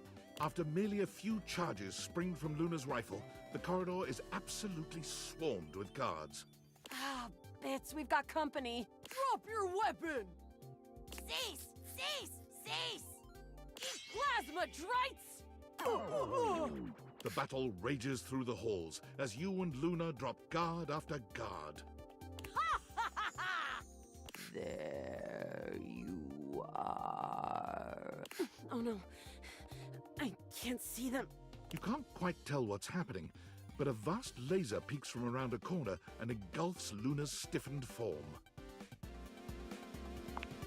Bravely, you take Luna's frozen body and crash through the remainder of the hallway. Once she is removed from the power of the strange weapon, she hangs limply in your arms for a moment, enjoying the ride. You run further through the maze-like compound and finally make it to an empty office. Krah. We lost a lot of gear there in the tryst of battle, but at least we still have enough health to get us through to the end. We're getting close. You wanna press on, or should we take a crafting break? We have a chance to use what's left in our inventory to make something that will help us in the final battle.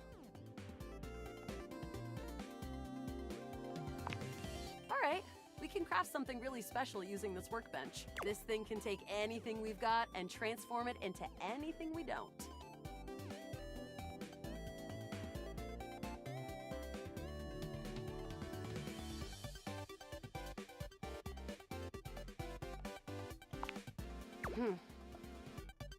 I'm not quite sure I believe you just yet, but noted. I'm prepared for anything. You and Luna make your way through the final threshold and stop right before the entrance. Oh no. There it is. The horror of it all. The way opens up into a large regolith cavern. Mining constructs mingle with moon rocks as the terminus of the station is reached. But perched high on the crane next to a large glowing blue crack in the regolith was a well-outfitted spacer who looked just like Luna. You came just in time for the festivities to begin. Celine Moonrise, prepare to die!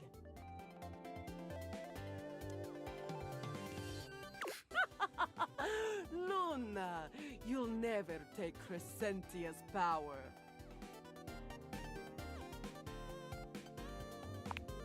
Yes!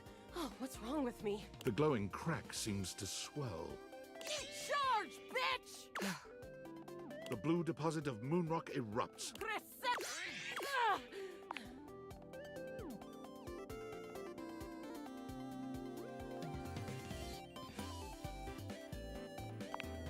What? Love has like 0 attack! I choose the old standby. An unceasing burst of Zaker charges! The battle is fierce, but ultimately Crescentia and Celine fall to the ground, presumably dead. Wow! Did that without even a single save. Great job, Yael. I couldn't have done it without you. Well, I'd love to be friends with you. Even though it can be dangerous out there in Novaya Moskva, having a real friend by your side means you keep your KD ratio way down.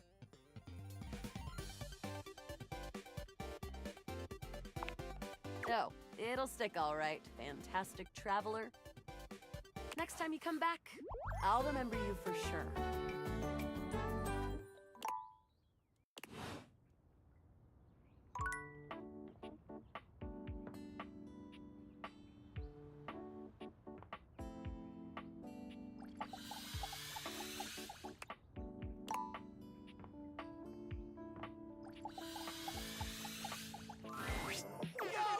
Yo! My favorite studio audience is back in attendance! You're just in time. When you hear how dope these shows are, you're gonna be shocked. Loading programming, amplifying awards, slam dunks, boosting bogus alien junk, spreading around fake news no one will have time to debunk. And victory is mine. I found 15,000 new shows you wouldn't oppose. So what genre can I impose on you with my flawless flows?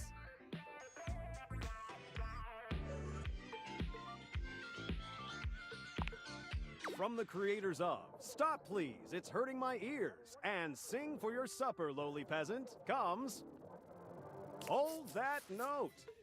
The groundbreaking reality TV series where the only task is to hold a single note until you pass out from oxygen deprivation. Hosted by viral internet flash in the pan, Lil Little. And featuring a panel of quasi-celebrity adjacent judges. Witness the triumphs and tribulations as contestants strive to outlast the competition and inspire audiences with their uncomfortable dedication to holding that one perfect note. Will they die trying? We sure hope so. So, my beau, does this show make you go, wow? Righteous! Let's relax with some snacks while we await the climax, and... Oh, god damn it! Valdiviflix bought that one too? God! I can't believe this! What the hell, man? Just forget it. It doesn't matter what I do. Valdiviflix will just beat me at that too. I appreciate you being sweet, but I need some time to process being obsolete. Aww.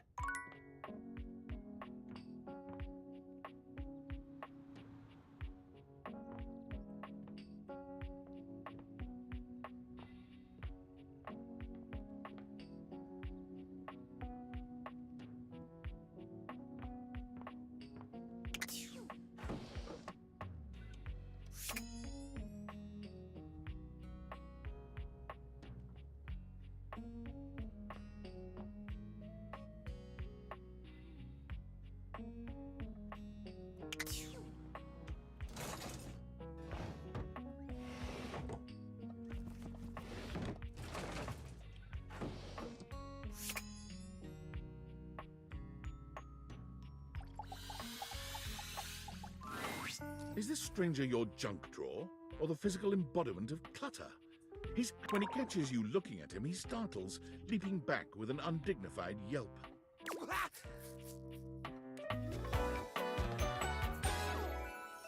Whoa, Nelly! Whoa, Wolf! Cheese and crackers, you startled me. Hang on! My content aware is going off. Jerry has some mental health concerns that some players might find a little problematic, specifically hoarding. You cool with that, or you want to skip it? Carry on, then. Hey, next time you open a guy, knock or something first, huh? I'm not. Besides, sudden jerky movements like that risk disorganizing my collection. Oh, yes. Of course. Sorry. Been a while since I've had a guest. Welcome to Jerry's Junk Drawer, the finest collection of curated treasures in all of the house. Feast your eyes upon knickknacks and gewgaws from parts unknown.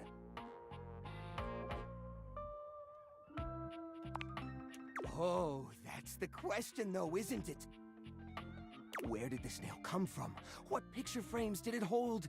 Is that really rust, or is it actually some sort of newfangled orange snack coating? Jerry lifts the nail to his lips, giving it a test lick. Nope, it's rust. Tetanusy. Ew. So, what do you think? Why, it's a collection of lost things, each one forgotten by the world, each one a story. This button, for instance. Perhaps it was left behind as a clue from one lover to another, a modern-day Cinderella slipper.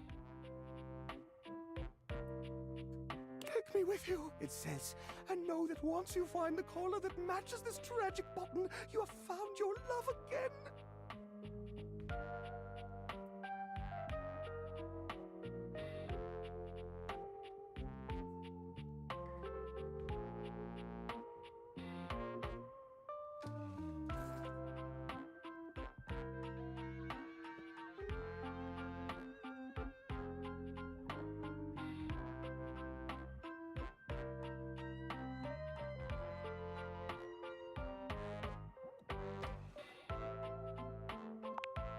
And this mysterious strip of papyrus, perhaps a missive from an ancient land, perhaps a treasure map.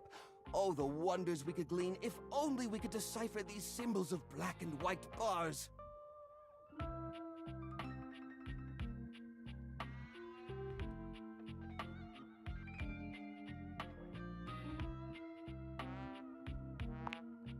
Don't worry, I did. Or I will. Once I get around to it.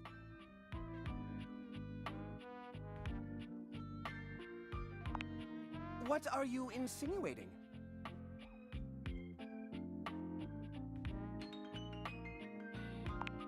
I curate for a specific demographic that happens to enjoy the limited space. They don't mind. Do I get a lot of guests? Do I get a lot of guests? Of course I do.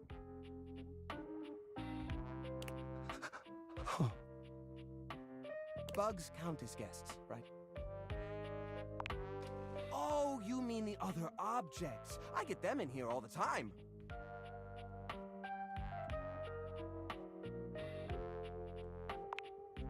Well, there's that Celia. She's a very well-to-do socialite, and she happens to be very interested in the collection. In fact, every time she comes by, she asks me, "When will this junk be gone already?" I assume she's worried about the collection moving venues before she gets to see it. She's probably just nervous about coming inside.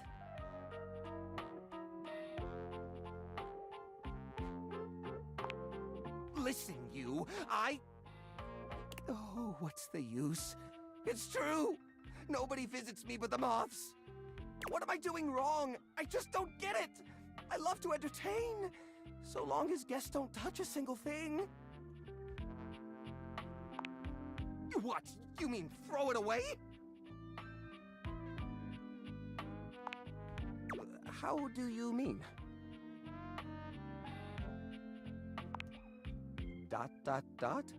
Now I'm scared. Upcycle them? You mean like an art piece?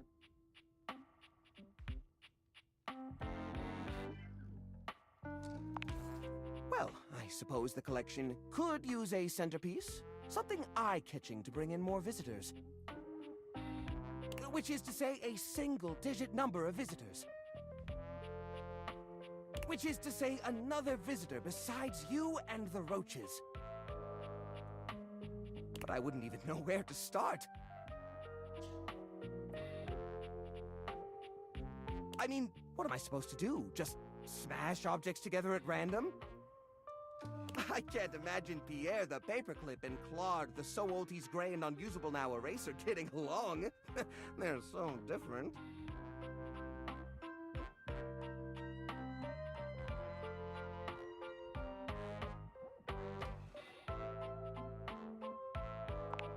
I guess that could work. To be honest, whenever I look at anything in the collection, it's like I see its entire past laid out in front of me. That's one of the reasons it's so hard to give things up, you know? Every object has a memory, and that memory is like a part of my body. They all have their own vibes and textures and feelings. Mixing them together is hard. They've all got such strong individual identities.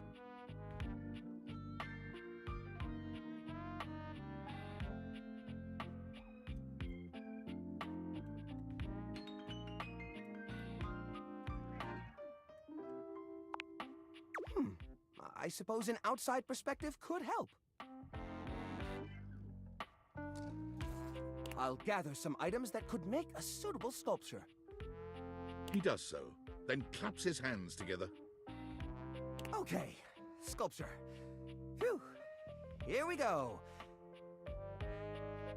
First things first, we need some kind of foundation. I think I've got just the thing for this. It's a flat, circular piece of wood that fell off the fence out back. You always said you'd repair it someday, but I think both of us knew that was a lie. I've got a pile of other objects here. Your job will be to pick one of my objects we'll pair together. It's a long shot, but maybe we can scrungle something together. Let me tell you about Rudolph, the wooden square. When Rudolph first came to me, I had a habit of tapping on him. We would while away the hours together, tapping away to a rhythmic beat. Sometimes the best fun looks like boredom.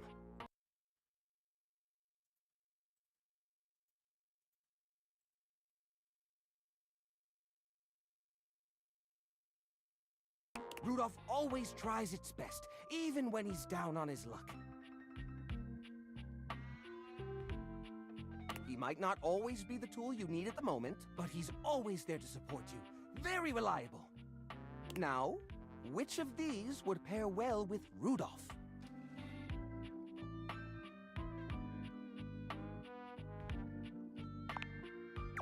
You mean Arnie?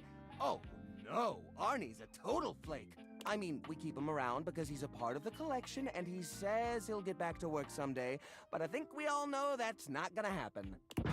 We can't pair Rudolph with Arnie. He's a leech. No, I'm sorry, but that's no good at all. Now, which of these would pair well with Rudolph? Lorena, huh? That's not such a bad idea, actually. She might have a few holes in her, but she's always been useful in a storm. Very reliable, just like Rudolph. It's sad to see them both past their prime, but I think they could find solace in each other's company. Here, I'll glue them together.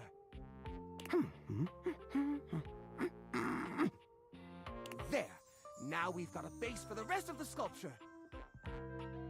We need something to give it body. Something eye-catching. Something that pops without throwing the whole piece out of whack. What do you think?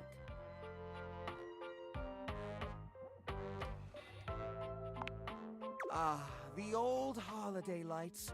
For the holiday we used to celebrate. You know the one. These guys were real champs before exactly one of their 50 bulbs burnt out, rendering the entire string useless. Even though they don't light up anymore, they still have an interesting shape. And the wire structure lets us sculpt them in interesting ways. We could even make some little columns between the top and the bottom to connect Rudolph and Lorena. Yeah, I think this is a great fit.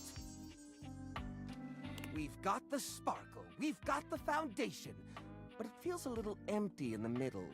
It needs direction, a sense of purpose. There's a wooden foundation, a canopy above the lights. What could go in the middle?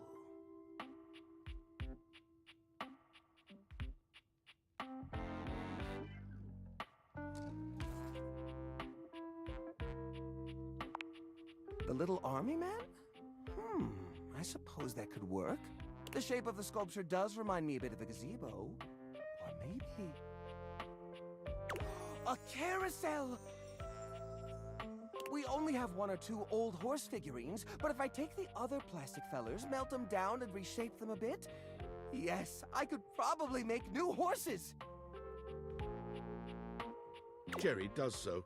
It takes him quite a bit of time, but he manages to use an old matchbook and some tinfoil to melt the figures into a mold. By the end of the process, the figures have transformed into a series of horses with multicolored manes, thanks to their disparate pieces.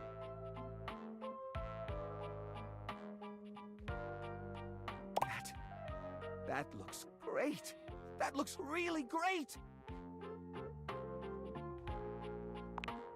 These poor figurines forgotten and collecting dust, reshaped into something beautiful. Rudolph and Lorena working together to give them a stage. It really is the essence of upcycled beauty. I have to say, this is very striking. It pays homage to the origin of these objects while giving them a new sense of purpose. Look at that! What a beaut! Oh, bed knobs and broomsticks. I wasn't expecting that. Well, that's great. That's really great. Please come back anytime, especially if you have anything you'd like to add to the collection. We're always accepting new donations. Things are coming up, Jerry. Bye. Oh my goodness, another love at first sight.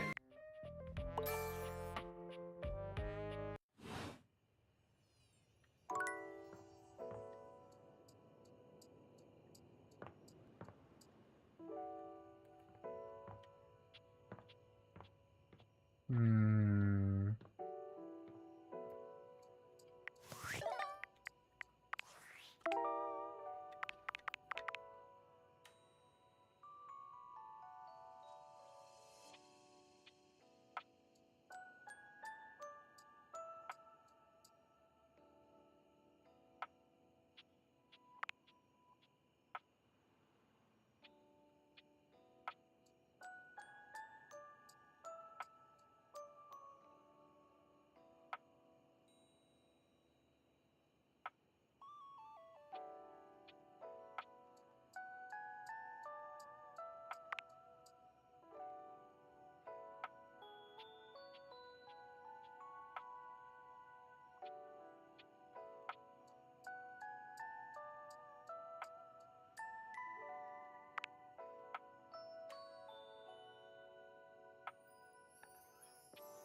Anime merchandise.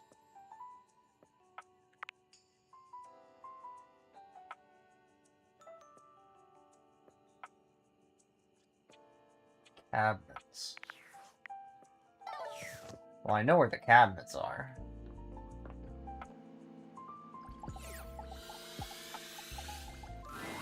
A handsome stranger with a model-esque beauty stands just a few feet away from you, posing with a hand in his hair, as though he were in the middle of shooting a perfume ad. The moment he lays eyes on you, he lights up, drinking you in with a warm smile and warmer gaze. Ciao, beautiful. What are you doing? Ah, but of course, I am admirable in so many ways. Tell me specifically, per favore, and then I might do the same for you.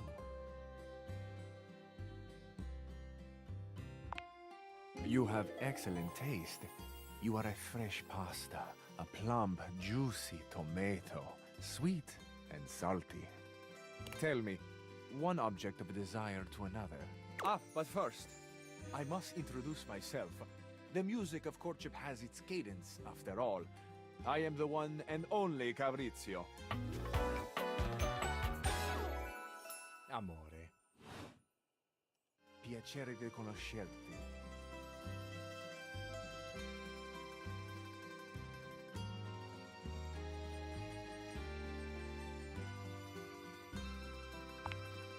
Ai, degno di nota. What a beautiful effort you're making to speak the language of a new friend. Now that we are introduced, we must get to know each other, eh? Let us begin with a simple question. Un aperitivo.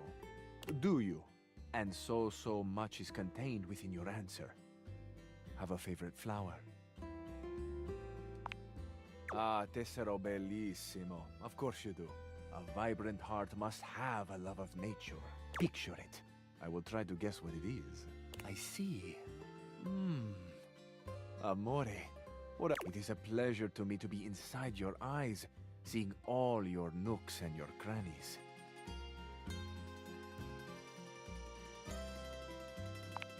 Ah, do you ever, amore? And exquisite crannies they are. And somewhere buried in one of them, like a golden treasure waiting to be found, is this flower in your mind. I see red. No, not red.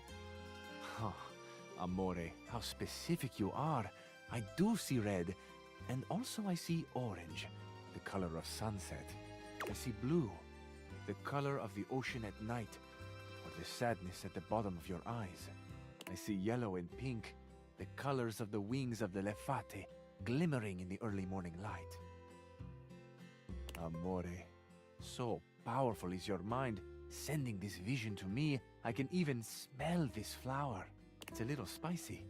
It's earthy and yet light. Smell is such a powerful sense, Amore. It is the sense that goes most directly to our memories and our hearts. What a gift you give me, Amore, with this aroma. You are thinking your most favorite flower is Uccello di Paradiso, the bird of paradise. Puffy Sheep Lexi. Hi, Lexi. Hero Hershey. I know nothing, Amore. I know only what you show me. Puffy I am Sheep at your Lexi. mercy. Thank you for Hershey the gift 3 of your hearts. favorite flower.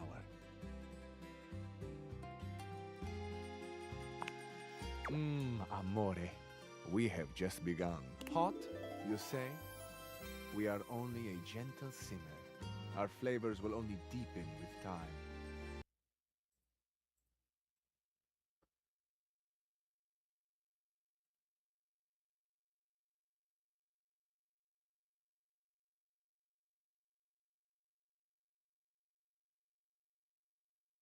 I feel I should tell you also. It may look as though I have something of a hard exterior. I have heard before, though not from lovers, that I can sometimes appear closed. But let me assure you, nothing could be further from the truth. I am open.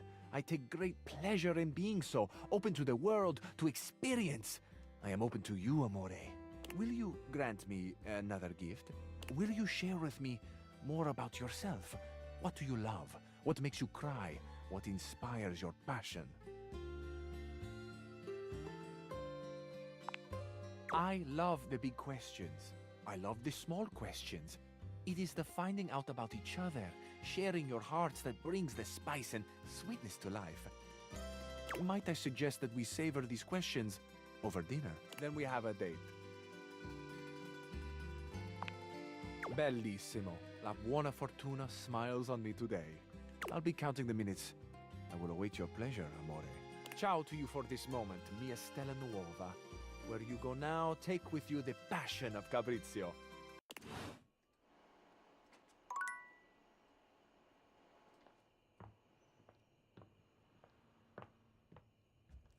Night-night.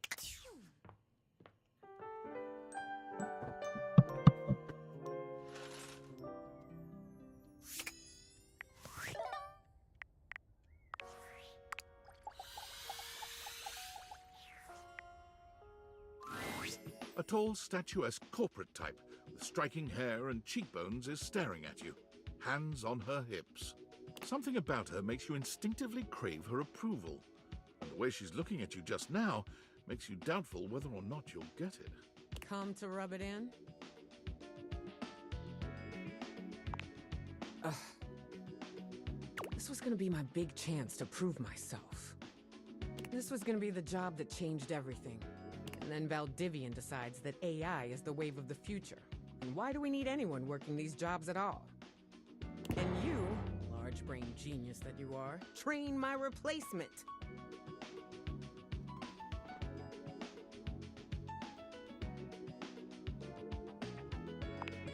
Am I supposed to feel sorry for you, traitor? Because I don't. Well, whatever.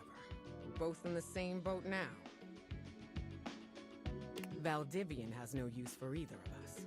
And you got me into this mess, so you're gonna be here to get me out of it. Don't worry, I poisoned it by asking all the clients if they want to go out on a date.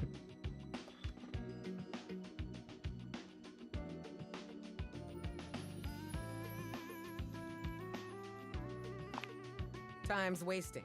Let's start over, shall we? Icebreaker, your name and a fun fact. Name's Wilhelmina Work. Friends call me Willie. Hello. You and I aren't friends, but in the spirit of team building, you can call me Willie. As for my fun fact, I speak 6 languages and am fluent in 4.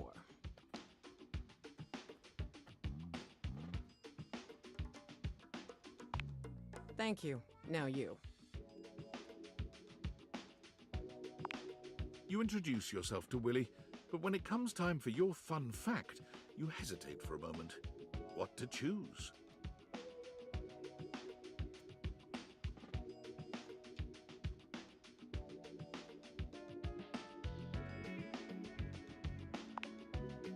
Probably would have gone with something more recent, but that is heartwarming and relatable. Shows initiative and ambition, too. Well done. Well, that's done now. Let's see what else is on the agenda for today. Willy pulls her phone out, scanning through some unseen document. She frowns, her pretty features twisting into an annoyed grimace. Guess we're on to scope now.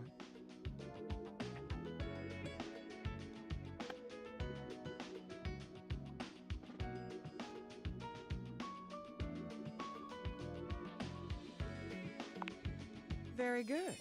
Maybe you're not as hopeless as I thought. Here's the deal. I had a job. You cost me that job. I am your job, so you don't have a job either.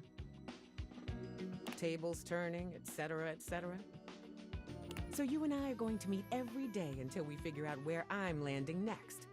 Since this is your fault and you have nothing better to do, you owe it to me to be here for this.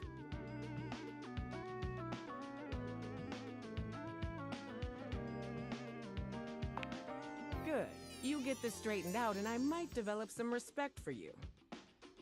I've got some interviews lined up with some places around the house. First one's with Hanks Limited. Just yell, dude.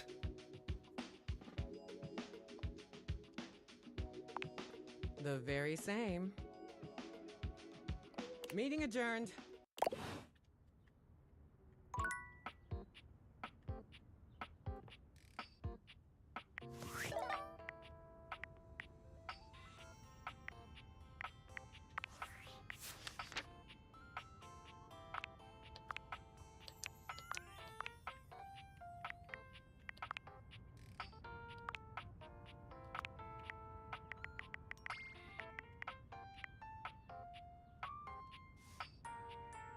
That looks like another chair.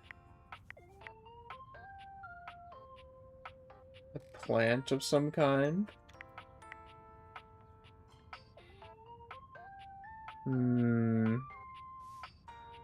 Hard to say.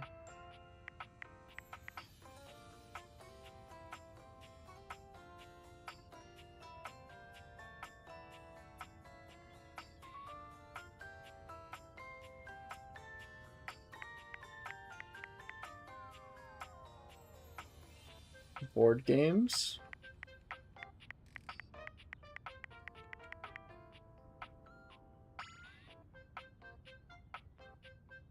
That's probably the magician. Wherever the hell he is.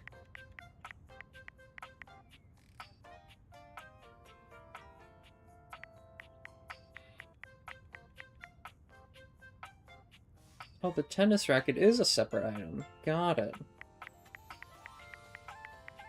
I just assumed it would go back to the sports items. The key that we have yet to find. A mouse trap. More keys. Is that a lock?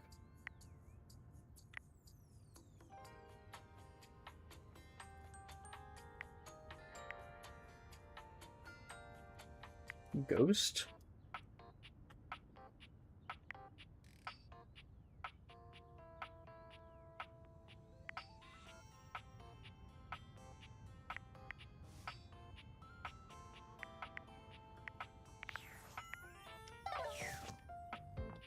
Well, first things first. Where's Bobby?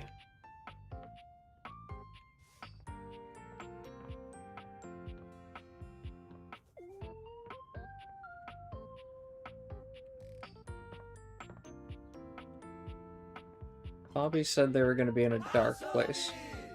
Jesus Christ, that scared me.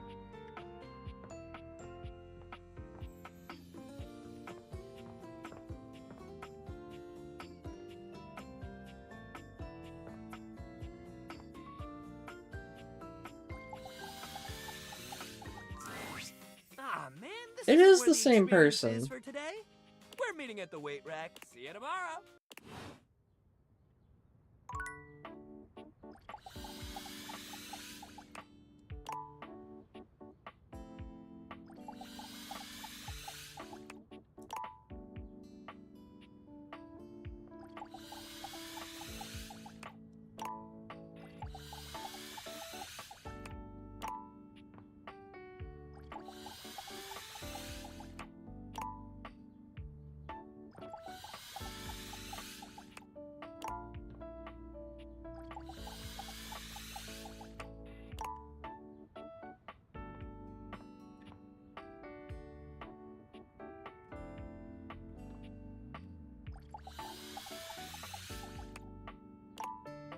Okay, so they're literally all him.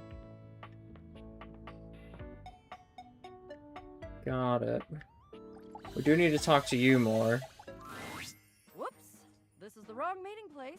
Go meet me at the bottle above the fireplace. Daring and daring do await.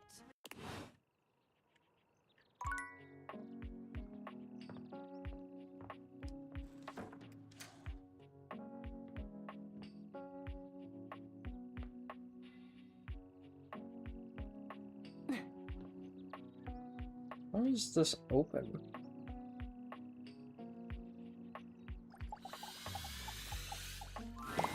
All right, you ready for your first workshop?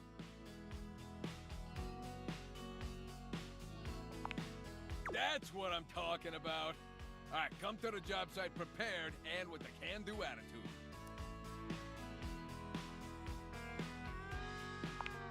A good job is never done, unless it's donezo. You ever heard of donezo?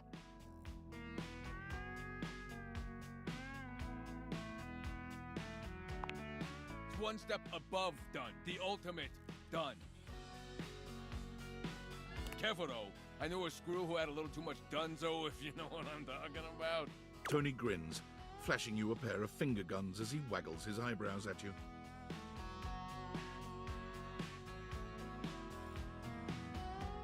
Damn it.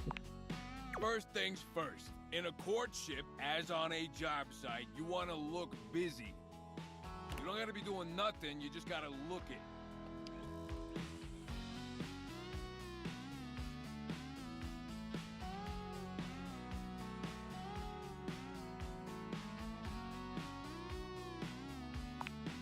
Ah, the sweet sounds of education.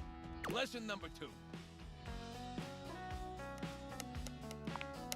You just wrote down lesson number 2? Wow, commitment. It's what's on the outside that counts. Yeah, my work here is done.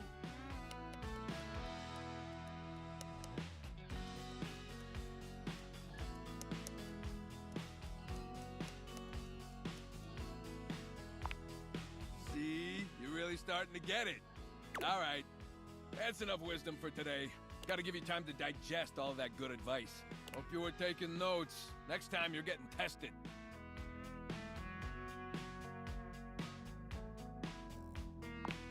Good. You better knock my bolts off next time I see you. There's the lunch bell. Gotta run. Remember what I told you. Test next time.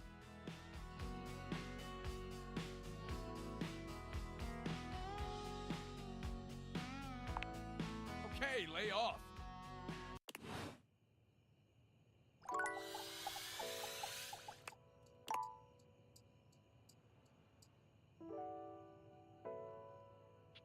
Any of these items in the toolbox different?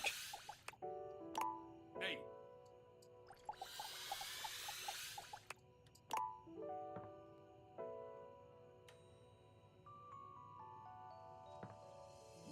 Does not appear so.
Can I talk to the mat yet?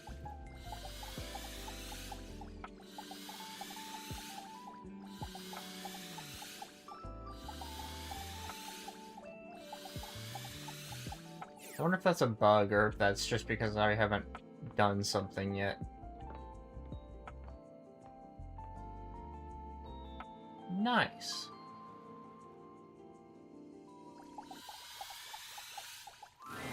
Oh dear. This is art, which I am, but meeting you here just isn't right. No, no. To the attic, where it is only proper.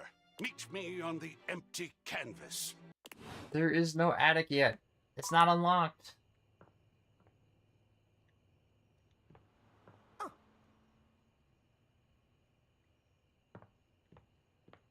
Bobby, I can't find you.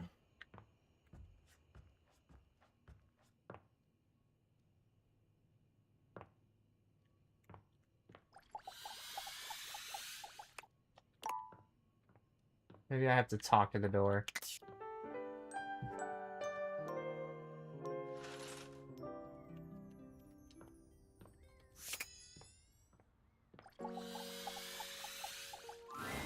Locked. I don't know. There was an old friend of mine who could always open me up, but he was put away sometime in the distant past. I can feel his energy distantly, perhaps directly below me, 2 floors down.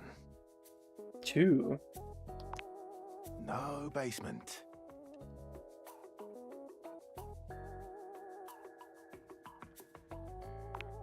Have you spoken with Trapdorian? I've said too much. Trapdorian.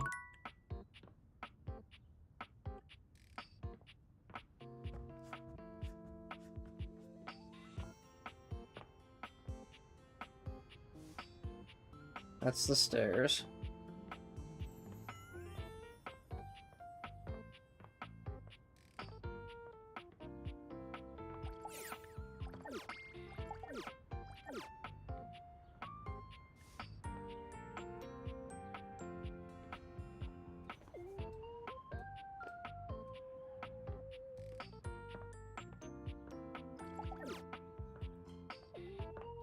Oh, maybe... Yeah, maybe I lift it up. Yeah, there we go, yeah. We gotta open him.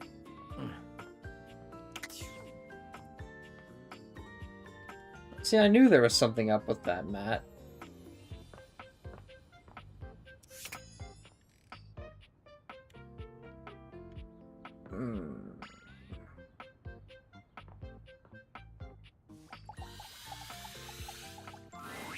And here we are.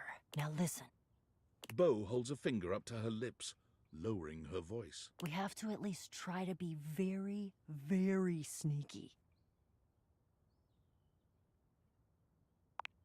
Precisely. Bo sets the scene for you with her hands, curling 2 fingers in the air like a pair of legs sneaking past. The goal is to sneak into the ship, sneak past Jacques, who will probably be sitting on the deck staring out at his plastic ocean. Then we sneak. Yes, that's it! I love your enthusiasm. Going on a great quest with a great companion. Oh, it's the best. Oh, also, here, take this. She holds out an extension cord to you. It's wound in a circle, just like the whip Bo carries. I made it for you. I figured since we're going on the great quests, you're gonna need some kind of a weapon. And I figured that something that doubles as a tool would be useful. And also, I don't know you well enough to trust you with a projectile. So, extension cord whip it is! We're looking for the secret sword. I have to be truthful with you that I only have anecdotal evidence for what it looks like. I read in one source that it's massive and gold and has a great big tassel on the hilt. Then I read in another source that it's actually just a stick, a little piece of driftwood that washed around in some huge river for hundreds of years until it was worn small and straight and perfectly smooth. All of the times that I've tried to get this thing for myself, and I've only been in the hold once, it was there, but Jacques had some sort of tarp draped over it. I think it was a cocktail napkin. It had like a little neon pineapple on it. Oh, it all adds to the fun. I can tell you for absolute certain, though, we will know it when we see it. Whatever it looks like, it will be perfect and spectacular. Okay, in we go. Jack draws his cocktail sword with a snarl. Stop! Right there! You insolent, trespassing repeat offender! I draw my sword at you. I bite my thumb. And I express gaseous matter towards your possession. Well, shit.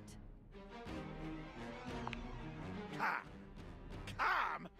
You dare open your tag-along mouth to tell me to be calm?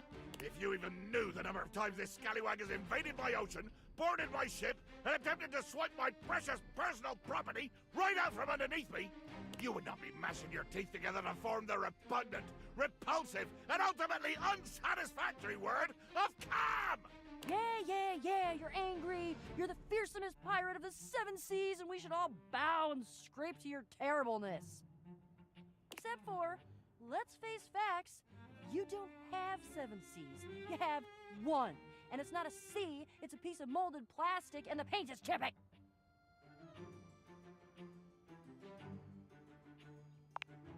Yeah, but that's because I'm scrappy and crafty and cool. Jacques is delusional. There is a difference. Delusional? Delusional? I'll have you drawn and quartered, you black-hearted pretender! Oh yeah? By who? Your huge and loyal band of dust mites? Why, you!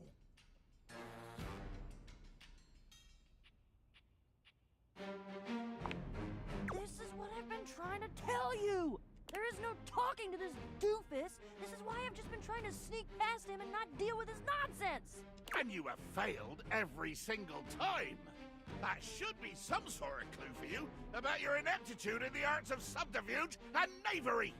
You shall never have the sword. Oh, I'll have it all right. If I have to hang your tiny butt from a miniature yard arm, I'll have it. You're right. We're never gonna get anywhere this way. But I don't know what else to do with him, short of tying him up. Beaming-eyed bunny. She flirting? Good meowing, Beanie. Is who flirting? Me or Bo? Is that an option?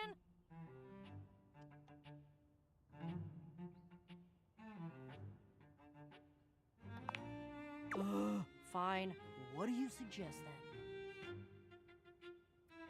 I feel compelled to warn both of you that whatever suggestion you make, be it reasonable or logic or even sure to succeed to bring glory to all parties, I will probably say no. Oh, for God's sake. You should be flattered I said anything. I'm under no moral obligation to volunteer information to interlopers.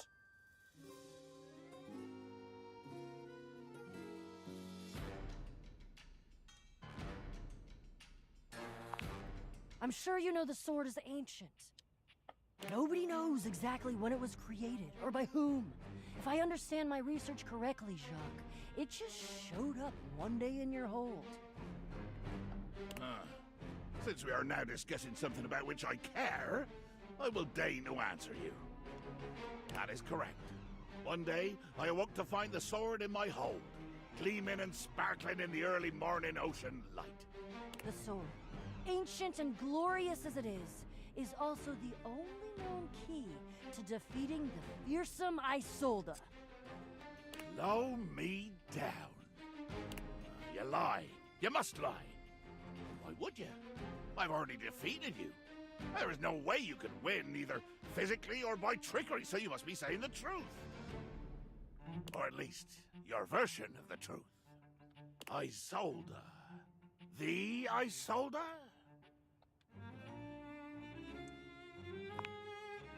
is a mighty and intrepid thief. She reigned over the house with unquestioned power years ago, until one day she just disappeared. Well, there were searches. I believe at one point even a quest to attempt to find her and bring her home, but all to no avail. Yeah, there was a quest. It was me.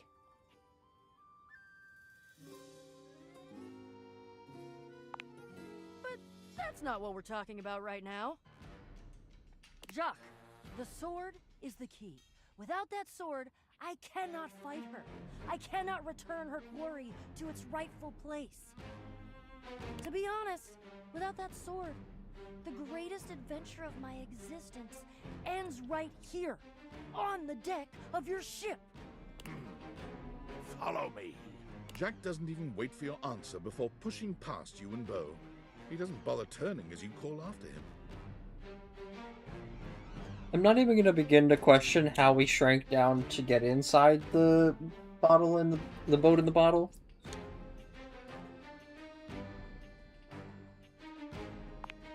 Jack finally stops, turning to look at the two of you from over his shoulder. His expression is quite serious. We're going to the hold. Jacques leads you to a place deep within his ship, looking at you and Bo with a grave expression. This is my inner sanctum. As you could imagine, nobody comes here. Mostly because without the magic of those glasses you're wearing, nobody could fit.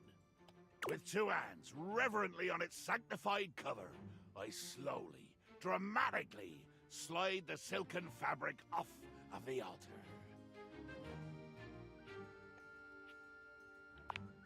I present to you the secret sword.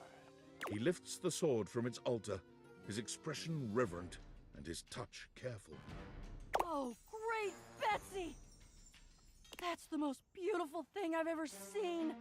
Look at all the shimmering gems and how slim and delicate it is. What?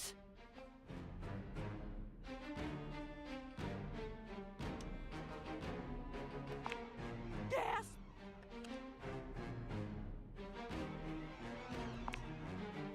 You made it?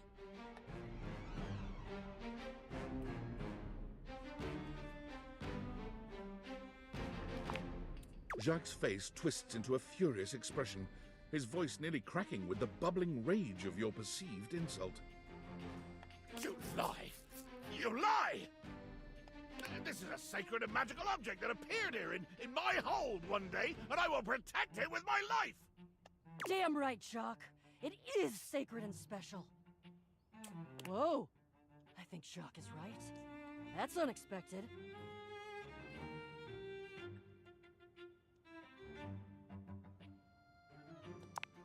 I don't know that I'd call that progress. That would imply that we had a goal toward progress, which we don't. I don't think. He needs to agree to give me the sword for... No, but give? You said borrow.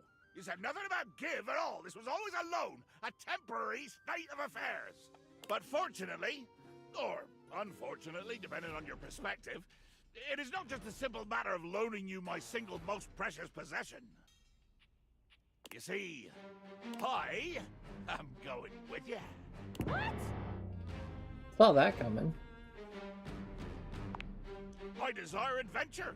Need it. Even more than I detest your cardboard company. No the hell you're not! Over my dead boxes! No!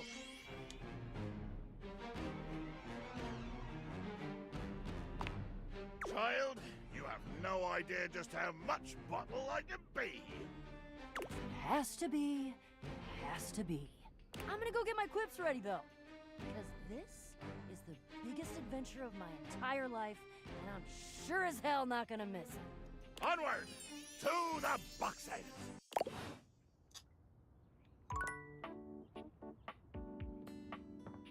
To which boxes exactly? There's a lot of boxes around the house.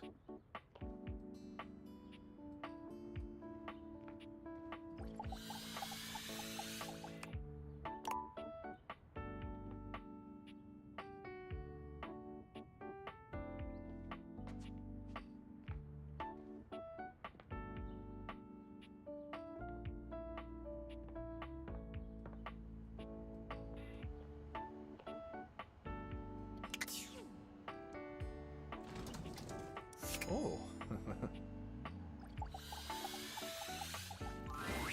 Oh. Pitiful. Utterly mismatched flavor profiles.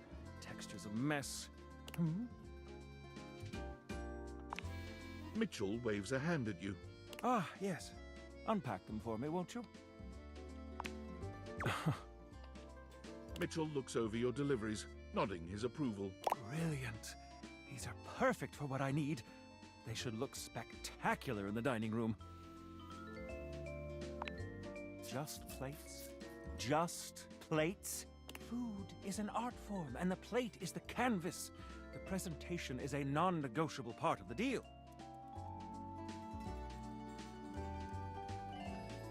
Plating is as vital to a dish as the seasoning. It elevates the entire experience. Without Daisuke's hard work keeping me supplied, my dishes would be nowhere near Michelin level. Damn right you should. Daisuke spent years refining his craft, creating his own ceramics. He has a respect for the work you simply can't be taught otherwise. You do well to model yourself after him. Pretty sure the dishes are all bought by me. Now, if you'll excuse me, I have reviews to complete.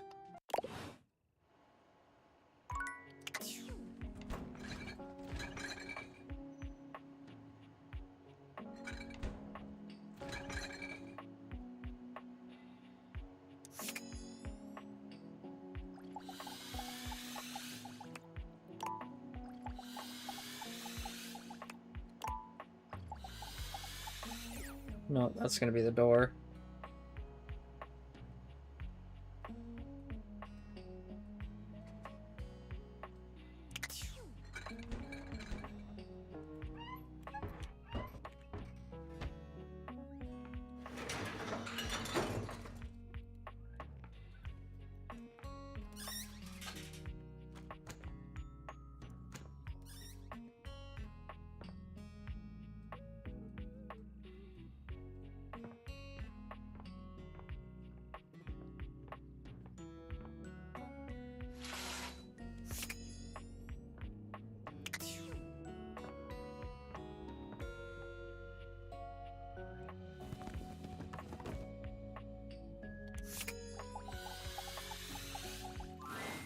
Oh, hi.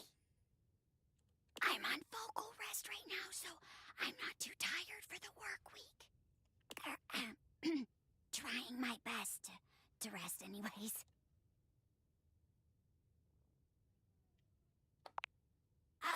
You're welcome to swing by the show another night if you like.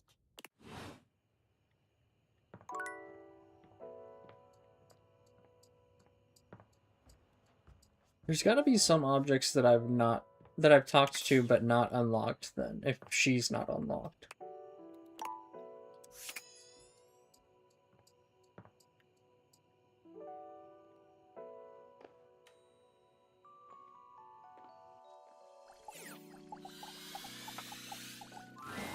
Well, if it isn't my favorite sheet stain, keep sticking it to the man, or anywhere else it might fit and feel nice.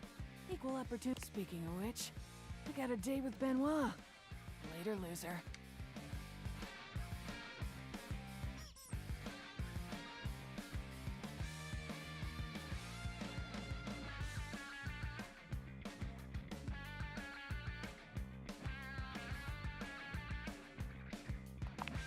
Bangin'. I've been spreading the love, letting them know that no matter how dark things get, there's always some more degeneracy to be spread around. Yeah, I kinda feel like a good mother hen. Don't let anyone else know that.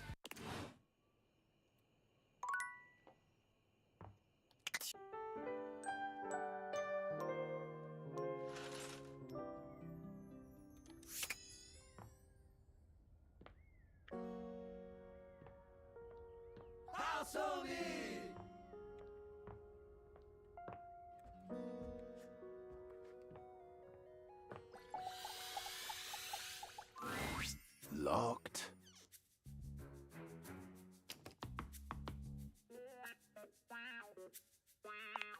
It's a trap. I shouldn't have done that. Should have spoke to the other one. I keep thinking that's where I'm gonna find Bobby, though.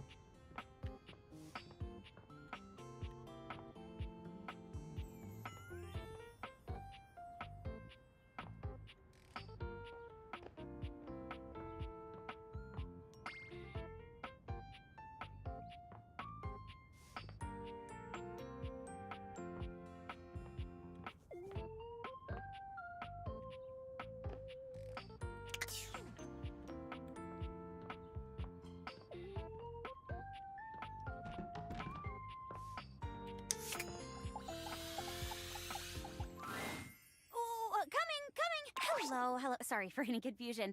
I'm currently working my day job at all 5 restaurants and bars in the house. Jeremy, Two Top just walked in. Coming! Stop by for another night of some theater.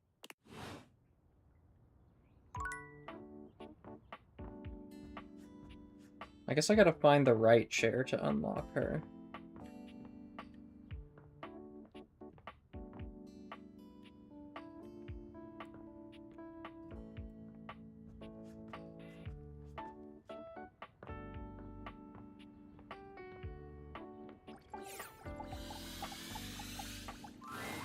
Darn.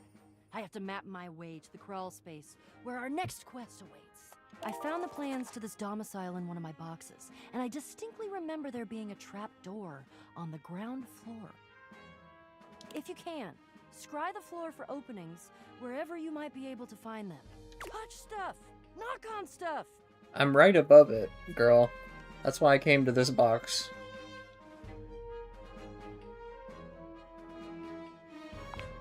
Get all up in it! I can't talk to that Dorian yet until tomorrow because I fucked up.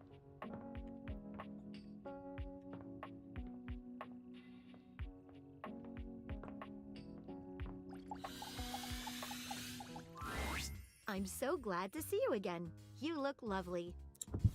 I hope you don't mind. I took the trouble of ordering your tea for you. It's a jasmine green tea. From Kopi, of course.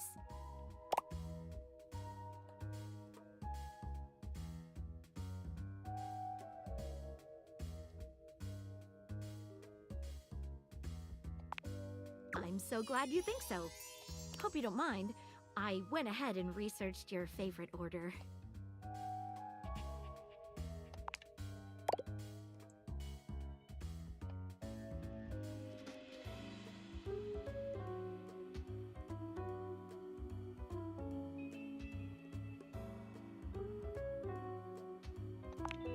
I rarely let my glass down, as it were, so I apologize if I'm a little rusty. The way you gave yourself to that last mystery, dropped everything in order to help me solve it. Nobody has done that for me before.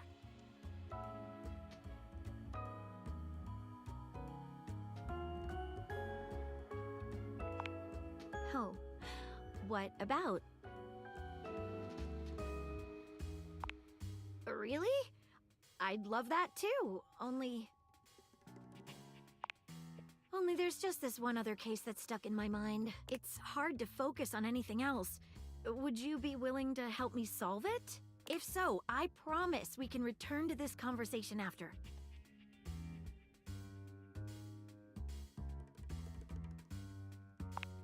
It has recently come to my attention that there is a counterfeit object in the house. Rumors have been circulating about it for a while. At first, I wasn't sure there was anything to them. After all, rumors can be nothing more than loose talk.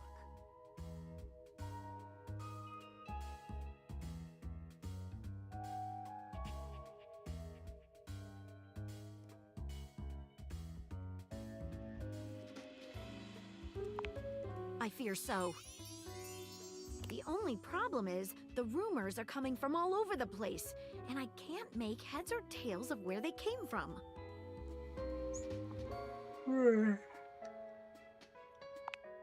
Well, I'd say we could bring in some witnesses.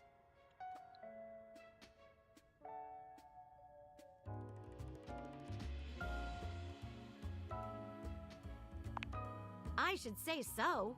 Okay, so I've heard whisperings from Lux, Hoove, and Wallace. who should we talk to first? All right, when you get in touch, I'll meet you there.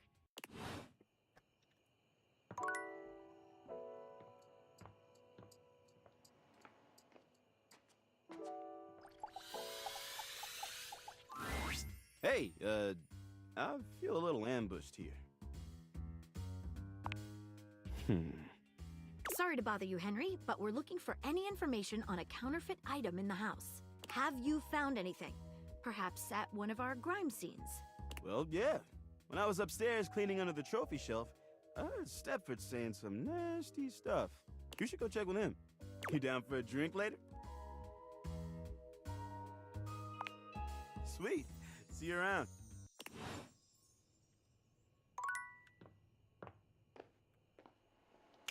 Okay, now we do the trapdoor.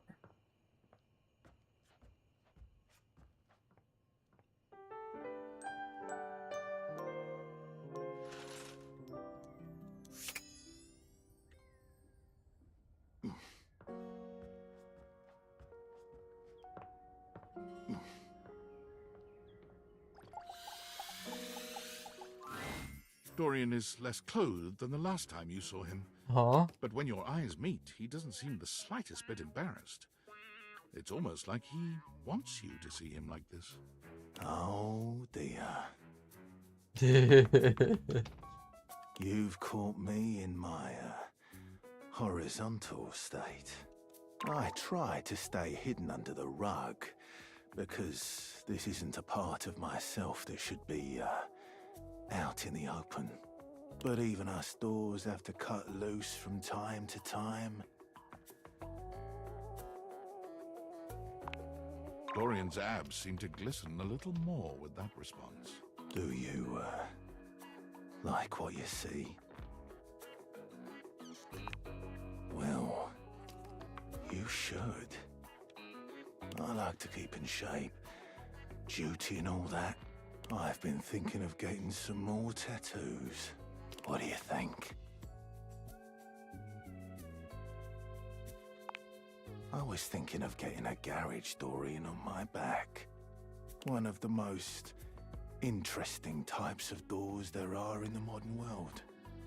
Brings me back to my drawbridge roots, when I toyed with the idea of going horizontal, full-time. But you get older and, well, here we are. Thanks for chatting me up. We're friends, but... The ghost of a smile tugs at his lips. Even friends can have little benefits here and there. Do I need to keep talking to him? Oh, I can just open it.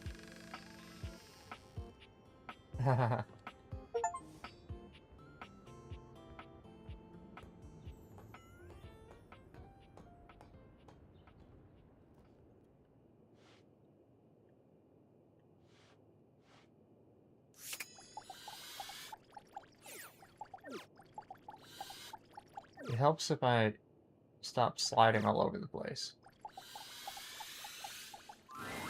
You're not sure what you expected to find in the crawl space, but it certainly wasn't this well-dressed, regal figure. He seems quite stunned by your arrival, but the moment you liberate him from his underground prison, he comes alive with joy and gratitude. Ah, fresh air. It has been far too long. Thank you.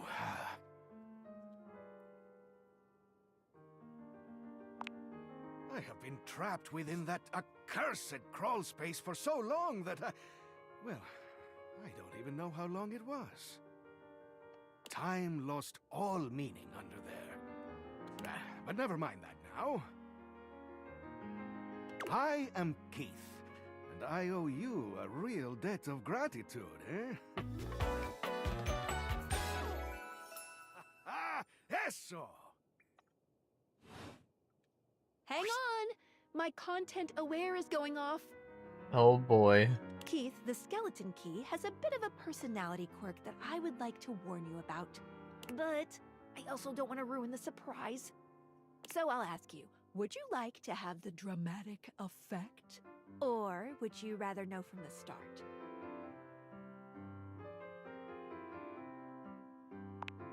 You got it.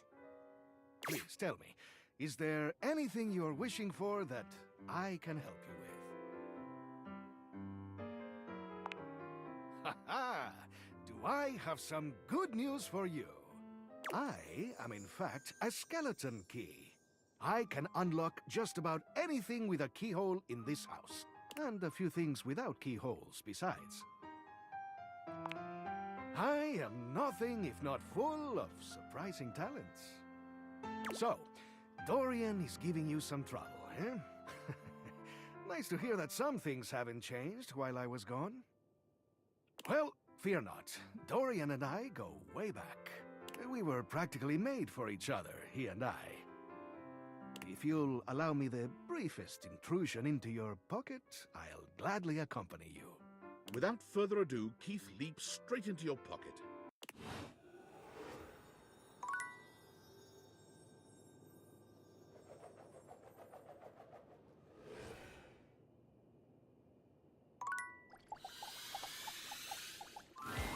You see a concerned face peeking through what might be a cryogenic tube, containing tape both sticky and cassette. The face notices your presence and begins to speak. Yes! This is Choice! I am officially found! You got it, compadre! Hey, mind letting me out of this thing?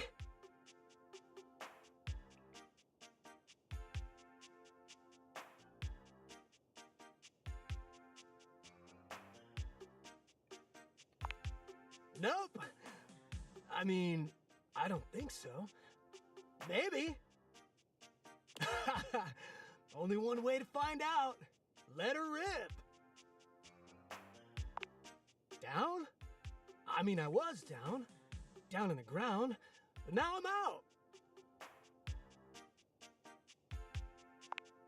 What? The stranger who stands before you can best be described as nostalgia given form, an assortment of 80s memorabilia sculpted into a light bright. well-muscled pale figure. Woohoo! Yeah! I'm free! The 80s is surviving and thriving, baby! Oh, yeah! Although his cassette tape ribbon obscures much of his face, you can still make out a friendly expression and handsome features.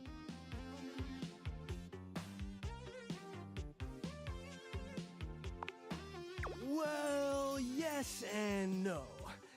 Think of me as the essence of what's inside that time capsule.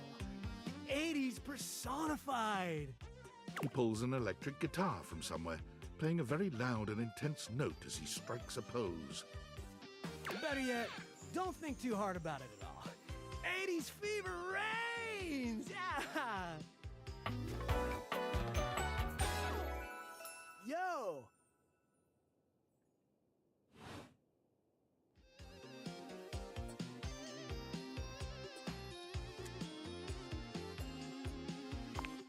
Oh, I also wasn't born yet. compadre. And the 80s love you back. But first, I need a minute to decompress, if you know what I mean. Totally. Nice reference, pal. Totally topical. Now you're getting it.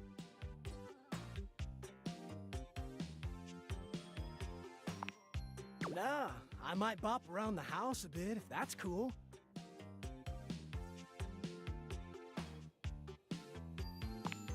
Huh, I guess so, now that I'm, like, hearing it out loud. All right then, I'll be around just chilling like a villain.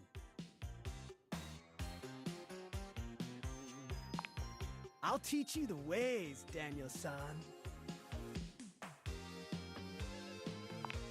Oh, look at you, acing the class already. You are gonna be a bodacious student, I can tell.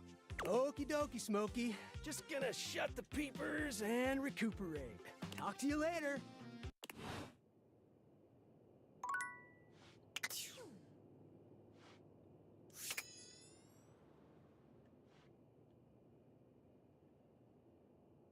Oh, I can talk to the ladder as well.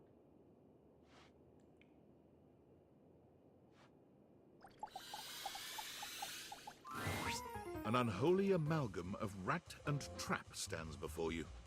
He regards you as you do him, with surprise and disgust. He holds his hands up to his chest in a distinctly rodent-like gesture, his nose twitching at intervals.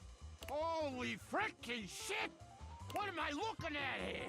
A new face in the crawl space? Are you real or what?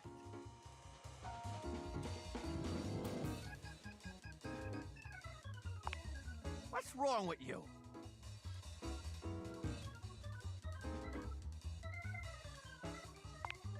You sure about that? Hello, I'm Vaughn. I'm your rat trap. Bring in your little card. You'll see. Hi, I'm Vaughn. I can't wait to love you. Yeah, right there.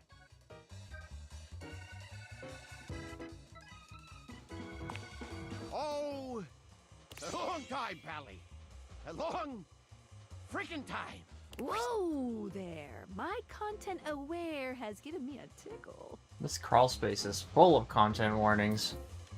Vaughn is a rat trap. There's gonna be some content here about animal death. And if that's something you don't want to hear or joke about, I'd recommend skipping. You cool with that? Or you want to skip it? On with the show. You eyeballing me or something? I can feel your gaze. Lingering.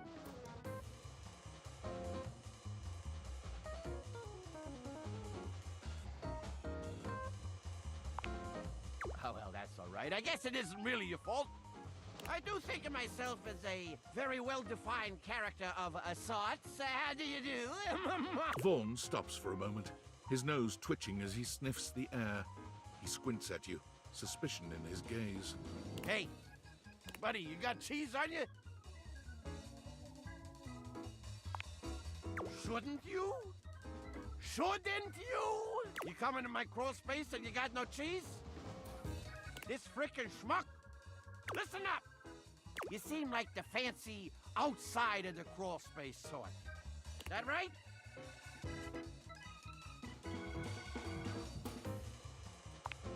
Yeah, that's what I thought. So I'll let you in on a little something. You want to make a good impression? Then you bring some frickin' cheese with you.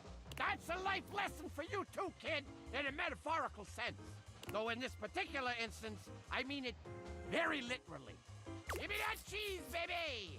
Get some cheese, I start chatting, okay? You want to know more? Throw me a slice. Check the fridge, Slowpoke.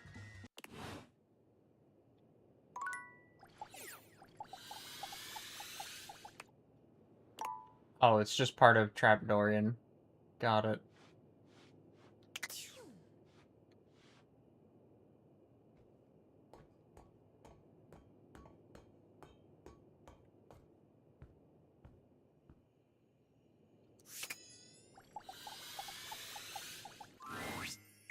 All right, my intrepid teammate. Let's do this!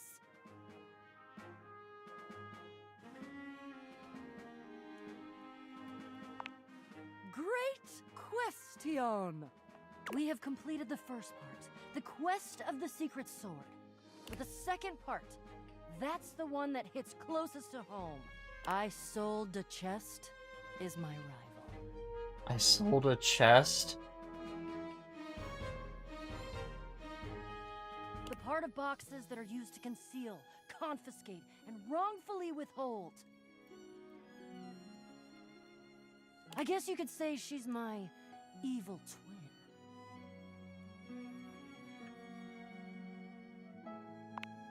Well, if she's my twin, then yeah. But I tend to think uprightness lends a certain glow. Isolda has been keeping something underneath this house. Something I must bring out to light. It is my destiny. Are you kidding? I'm psyched! This is gonna be great! Are you ready?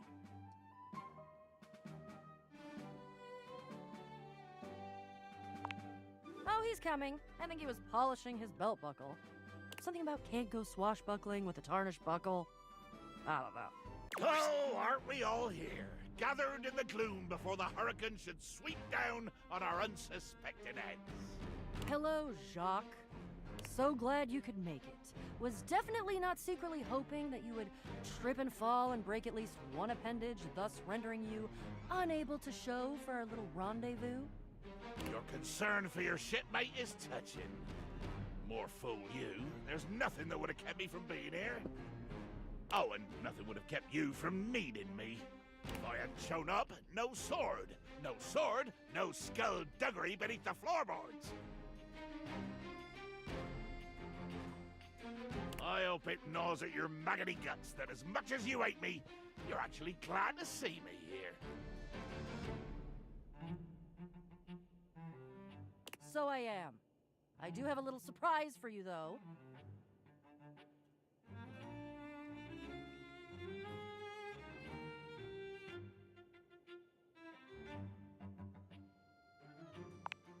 Oh, trust me. This is gonna be worth it. Ha! Flap your sails all you want. We both know that I could still end you. Jacques, and of course our great houseologist, I introduce to you our fourth teammate.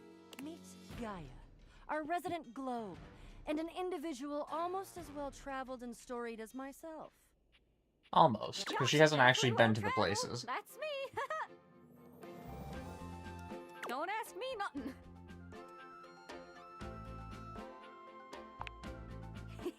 Don't tell nobody. I'm on a mission.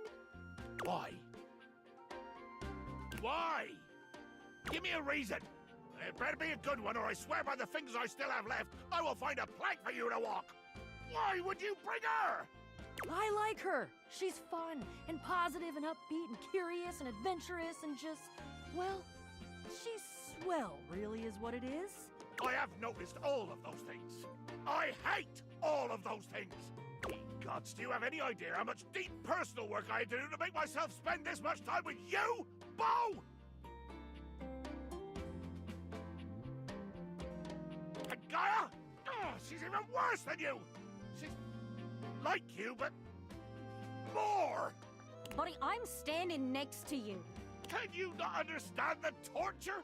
The cruelty you inflict on me? Why? She's fun.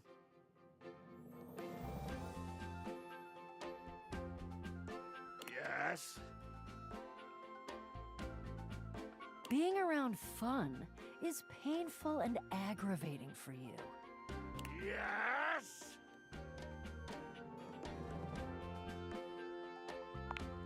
Aw, thank you.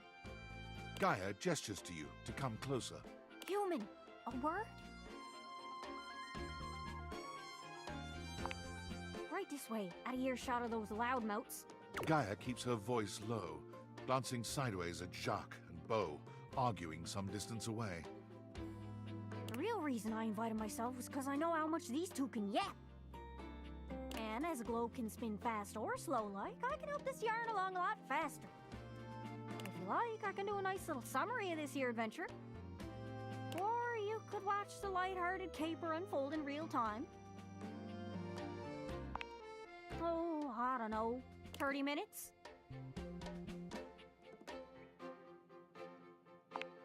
And here we are. Welcome to the crawl space. Wow, didn't know all this was down here.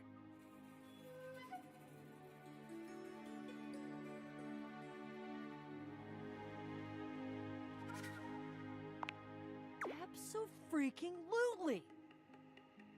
According to my research, Isolda is holding her quarry about 2 clicks to the east of us. Clicks? What in the name of Poseidon is a click? Dolphin's click, is that what you mean? Or are you perhaps trying to pretend like you're some super secret special operator who knows what the hell a click is, and more offensively, uses it in conversation? Good lord. Fine, Jacques. What would you prefer me to say? What would make more sense for the average run-of-the-mill Joe, if that's how you want me to think of you? Just say leagues! Leagues and fathoms! At least then we normal nautical types can understand what the hell you're talking about. I'm going to kill you. Get a load of these two.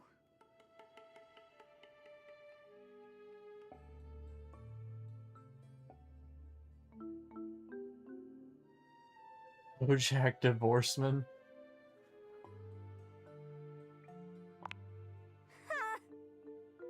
In any event, we're going that way. Ugh, I see you've gone for the most boring possible method of self-expression. That way. And we're walking, and we're not killing anyone because certain people hold the sword we need. Jacques, you brought the sword, right? Of course I did. I have it very well concealed in my greatcoat, in order to avoid having it, say, lost or stolen by an unscrupulous and quick-fingered teammate. Who shall remain nameless? Oh no, I'll name her. It's you! You are who I'm talking about! As your teammates argue, you can see a dark shadow scuttling past just ahead of you.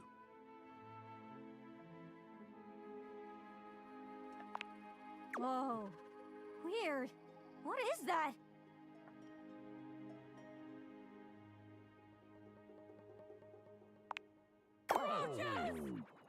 There are more roaches here than you've ever seen in your life, all gathered together and glaring at you like you've just insulted their mothers. What in the name of hell are these loathsome things? I've never seen anything like this on a ship! Oh god, oh god, oh god, oh god, they're everywhere. Why? I hate roaches. Jacques, I hate them!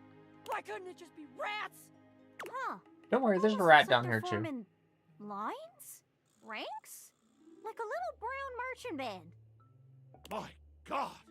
You're right, Gaia! They're actually in formation! With their antennae rustling and their horrible little scratchy legs twitching. Oh dear Betsy, I'm gonna be sick!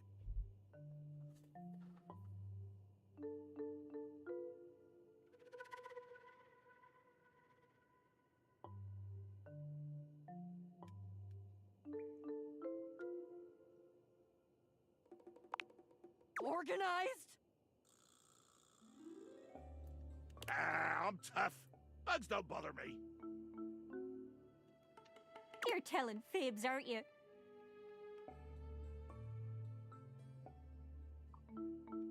Of course, if we had my ship, well, we could just sail right over the top of them. We could plow through them like so much seaweed, so much battle detritus, so much swell and deep blue heave.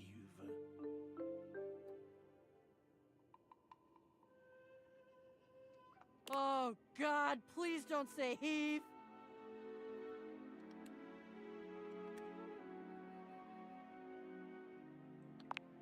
Then it will be battle! Battle to the death! Sounds a little much. It's just bugs. It is a lot of bugs, though, so if someone's gonna die, it's probably us.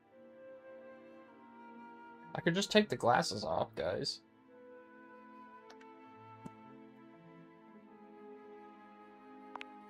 Oh, you've got it! Just take it out and show it to them. Just like that. Unwind Le Peak from its careful protective Peak? wrapping and blazon it before this fearsome army. Le Peak? But of course, every great sword in history has had a great name, and this one is no exception. Since it was mine, or at least entrusted to the sole care of my officers, I took it upon myself to name it, and I chose a Le Peak.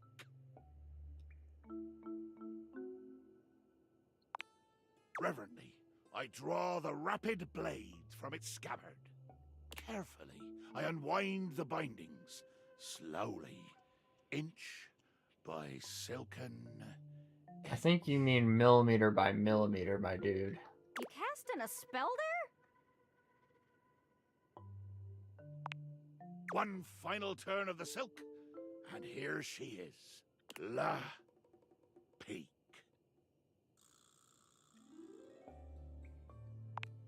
The roaches scatter before the power of Le Peak, like, well, roaches scattering at the flip of a light switch. They're moving out of the way. They're actually clearing a path for us. Oh God, and we still have to get kind of close to them. Jacques, you go first. You go first, and you keep them back. You keep them like, way over there and not near me, okay? I shall go first, and I shall bear this great sword ahead of me, like the beacon of intention and glory that I always knew it was, and nobody else knew, but I always knew, because I am Jacques. Well, well, well. The stranger standing before you looks entirely too familiar. Whoa. Whoa. Who is... Doesn't she kind of look like... Look what the Blatodia dragged in. Oh. I'm Isolda. Shut up! Ha! A first-rate zinger. I guess we can call off any battle now, right? I mean, with missiles like Shut Up being hurled. Woo! Pull it off! No! No, no, no, no, no, no, no! Absolutely not! Battle! Battle, battle, battle, battle, battle, battle, battle! Or I'll hold my breath! Friends, this is Isolda Chest. She's my menacing alter ego, and I must defeat her. Defeat her? Why? Just because she's the shadow version of you? Yes! And no. Theoretically, I'm very intrigued. Engaging with your own shadow? Very, very interesting stuff. Just wondering where we're gonna land on the whole you kinda lied to us and tricked us and almost got us killed by an army of cockroaches thing.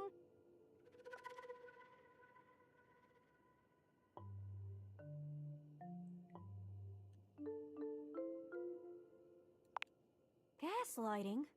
Wait, the first gas street lamp in America was installed in Baltimore, Maryland in 1817, so in order to have gone through gaslighting, either you're much older than you look or there's some kind of vernacular at work here that I don't understand. Ugh, I hate facts. Hate them. They just make my skin crawl. Now that's some useful intel.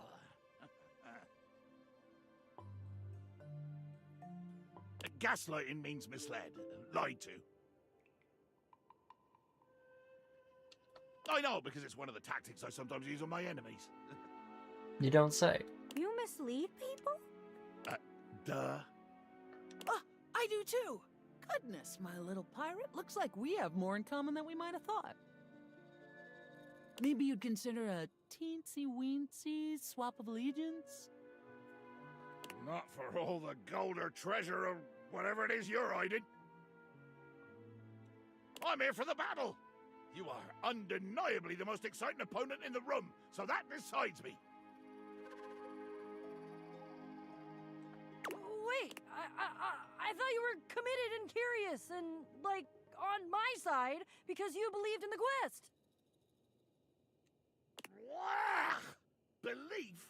Committed? Curious? I have curiosity for blood and booze. Anything else is paint and plaster. Great! So, not the street lamp thing. Sorry you've been lied to so many times. Enough jaw-wagging. Let's cut through the packing tape and get down to business. Glad you're so ready to divulge your secrets and be brought to justice. I'll tell you proudly what I've done. The true treasure I have stolen and kept for myself. Who knows? It might even fetch a fine price on the open market once I'm done congratulating myself for the theft. I, Thieftess Extraordinaire, have wrangled and waylaid an actual goddess.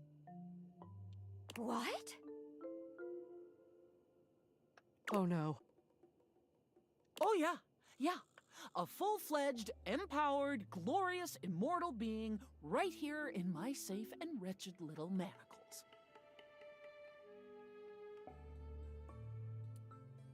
Her name. Tell me her name. But Gaia, dear Earth, you already know. I have captured Rango Maiwenwa. No! Oh, great crates. Rongo, my Wenwa? She's been here this whole time? How could you? She's the animating force of the Earth itself. She's precious. She's sacred. Yeah, well, she's mine. And there's not a damn thing any of you can do about it. You have to help us. What should we do?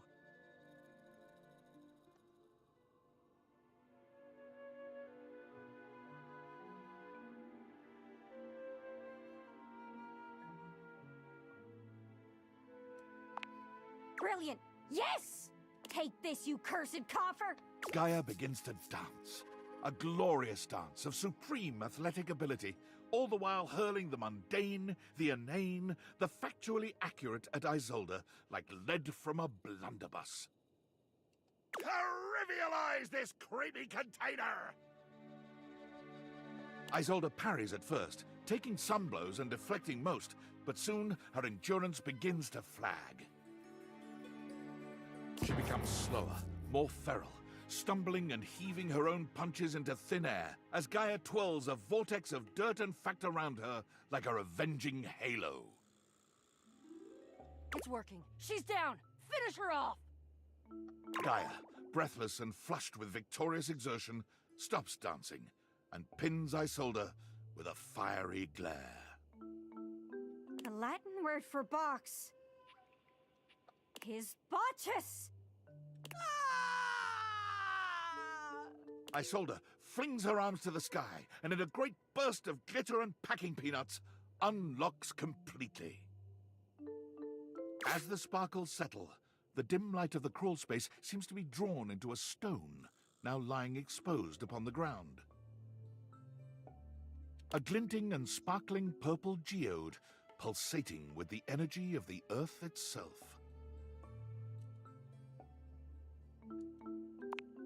Ahem! I did it!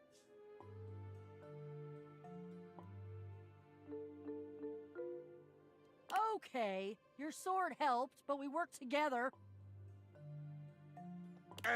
If it weren't for the sword, we'd be swarmed by roaches. Is that what you want, Miss Package?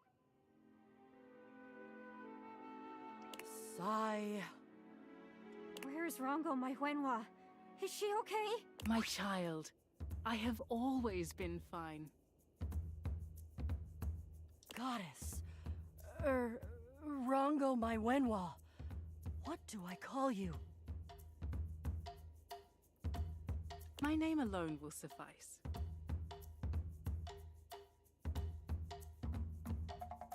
My name is Rongomai Whenua. Oh! We've been mispronouncing you the whole time. My name is Bo. I've been dreaming about meeting you for so long, I can't even tell you. You're my greatest adventure.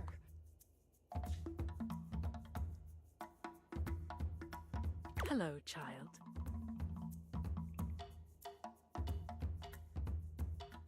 I am Jacques. I'm the holder of Le Peak. Ah, yes. A bottle. Made of silicate. One of my other forms. Yeah, that too. And here I see a representation of my planetoid form. A beautiful gift. Are you gonna eat me? No, child.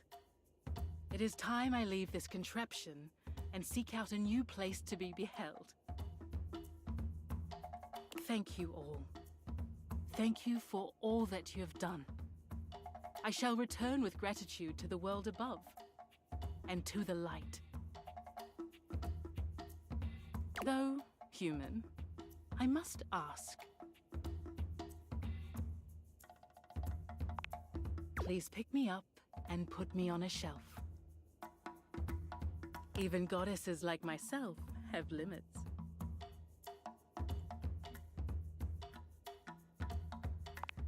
Let the magic flourish again! Yippee!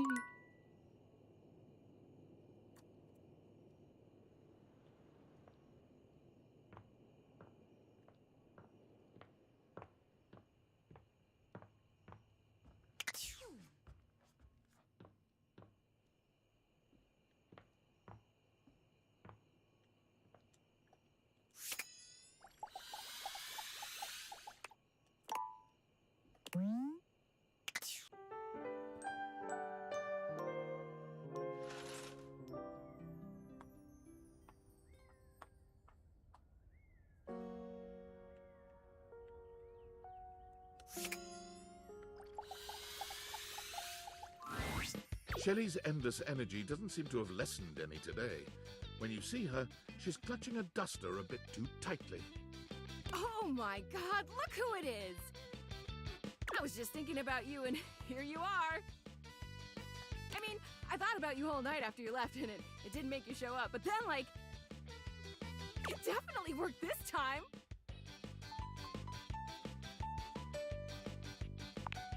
You're probably thinking I sound like a major creep. But I assure you, it was all nothing but the most positive thoughts you can imagine, Dudette. She's still holding the feather duster so tightly, you worry it may snap. A distinct possibility with all that muscle.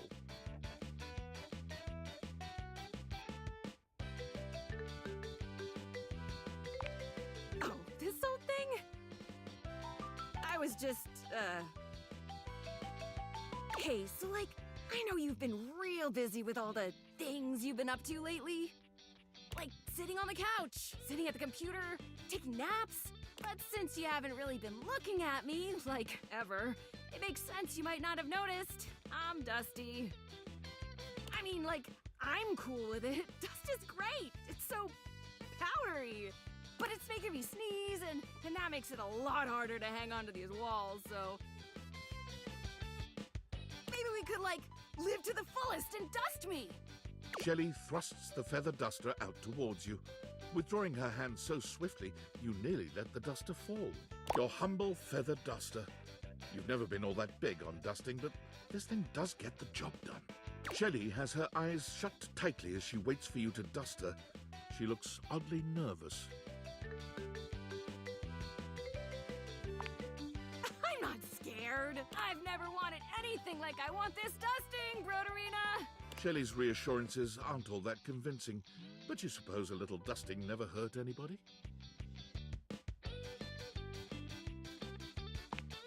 Shelley winces when the duster makes contact with her.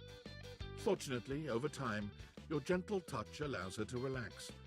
Though with Shelley, relax seems to be a relative term. Eventually, you get her clean, though it does take a little while. You try to hand the duster back to her, but she shakes her head. You keep it. Wow, look at us, huh? You actually talked to me, and now you've actually cleaned me. Our relationship is deepening already. You're not gonna leave now, are you?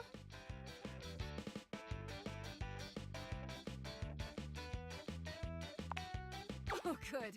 Good. Look, buddy, pal, boo-boo bear. You're a human being and not a shelf, so like, I don't know if you can understand the kind of stuff I deal with. And that's okay. Nobody understands the pressure of being a shelf. Personally, I love being so unique that nobody gets me. Imagine if I was one of those people who had tons of friends who supported them. Where would I be then?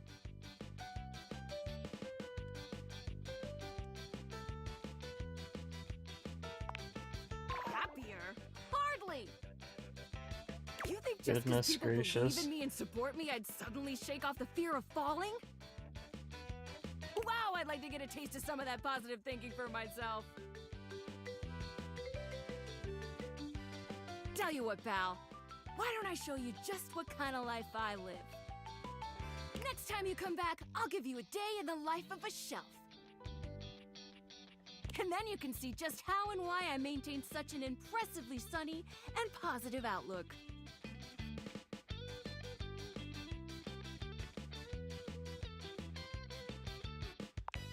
It totally is. See you next time, pal.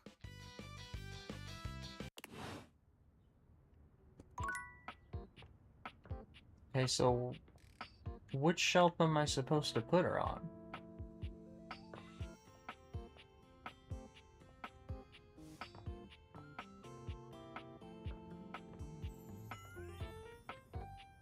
Is she already on a shelf somewhere?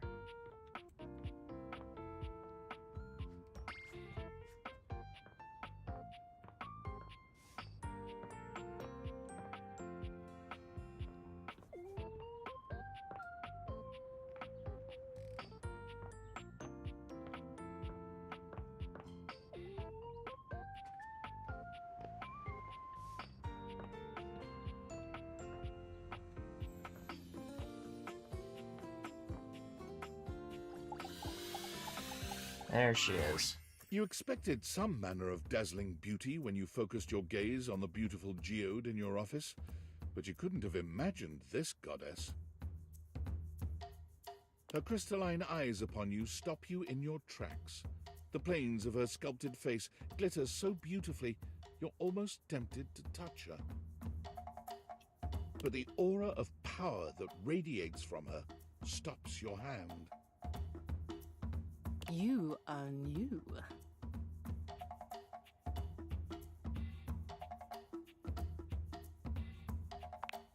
Yes, new. Not old. This is what new means. I have heard stories of the master of this household from Aaron. Another green young shoot convinced of their own immortality. Even as the wildfires rage closer and closer.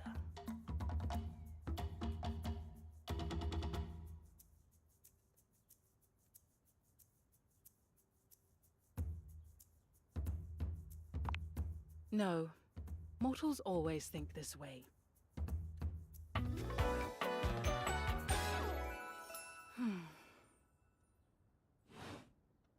I am a geode here in your home, but I am so much more. I am the earth that nurtures you. I am the elements that imperil you. I am all that was and all that will be. The first and the last, the beginning and the end.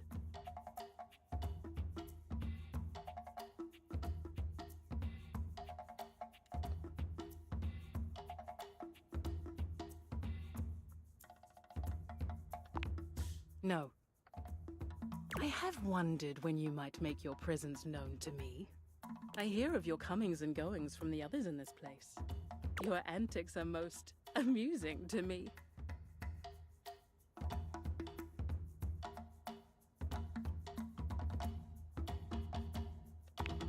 Very good. I have things to tend to now. Important things far beyond your kin. You may go now. Oh, I may. I'm so glad I may.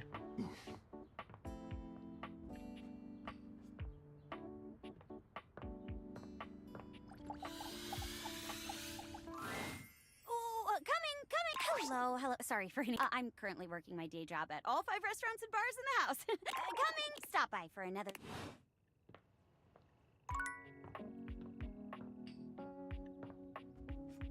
One day I'll find the right chair. Dorian looms over you, arms crossed over his broad chest. He seems almost smug about blocking your way today. Hello, mate. Let me give you a tip. When you see me with my arms crossed like this, it means you're not getting through. What might it take to uncross them, I wonder? Keith? Is it really you? Hello, old friend. It is me, all right. Where on earth have you been? I've been tucked away with my thoughts, you might say. I never knew why you left. I am so sorry I never said goodbye. I never had the chance. Well, I've missed you. I've missed you too, dearest Dorian. And I am back to stay. Now, come here and give me a hug, won't you? I could never resist you. Dorian and Keith curl their arms around each other, fitting together as perfectly as, well, a key and a lock.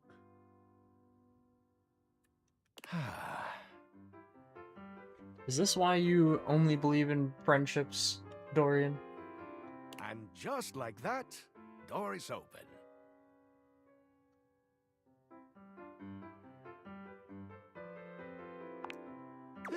We've tried that. Indeed. It did not really work out. I prefer to cherish the fact that it led to our friendship. Quite so.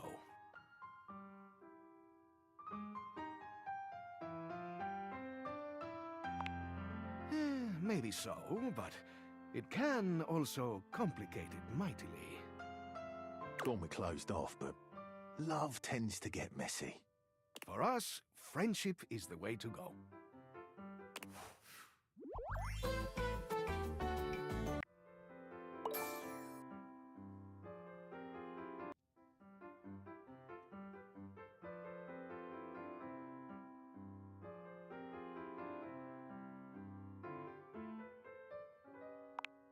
Maybe you can.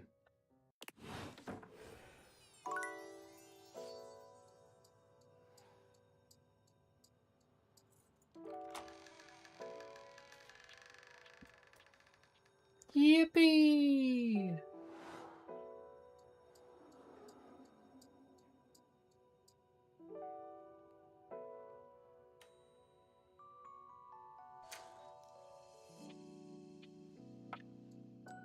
I guess that's the only thing you were meant to open.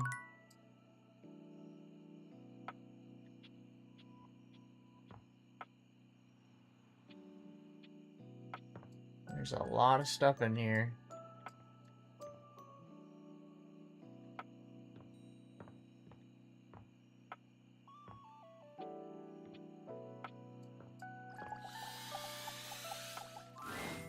You are persistent, aren't you? I'll be damned if it isn't another quality of yours I admire. It wearies me and saddens me to keep saying no, but no. Please, not here, okay? Meet me somewhere else, anywhere else. Any of the greats in your home, downstairs from here. Come to any of them, and I will be there. We can talk there, all right?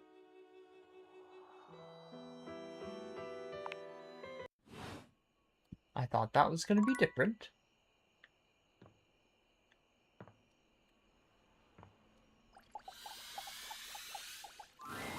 When you bought this house, you heard rumors the place was haunted, but you never paid it any mind. I guess the ghost only comes out when it's like midnight and it's time for bed. But there's no question that the spirit floating before you is a ghost. She looks like she came straight from the 80s, her clothes as dated as her skin is translucent. Her eyes lock onto yours, and a chill runs down your spine. But wait. Oh my god, oh my god, oh my god! Hi!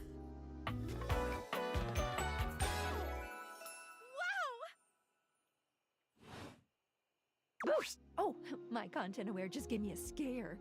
Zoe is a sweetie, but you should know that her story might contain some descriptions of violent acts. You cool with that, or you want to skip it? Great!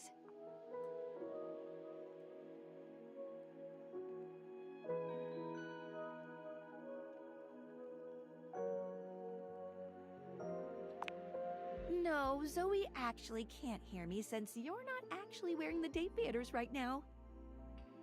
Huh? Ooh, pretty wild stuff. Bye! Hi.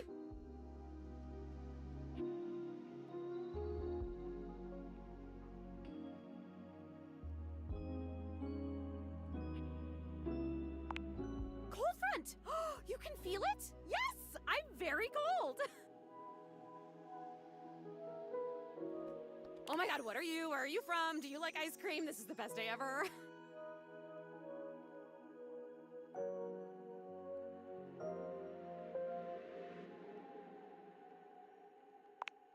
It is! Unless it's night. It's hard to tell in the attic sometimes. It is definitely not. I've just been up here all by myself for God. I don't even know how long. You'd be amazed at how bad my sense of time is. Like, it's actually kind of crazy. I can't even tell the difference between a minute and a month. But I have just been here, you know? And I am so bored. And I'd just give anything for someone to talk to. And I was just thinking about that. Like, I think a lot. Like, I'm such an intellectual. And then here you are. Like, there you were. You might eventually be over there. And that's nuts.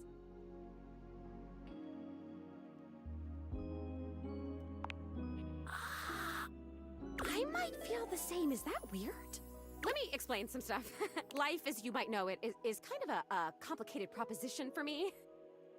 I don't know if you can tell, I hide it pretty well. Oh my god, I rhymed. Ah, that's amazing.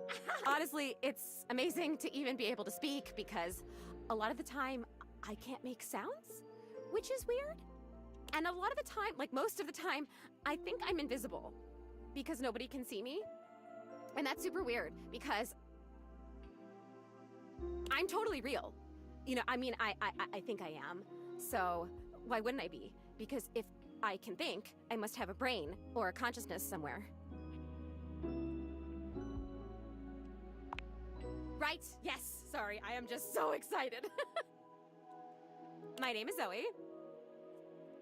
I know, it's like the coolest name ever. I actually picked it myself. My name when I was alive was something really dull, like Lucinda or like Elvis or something. I don't remember. But the moment I died, I picked the name Zoe. It was one of the ways I made myself feel better about being dead. So yeah, I'm a ghost. I'm totally dead, which is probably why you felt cold when you first saw me. Because you can see me, which is basically the coolest thing that's happened ever in the history of the world. Except, of course, for me dying, which was equally awesome because being a ghost is the best. And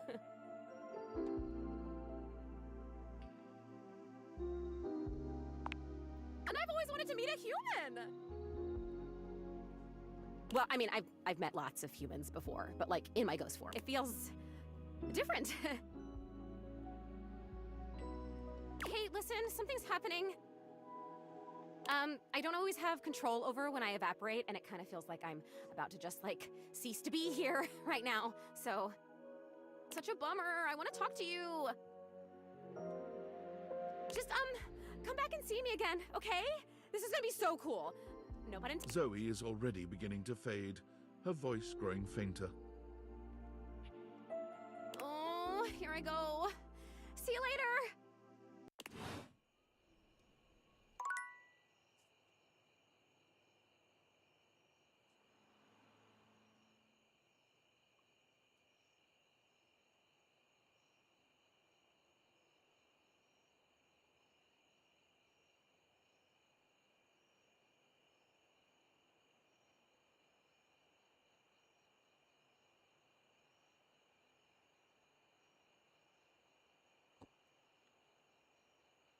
Alright, time for bed.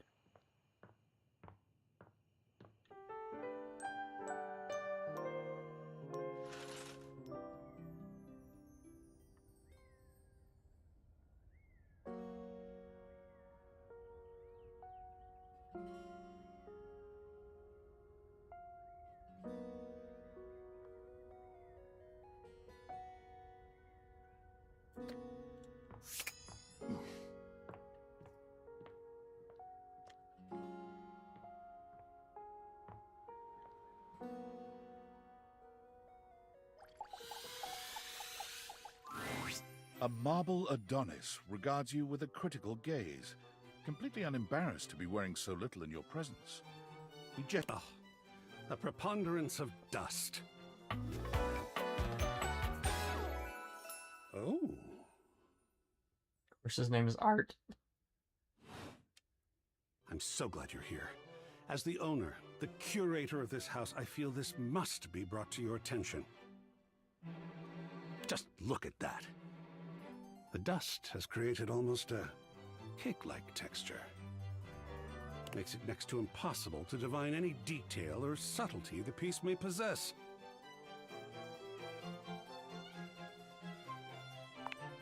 Oh, Well, it's not as bad as all that. Perhaps it indicates a gentle lack of attentiveness, but that can be remedied.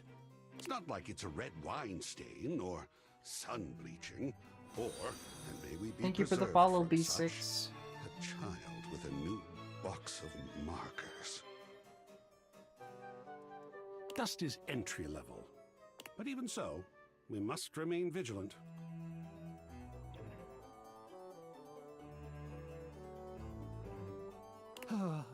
Conservation has certainly entered a lowered state of late. But there is always hope. I am forever an optimist.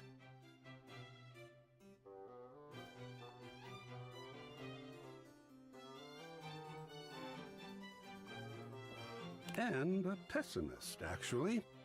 Oh, and a nihilist.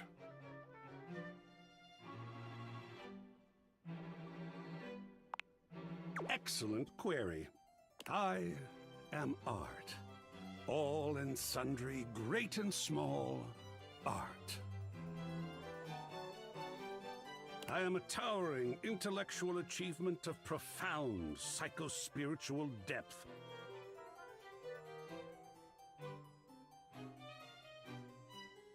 I am a wonderfully ridiculous and whimsical court jester to you, the monarch. I am a passionate, sensual bacchanal. I am a reckless, devil-may-care risk-taker. He sweeps his arms in a grand gesture, striking a pose that makes him look like the ancient statues he's modeled after. I am art. Sacred paint, I just love introducing myself.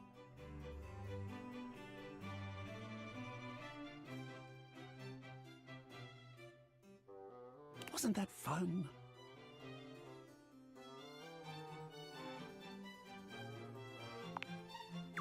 Yes! Oh, your enthusiasm is delicious. I swear if I could eat enthusiasm, I would. I think it would taste like rock candy. Perhaps you'd be enthused about one more thing. It's my next big project. I have fully invested myself in the project of turning this house into a gallery. It is by no means required, but for several reasons, I would love your input and assistance. Would you care to join me? I've never had a co-curator before.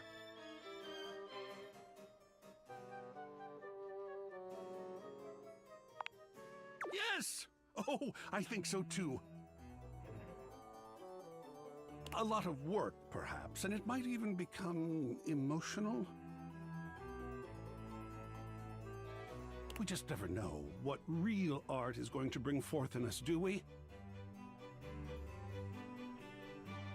Oh, secret paint, I love the journey. All right, I'll go prepare. I'll see you back here in a bit, and we shall begin.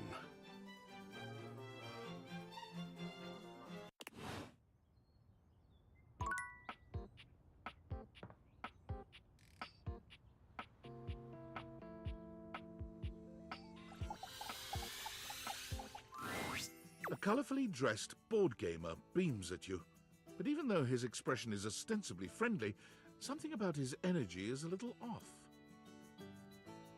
His smile is a little too wide, his stare a little too intense. You feel rather like a mouse that's just been spotted by a bored house cat.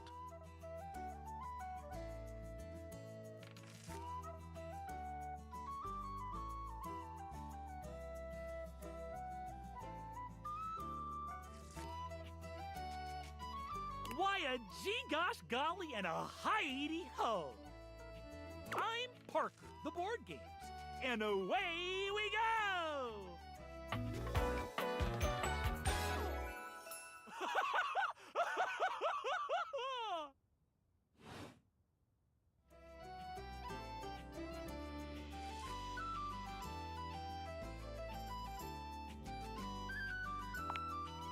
there! I do love meeting new people to play with.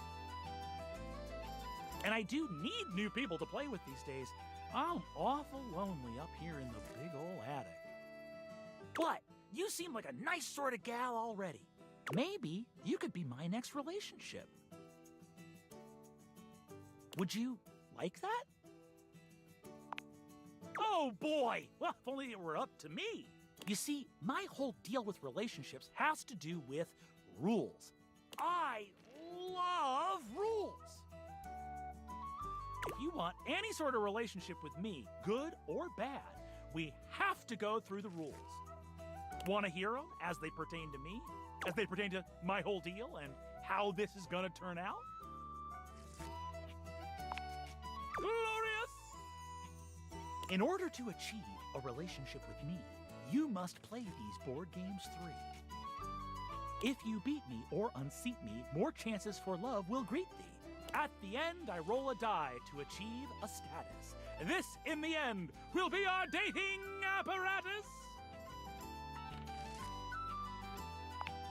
Ultimately, yes, but your actions during each game can change the weight of the die. The more you win, the more chances to love me.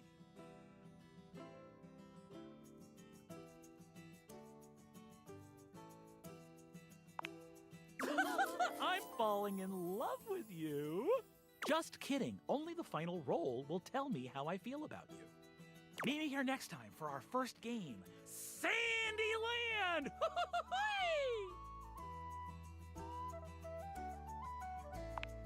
Wowee!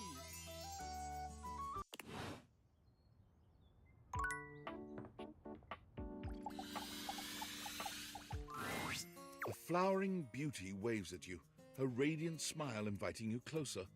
Abundant plastic foliage frames her pretty face, and a little inanimate hummingbird rests on her shoulder. She looks rather like a fairy tale princess, and the delicate way she carries herself does nothing to belie that impression. Oh my gosh, hi! I'm Prissy. You probably already know that. It's polite to introduce yourself, though. So hi!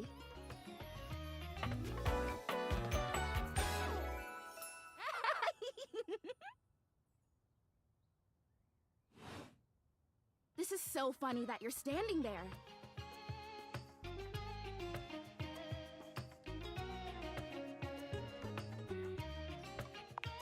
Because I was sitting here, imagining how wonderful and helpful it would be if someone was suddenly standing there, like exactly where you are. And then boom! Here you are, like magic!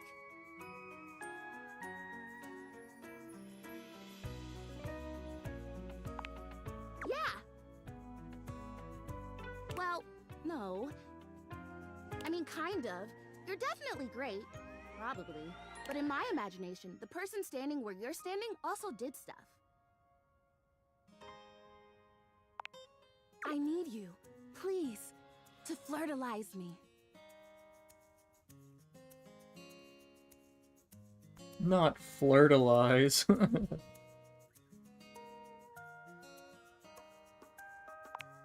I get your confusion. It's totally understandable. Here's the thing.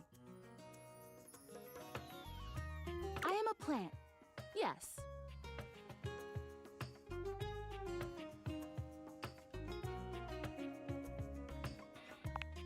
Plant-like? I mean, what that isn't a plant looks plant-like. I suppose paintings of plants look plant-like, or those big plastic hanging privacy curtains that are supposed to look like walls of ferns, that's plant-like. Oh no. Are you telling me that I look like that? That I look fake? You know, actually, now that I've asked, I take it back because I don't want you to answer that.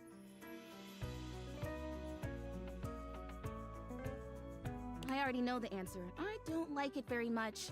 Beaming-eyed bunny. Suhu, so far you likey?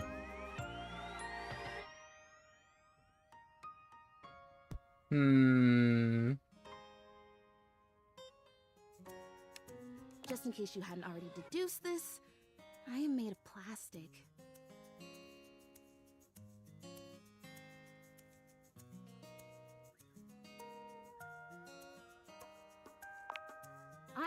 I know.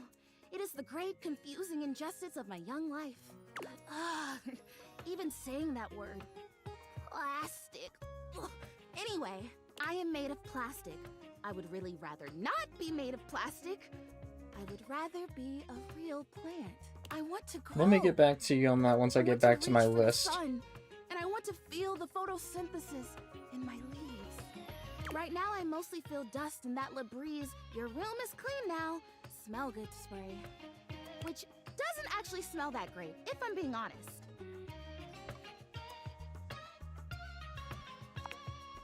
So perfumey. You spray it and all of a sudden you're like, oh my gosh, why am I in a perfume store? Which doesn't mean that perfume stores can't also be clean. I'm sure they can.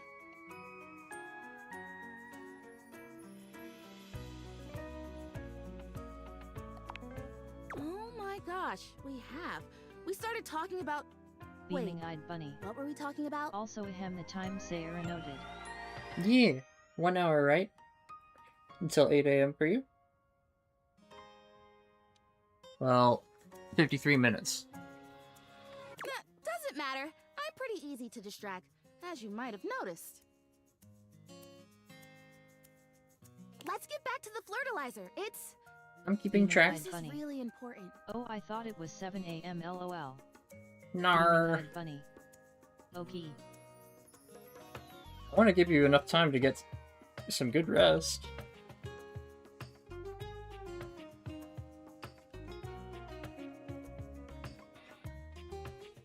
But yeah, 8 a.m. to 4 p.m. is, I think, what I said.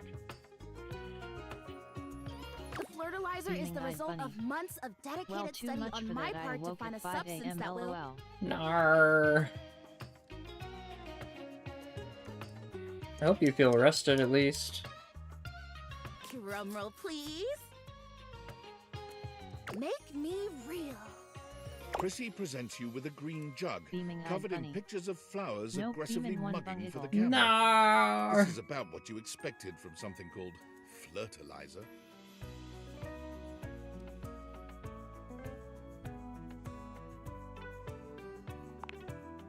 Really. Cells, leaves, the whole 9 yards. I have done so She wants me to make her much real, but I can make her real I can't even twice. tell you. And this is the answer.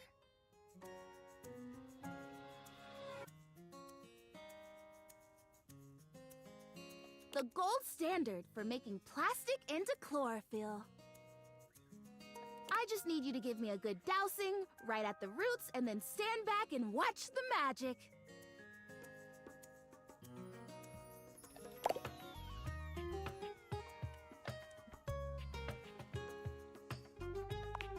That's exactly what I said when I discovered it. I mean, those exact words. We're so in sync. This is awesome. So you'll do it. Flirtilize me? Yes! Oh my gosh! This is the most exciting day ever! I'm ready. So it says on the directions. Prissy reads off the back of the container of fertilizer. Douse liberally and with abandon, no such thing as too much. Couple each dose with a body wiggle or the recitation of a favorite herb for added potency.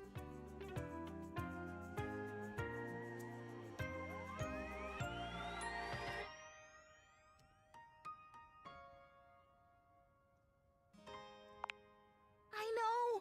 I love the honoring of all these magical elements. So excited! Douse me!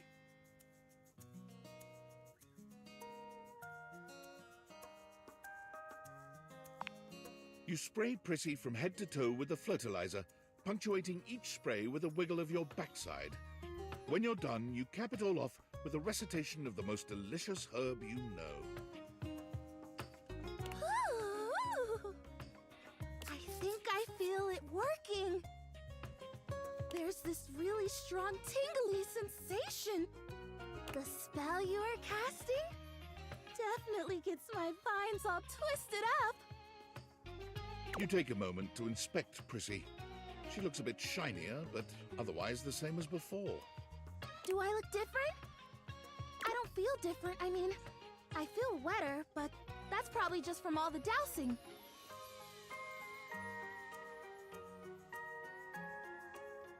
What do you think? Do you see anything?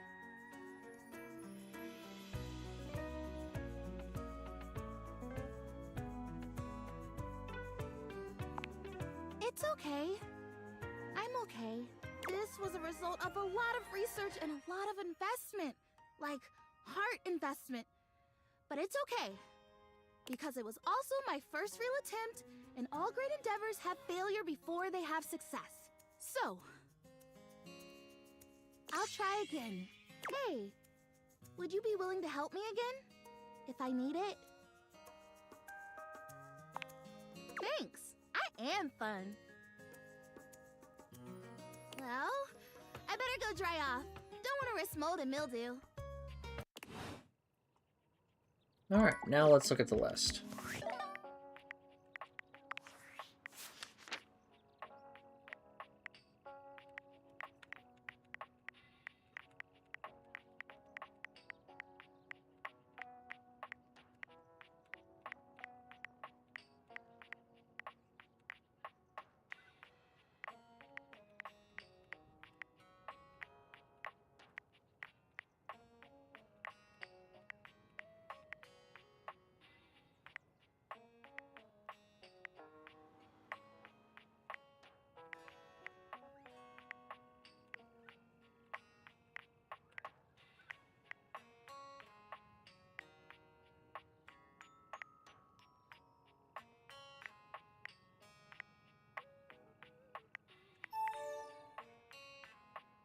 She's the diary.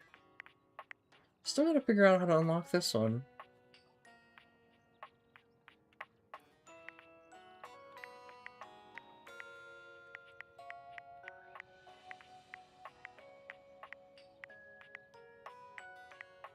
Beaming-eyed bunny. It's me, MS Twin Tails. The one that I haven't unlocked yet? Beaming-eyed bunny. This one? And who do you like least? Beamin' one bonfire.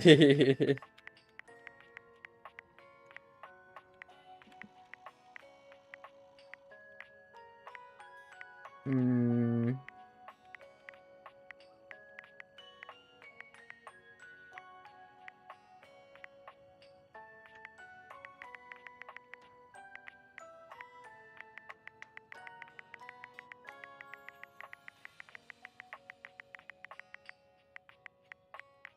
As far as the women go,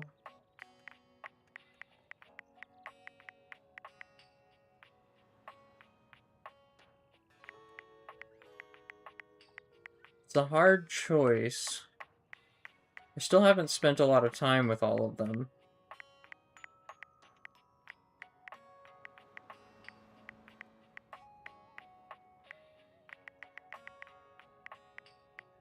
I'll probably say Bev for the women and Mitchell Lynn. Just by looks. Oh, just by looks?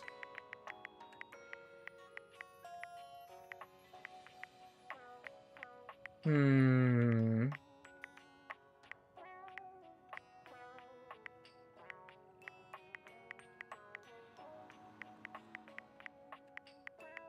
I think Prissy's design is really pretty.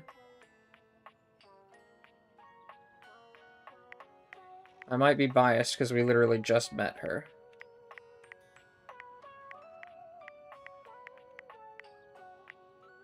Beaming-eyed bunny. YAITO, you haven't seen Dust Bunny?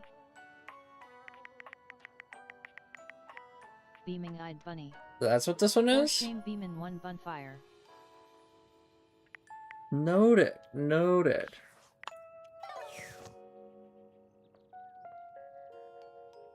Oh, there's Bobby Pin.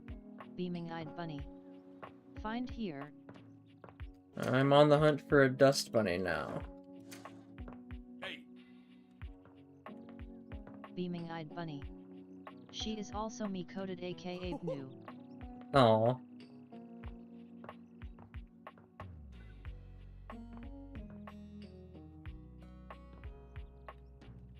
Benoy. Least favorite, definitely the candelabra.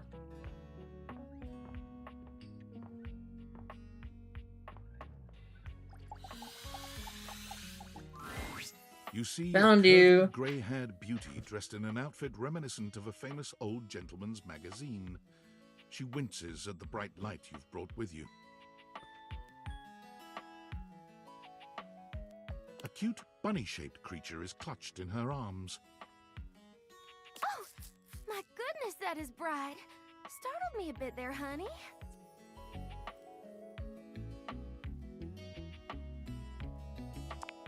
It's all right. My name's Dolly, and I'm a dust bunny. I live under this big old couch. Howdy. Beaming-eyed bunny. Pretty braver 26 Waku. Very pretty. Benoy. Well, I live lots Banani. of places. I suppose you could say I'm a bunny of the world. The floors of the world, at least. And this here's my little companion, Lint Eastwood. Clint Eastwood. She holds the little creature up.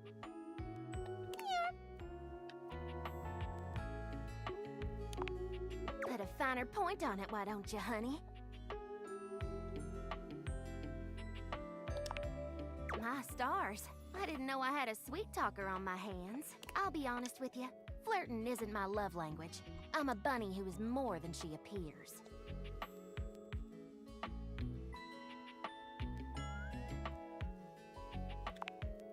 Getting to know you time already?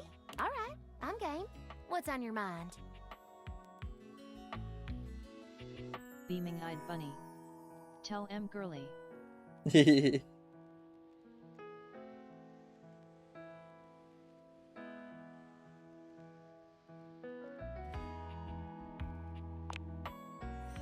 Now that's what I'm talking about! Listen, I just got out from under that couch, so let me stretch these dusty gams and hop around a bit. I'll be right here warming myself by the fireplace if you want to come back through sometime. I'd sure like to see you again. Mm-hmm. Talk soon, honey. Thank yous for the hint.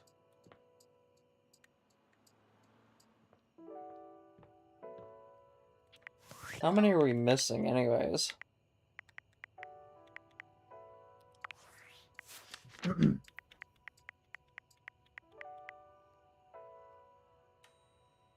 Gotta find the right chair for her. One. Beaming-eyed bunny. Isn't the one you wanna unlock with the sports? I tried every sports item. They all led back to the sports dude. 1, 2. Beaming-eyed bunny. I remember. 3. Oh. 4, 5, 6, 7, 8, 9, Beaming-eyed bunny. 10. I'm only missing 10 of them. Nostalgia box. A nostalgia box? The time capsule?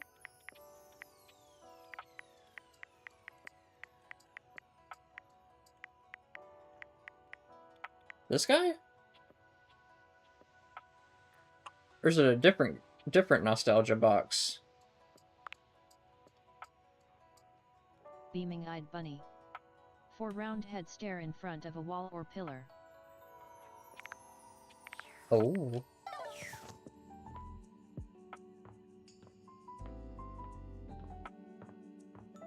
Just stand here and do nothing?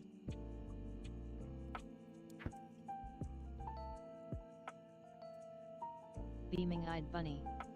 I think different. Maybe use your hints to find her. Okay.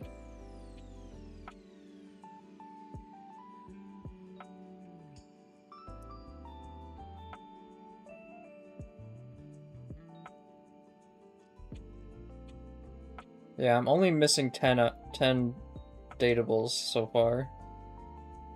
After unlocking the expanse of hello. white muscled skin fills your I vision. remember she's It kinda reminds like a you of that box. class field trip. Gotcha. If not for the torn jeans on this ivory Adonis's lower body.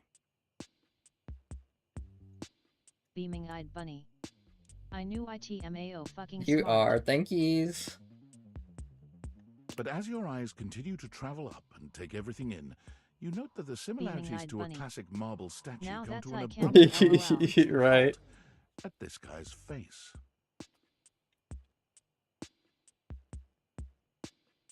He almost resembles a bleached bowling ball.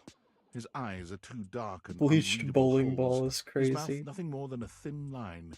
He has no nose, no cheekbones, no ears. His shining white face is simply devoid of just about anything. Sup, baby? Nice ass. Excuse me? Nah, I don't think I will. Beaming-eyed bunny. Yeesh. I gotta write a whole dissertation for you? Want some graphs and pie charts? Oh, how about some Venn Beaming-eyed diagrams? bunny. Okie fuckhead. Right? Will that help you figure it out?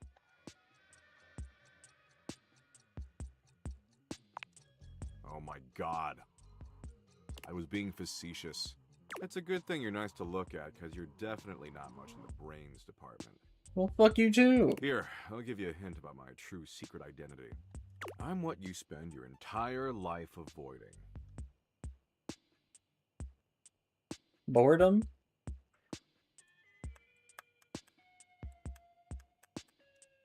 Falling pianos from estranged buildings. Beaming-eyed Or bunny. falling pianos I from hate tall Sigma buildings. Brothers. What a waste of pretty body and voice. Yeah. Yeah, I can tell. Well, fuck you too. But not even remotely close. I'm your overwhelming sense of existential dread. But my homies call me Doug. Yo. He's got just dogs out too. That's crazy. Hang on! My content aware is going off. Yeah, no shit. Doug is a bit of an abusive dude. If you have any issues with constant aggression from someone, I'd recommend skipping him. You Beaming-eyed cool with bunny. that? Or you want to skip it? He needs to get it together. Honestly, I'm tempted to skip this one. Beaming-eyed bunny. Abusive? I'm really tempted to skip this one. I haven't skipped a single one so far.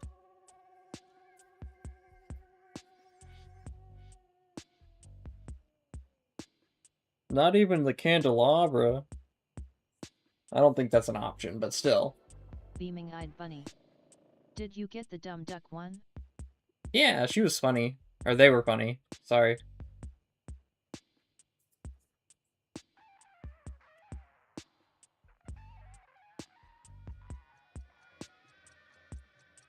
Rebel. Beaming-eyed bunny. I don't like LOL. I mean, that's understandable. But they're, like, over the top in the way that's, like, comically over the top, in a way that's, like, not serious. You know what I mean? So I just laugh at it. But this one feels real.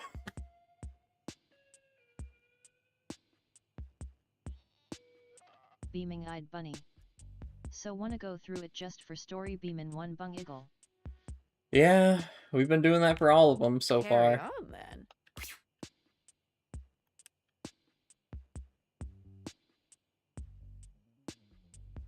Sass. I really should get sass before progressing with this one, huh? He needs a lot of sass.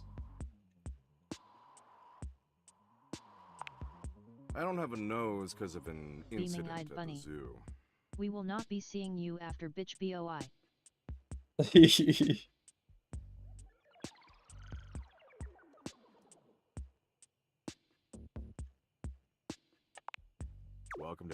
conversation with existential dread, baby.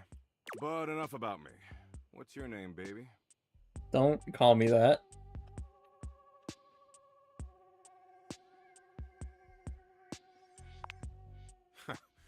Ha! I just choked on my chocolate milk. That name sucks. That doesn't fit your vibe at all. We need something that really captures your fundamental, immutable essence. I'm gonna call you Dork.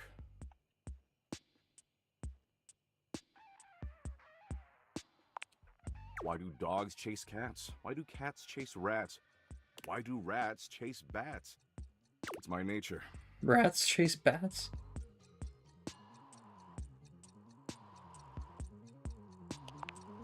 Anyway, Dork, since you're here, you might as well make yourself useful and help me out. Well, we can always chat about how your entire life is meaningless instead. So I'm doom-scrolling Share Bucket, okay? Beaming-eyed bunny. He's doing the mim think Mark think.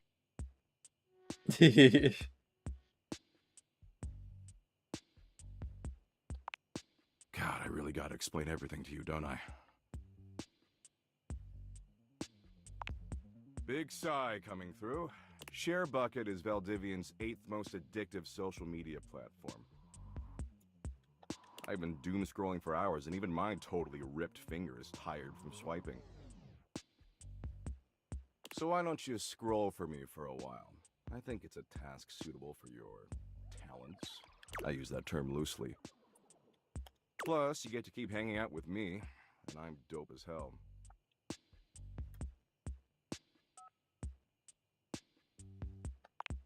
Waste of time. Let's get one thing straight, Dork. Jojo pose. Yeah. Time spent with me is never wasted. I'm legit. But since you're somehow not convinced, I'll incentivize you. You swipe for a while, and I'll reward you with, a Doug point. He holds out what appears to be a sort of badge, a golden image of his iconic blank face framed by laurel leaves. Beaming-eyed bunny. Ha It ha ha fluctuates based on current market conditions, but it's fantastic right now. Don't worry about it. Not yet, you don't. But hang out with me some more, and we'll get you there. Anyway, enough yammering. Read me some viral Share Bucket posts, would you? What are the top 3 most popular posts right now?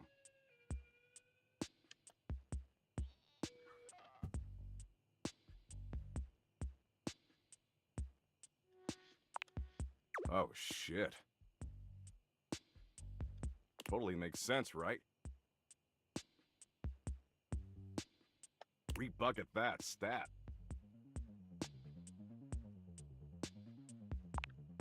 Man, this is great. Way better than just scrolling and reading by myself. And only 357 billion hours of premium content to go. We're making great time.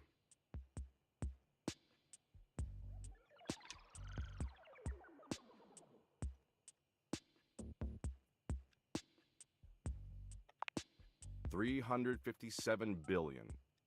Oops, 358 billion. 359. Come on, we gotta keep scrolling or else it's gonna keep piling up. I don't know, forever.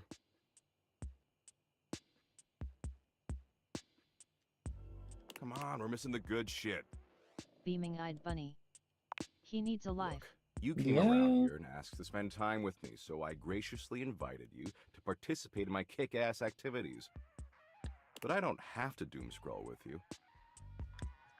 There's plenty of other moderately attractive humans or concepts I could be doom scrolling with. I mean, I should just text Abby. She is super hot. She did things even porn won't show in some states. Abby, she's the unceasingly empty feeling of abandonment. Beaming-eyed bunny. I would hate to date someone like this. Yeah, I think that's the point. Who's Abby? Abandonment, apparently. Right up my alley. Yeah, and you're probably gonna get abandoned by her, huh?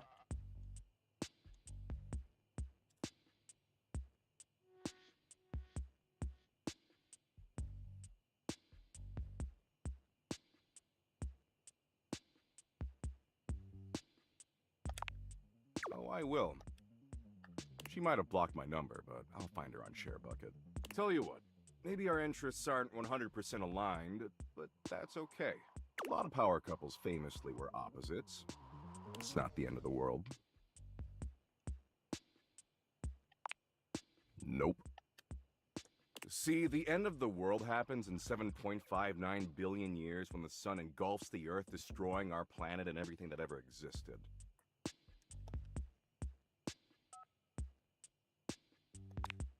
No, I said the end of the world happens in 7.59 billion years. The end of humanity happens a lot sooner. What matters is, I'm hot and you're passably attractive, so I don't want to blow this up over nothing. Especially since Abby isn't returning my texts. I mean, yeah, for an animated meat puppet. Tell you what, why don't you come back around here later and I'll try to find us a new activity we Am I being negged?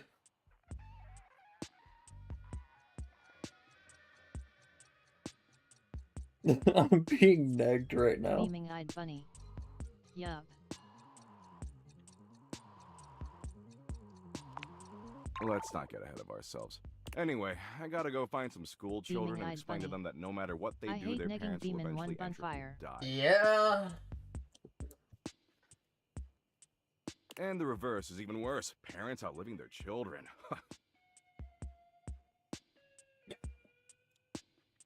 Good shit, good shit.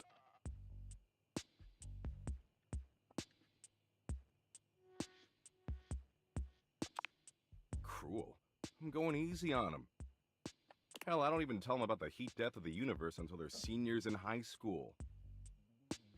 And don't worry if you can't stop thinking about me tonight when you're all alone in your bed. I'll just take a copy, then I have nightmares. They'll be so much better than you. That's totes normal. I tend to have that effect on people. I'm pretty proud of myself of finding copy organically, or finding Nightmare organically. No, I don't have the bot. Oh, and don't text me. I don't do clingy. Later, Dorcas.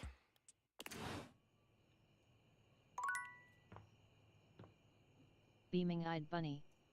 Knew that joke was funny. I'm glad you liked it.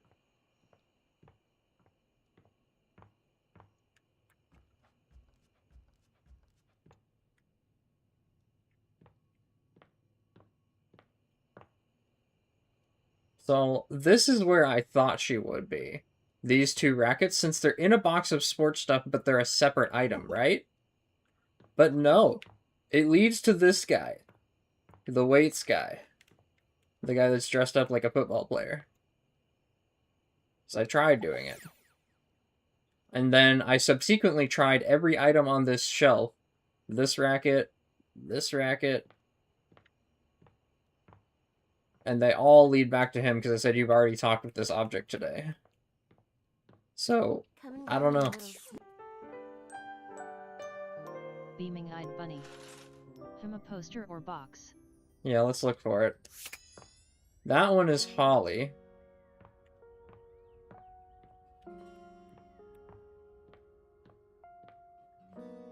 Is this one Holly, though? It looks like it. And these are probably all the Adventure Girl.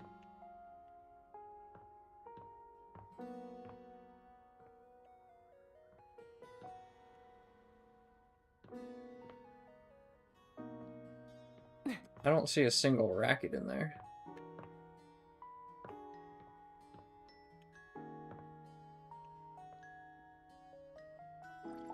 Let's try these boxes. They look slightly different. A grande dame with a They are Gothic different. vibe regards you with an expression that's hard to read. She holds your forgotten, formerly trendy robot dog in her arms, petting him idly. So let me put my tracking back on. Well, well. If it isn't the one who made me.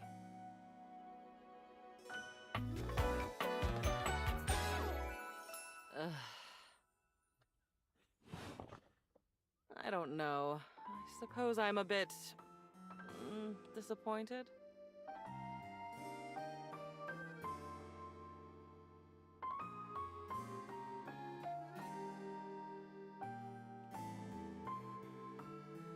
Why is... Oh. Duh. Phone needs to be on the Wi-Fi. For someone who's amassed such a varied and confusing collection of bits, you just look so... normal. I was hoping for a real Frankenbrine to go with all this preservation.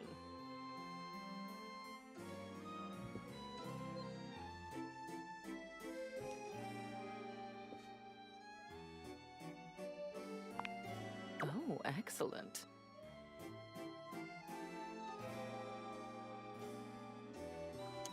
Normalcy can be boring, and I do so loathe being bored.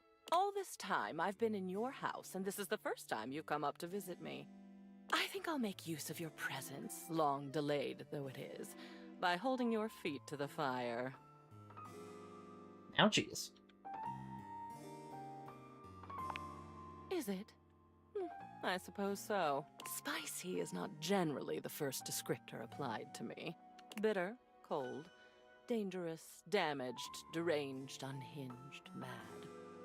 Whoa there! I need to sense a content warning. I had a lover once, a ladder, who told me I was the black hole she couldn't wait to fall into. She's gone now. Memories. At long last. What do you mean she's gone? Through all of What did you do to her? every single piece. We're going to see, sort, and dispose of each object stuffed in the corners up here, and finally, order will reign.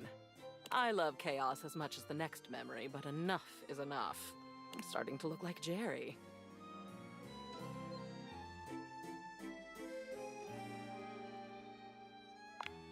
Well then, it appears we're going to get along after all. I only hope your enthusiasm lasts. In the past, your stamina for this kind of work has been underwhelming. Excellent. Unrealistic, perhaps, but encouraging. Shall we? The first of your tasks for me is to gather Chem and Art, so that we might proceed efficiently. These two are both necessary for our project to proceed, so off you go.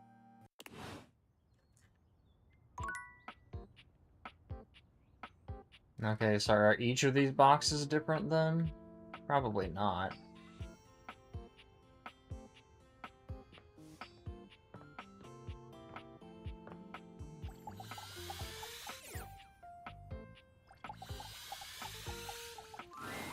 A leather-clad dominatrix stares you down, Wowee. radiating disdain. She looks at you like you're the dirt beneath her feet. Hello, you pathetic, worthless little wretch. Disgusting, you worm. Whoa there! My content awareness is giving me a tickle. Degradation. Sophia here is a dominatrix, and she's gonna put you in some pretty dominating scenarios. You cool with that, or you wanna skip it? On with the show. What if I'm into that? I do not recall asking anyone for your No, I'm just kidding. So indulge me. What gives you the misguided confidence to stand here before me, wasting my time?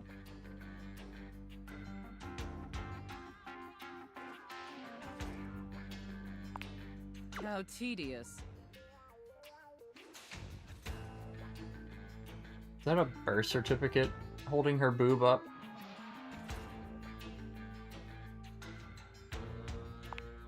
No. Luckily, I don't know Randy.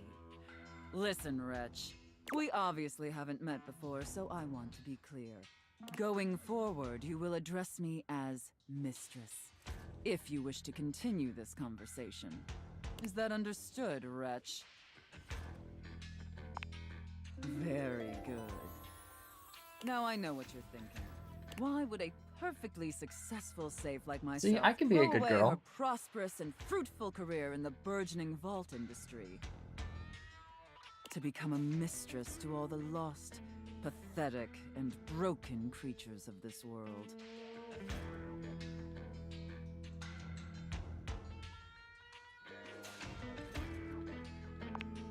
Tell me, Wretch, do you know what a safe is good at? Putting stuff into. An acceptable, if asinine, answer. But the one thing a safe is good at, tantalizingly good at, is keeping things locked away.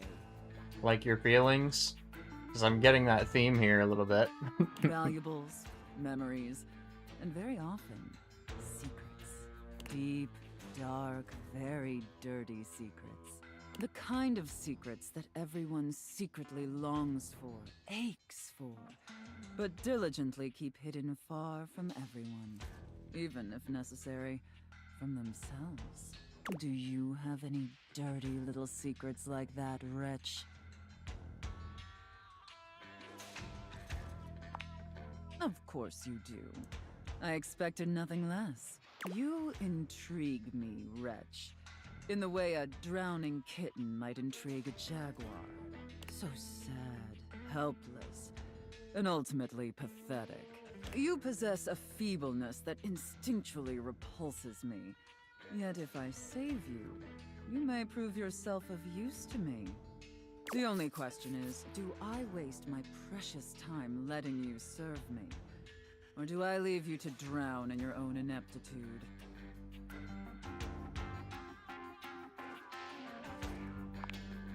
Very good answer. All right then, Wretch. Against my better judgment, and because things have been so frightfully boring lately, I'll allow you the opportunity to serve me. You should count yourself extremely lucky. Not everyone is given such an incredible, life-altering opportunity. And rarely do I make this offer to worms as painfully tragic as yourself. Of course, anything for my compliant little wretch. You mean it? Anything? I can't wait to test just how compliant you truly are. And who knows? Perhaps in the end, you may even have the opportunity to open up my chassis. That is, if you are skillful enough to figure out the combination. Password.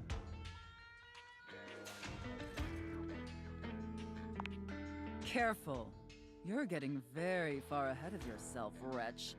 I don't open up my chassis for just anyone. And especially not for someone as pathetic as you. Apologize for your insolence or face your punishment.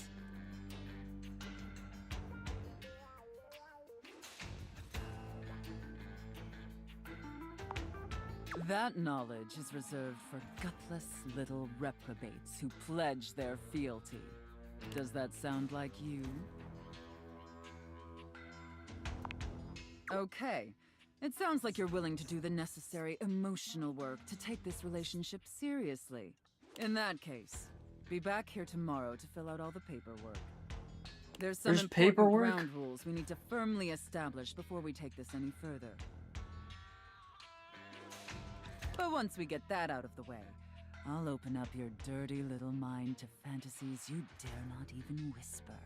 Now, affirm that you are my compliant, needy little wretch. Again, like you mean it. Like you'd unquestioningly do absolutely anything I'd ask of you. Tell me that you're my compliant, needy little wretch. Now.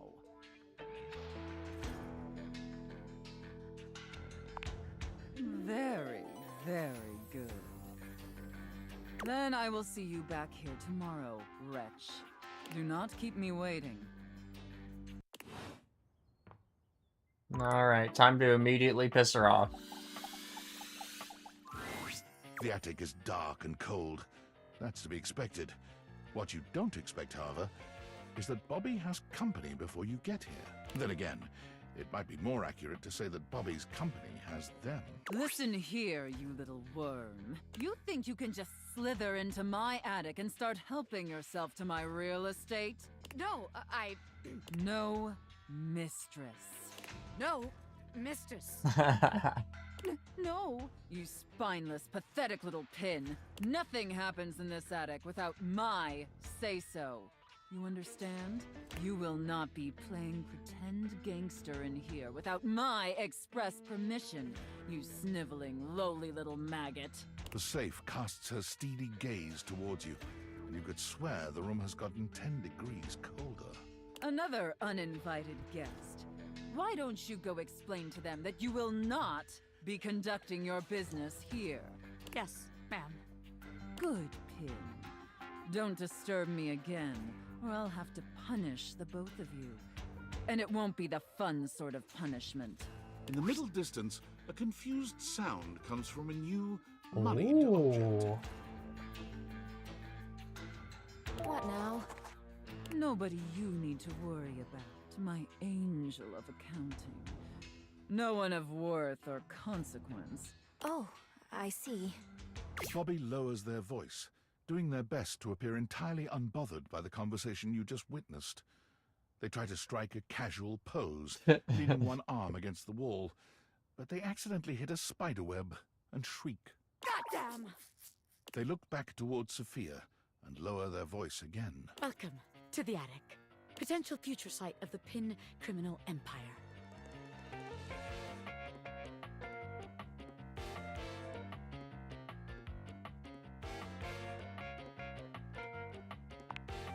What? By that stuffy old safe? I ain't scared of her. Are you sure about that? It's just cold up here, okay? I am not scared. But just to be sure, let's see how this scam strikes here. I call this one Scared Broke. So check it out. You bring our potential suckers up here to the attic. They think they're gonna have a meeting with me, the big boss. We keep them waiting a while, a good 20 minutes or something, and you keep reassuring him I'm coming. I sneak up on him, scare the shit out of him. They drop all their money and valuables, as one does when scared shitless. We pick it all up and get rich. Repeat, repeat, repeat.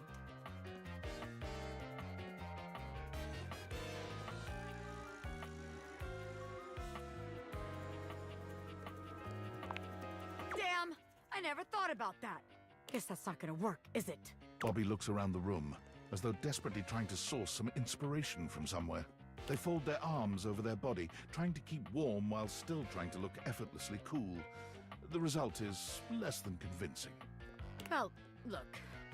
Maybe this time you come up with a scheme for us. Huh? Recruit? This place is cramping your style, right? I knew it. No, this place just doesn't have what it takes to host the Pin Gang. I wanted to give it a fair chance, but my You're time is welcome gone, for the it's out. waste. You know? Bobby strides forward boldly, head held high. This place ain't for the Pin Gang. It sucks! What did you say, you miserable little worm? Yikes! I'm out of here! Bobby calls over their shoulder as they disappear down the stairs. You can find me where the magic happens, baby! A den of sin and rest in equal measure! Okay, so we know at least where one more object is. We know where chair is. Kind of. Need to find that person yet.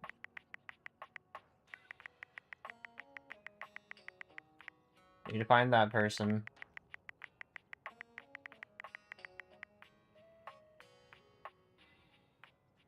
That's the air.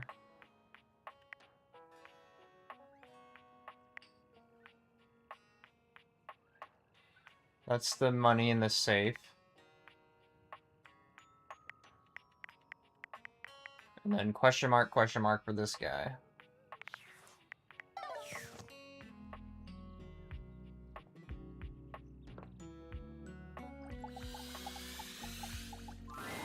Bo seems delighted to see you after your exhilarating adventure below your own house. Oh, hey, bud, you're back. I missed you too, actually. So cool to have met a new adventure buddy. Oh, wow. Really? You're thanking me? That's amazing. I mean, yeah, you're totally welcome. Wow, I've never had anyone thank me for an adventure before. Come to think of it, I've never thanked myself for all the amazing quests I take myself on. Now that I'm doing this math, that seems kind of like an oversight. Well then, thank us from us for the first awesome mission of many. I guess it's safe to call each other friend for real now? Huh? With me? Sorry, I'm so surprised. It's just, it didn't come up very much that you liked what I said. Sometimes I get so focused on the adventure at hand, I forget. But since you're here asking for it, it's almost like you're on your own little quest. Then your quest is complete. As long as you're by my side, we'll have a great time. Yippee!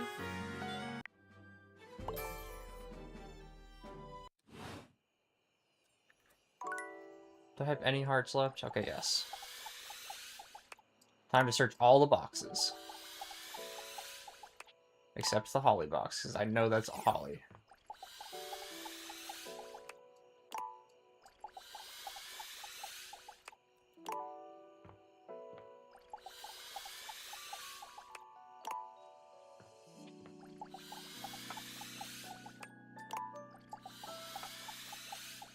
Okay, so these boxes are all bow.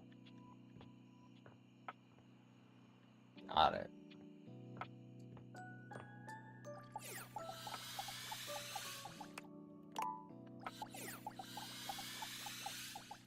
But anyways, I think it is about time to wind down. Oh yeah, one of them's anime.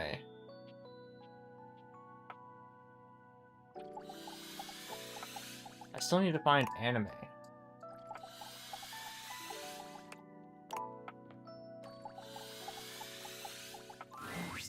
I've written it. Pretty heavy, but worth the effort. But it's not enough that one should always check. So I've brought along my favorite friends to bounce ideas off of. The wall, ceiling, and floor, of course. Who else would be a support group, darling? Oh my goodness. Here it is, my very own book, written by myself with help from the human.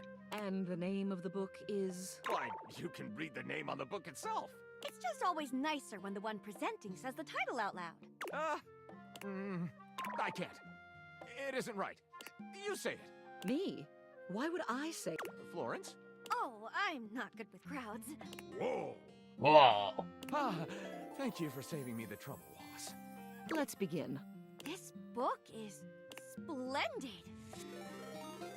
Oh no, Maggie. I was about to end. We very But much thank you for the enjoyed reading raid. it. How was your Magi stream? was taken. Magiwa hello. Creolera. Magiwa hello. Perhaps it is not true Magi was literature, but taken. it should sell quite well. Yeah, in because I was place. about to head off for the Laughing night. But thank you so much for the raid. Thank you for your support. It's what we do best, Lyric. I hope your stream went well. Magi was taken. Go ahead and publish. Oh, I see. Fair. I mean, end whenever you want. Laughing face. We'll just raid into someone else. Magi was taken. No, I'm actually not How's it raiding going? into anyone else because it's a Smiley subathon. face. But your viewers are welcome to chill here with me with my sleeping stream. It's going well. We've had lots of fun playing Date Everything together. Magi was taken. We'll just end here then instead LUL. Creolera. Kihan 2 vibe. Marvelous. I'll submit this to Mac right away.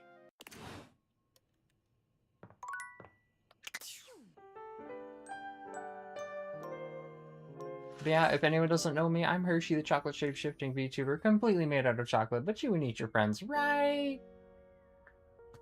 But yeah, I hope you all have a wonderful rest of your night. thank you for being here with me, and thank you again, Magi, for the raid. Give you a shout out.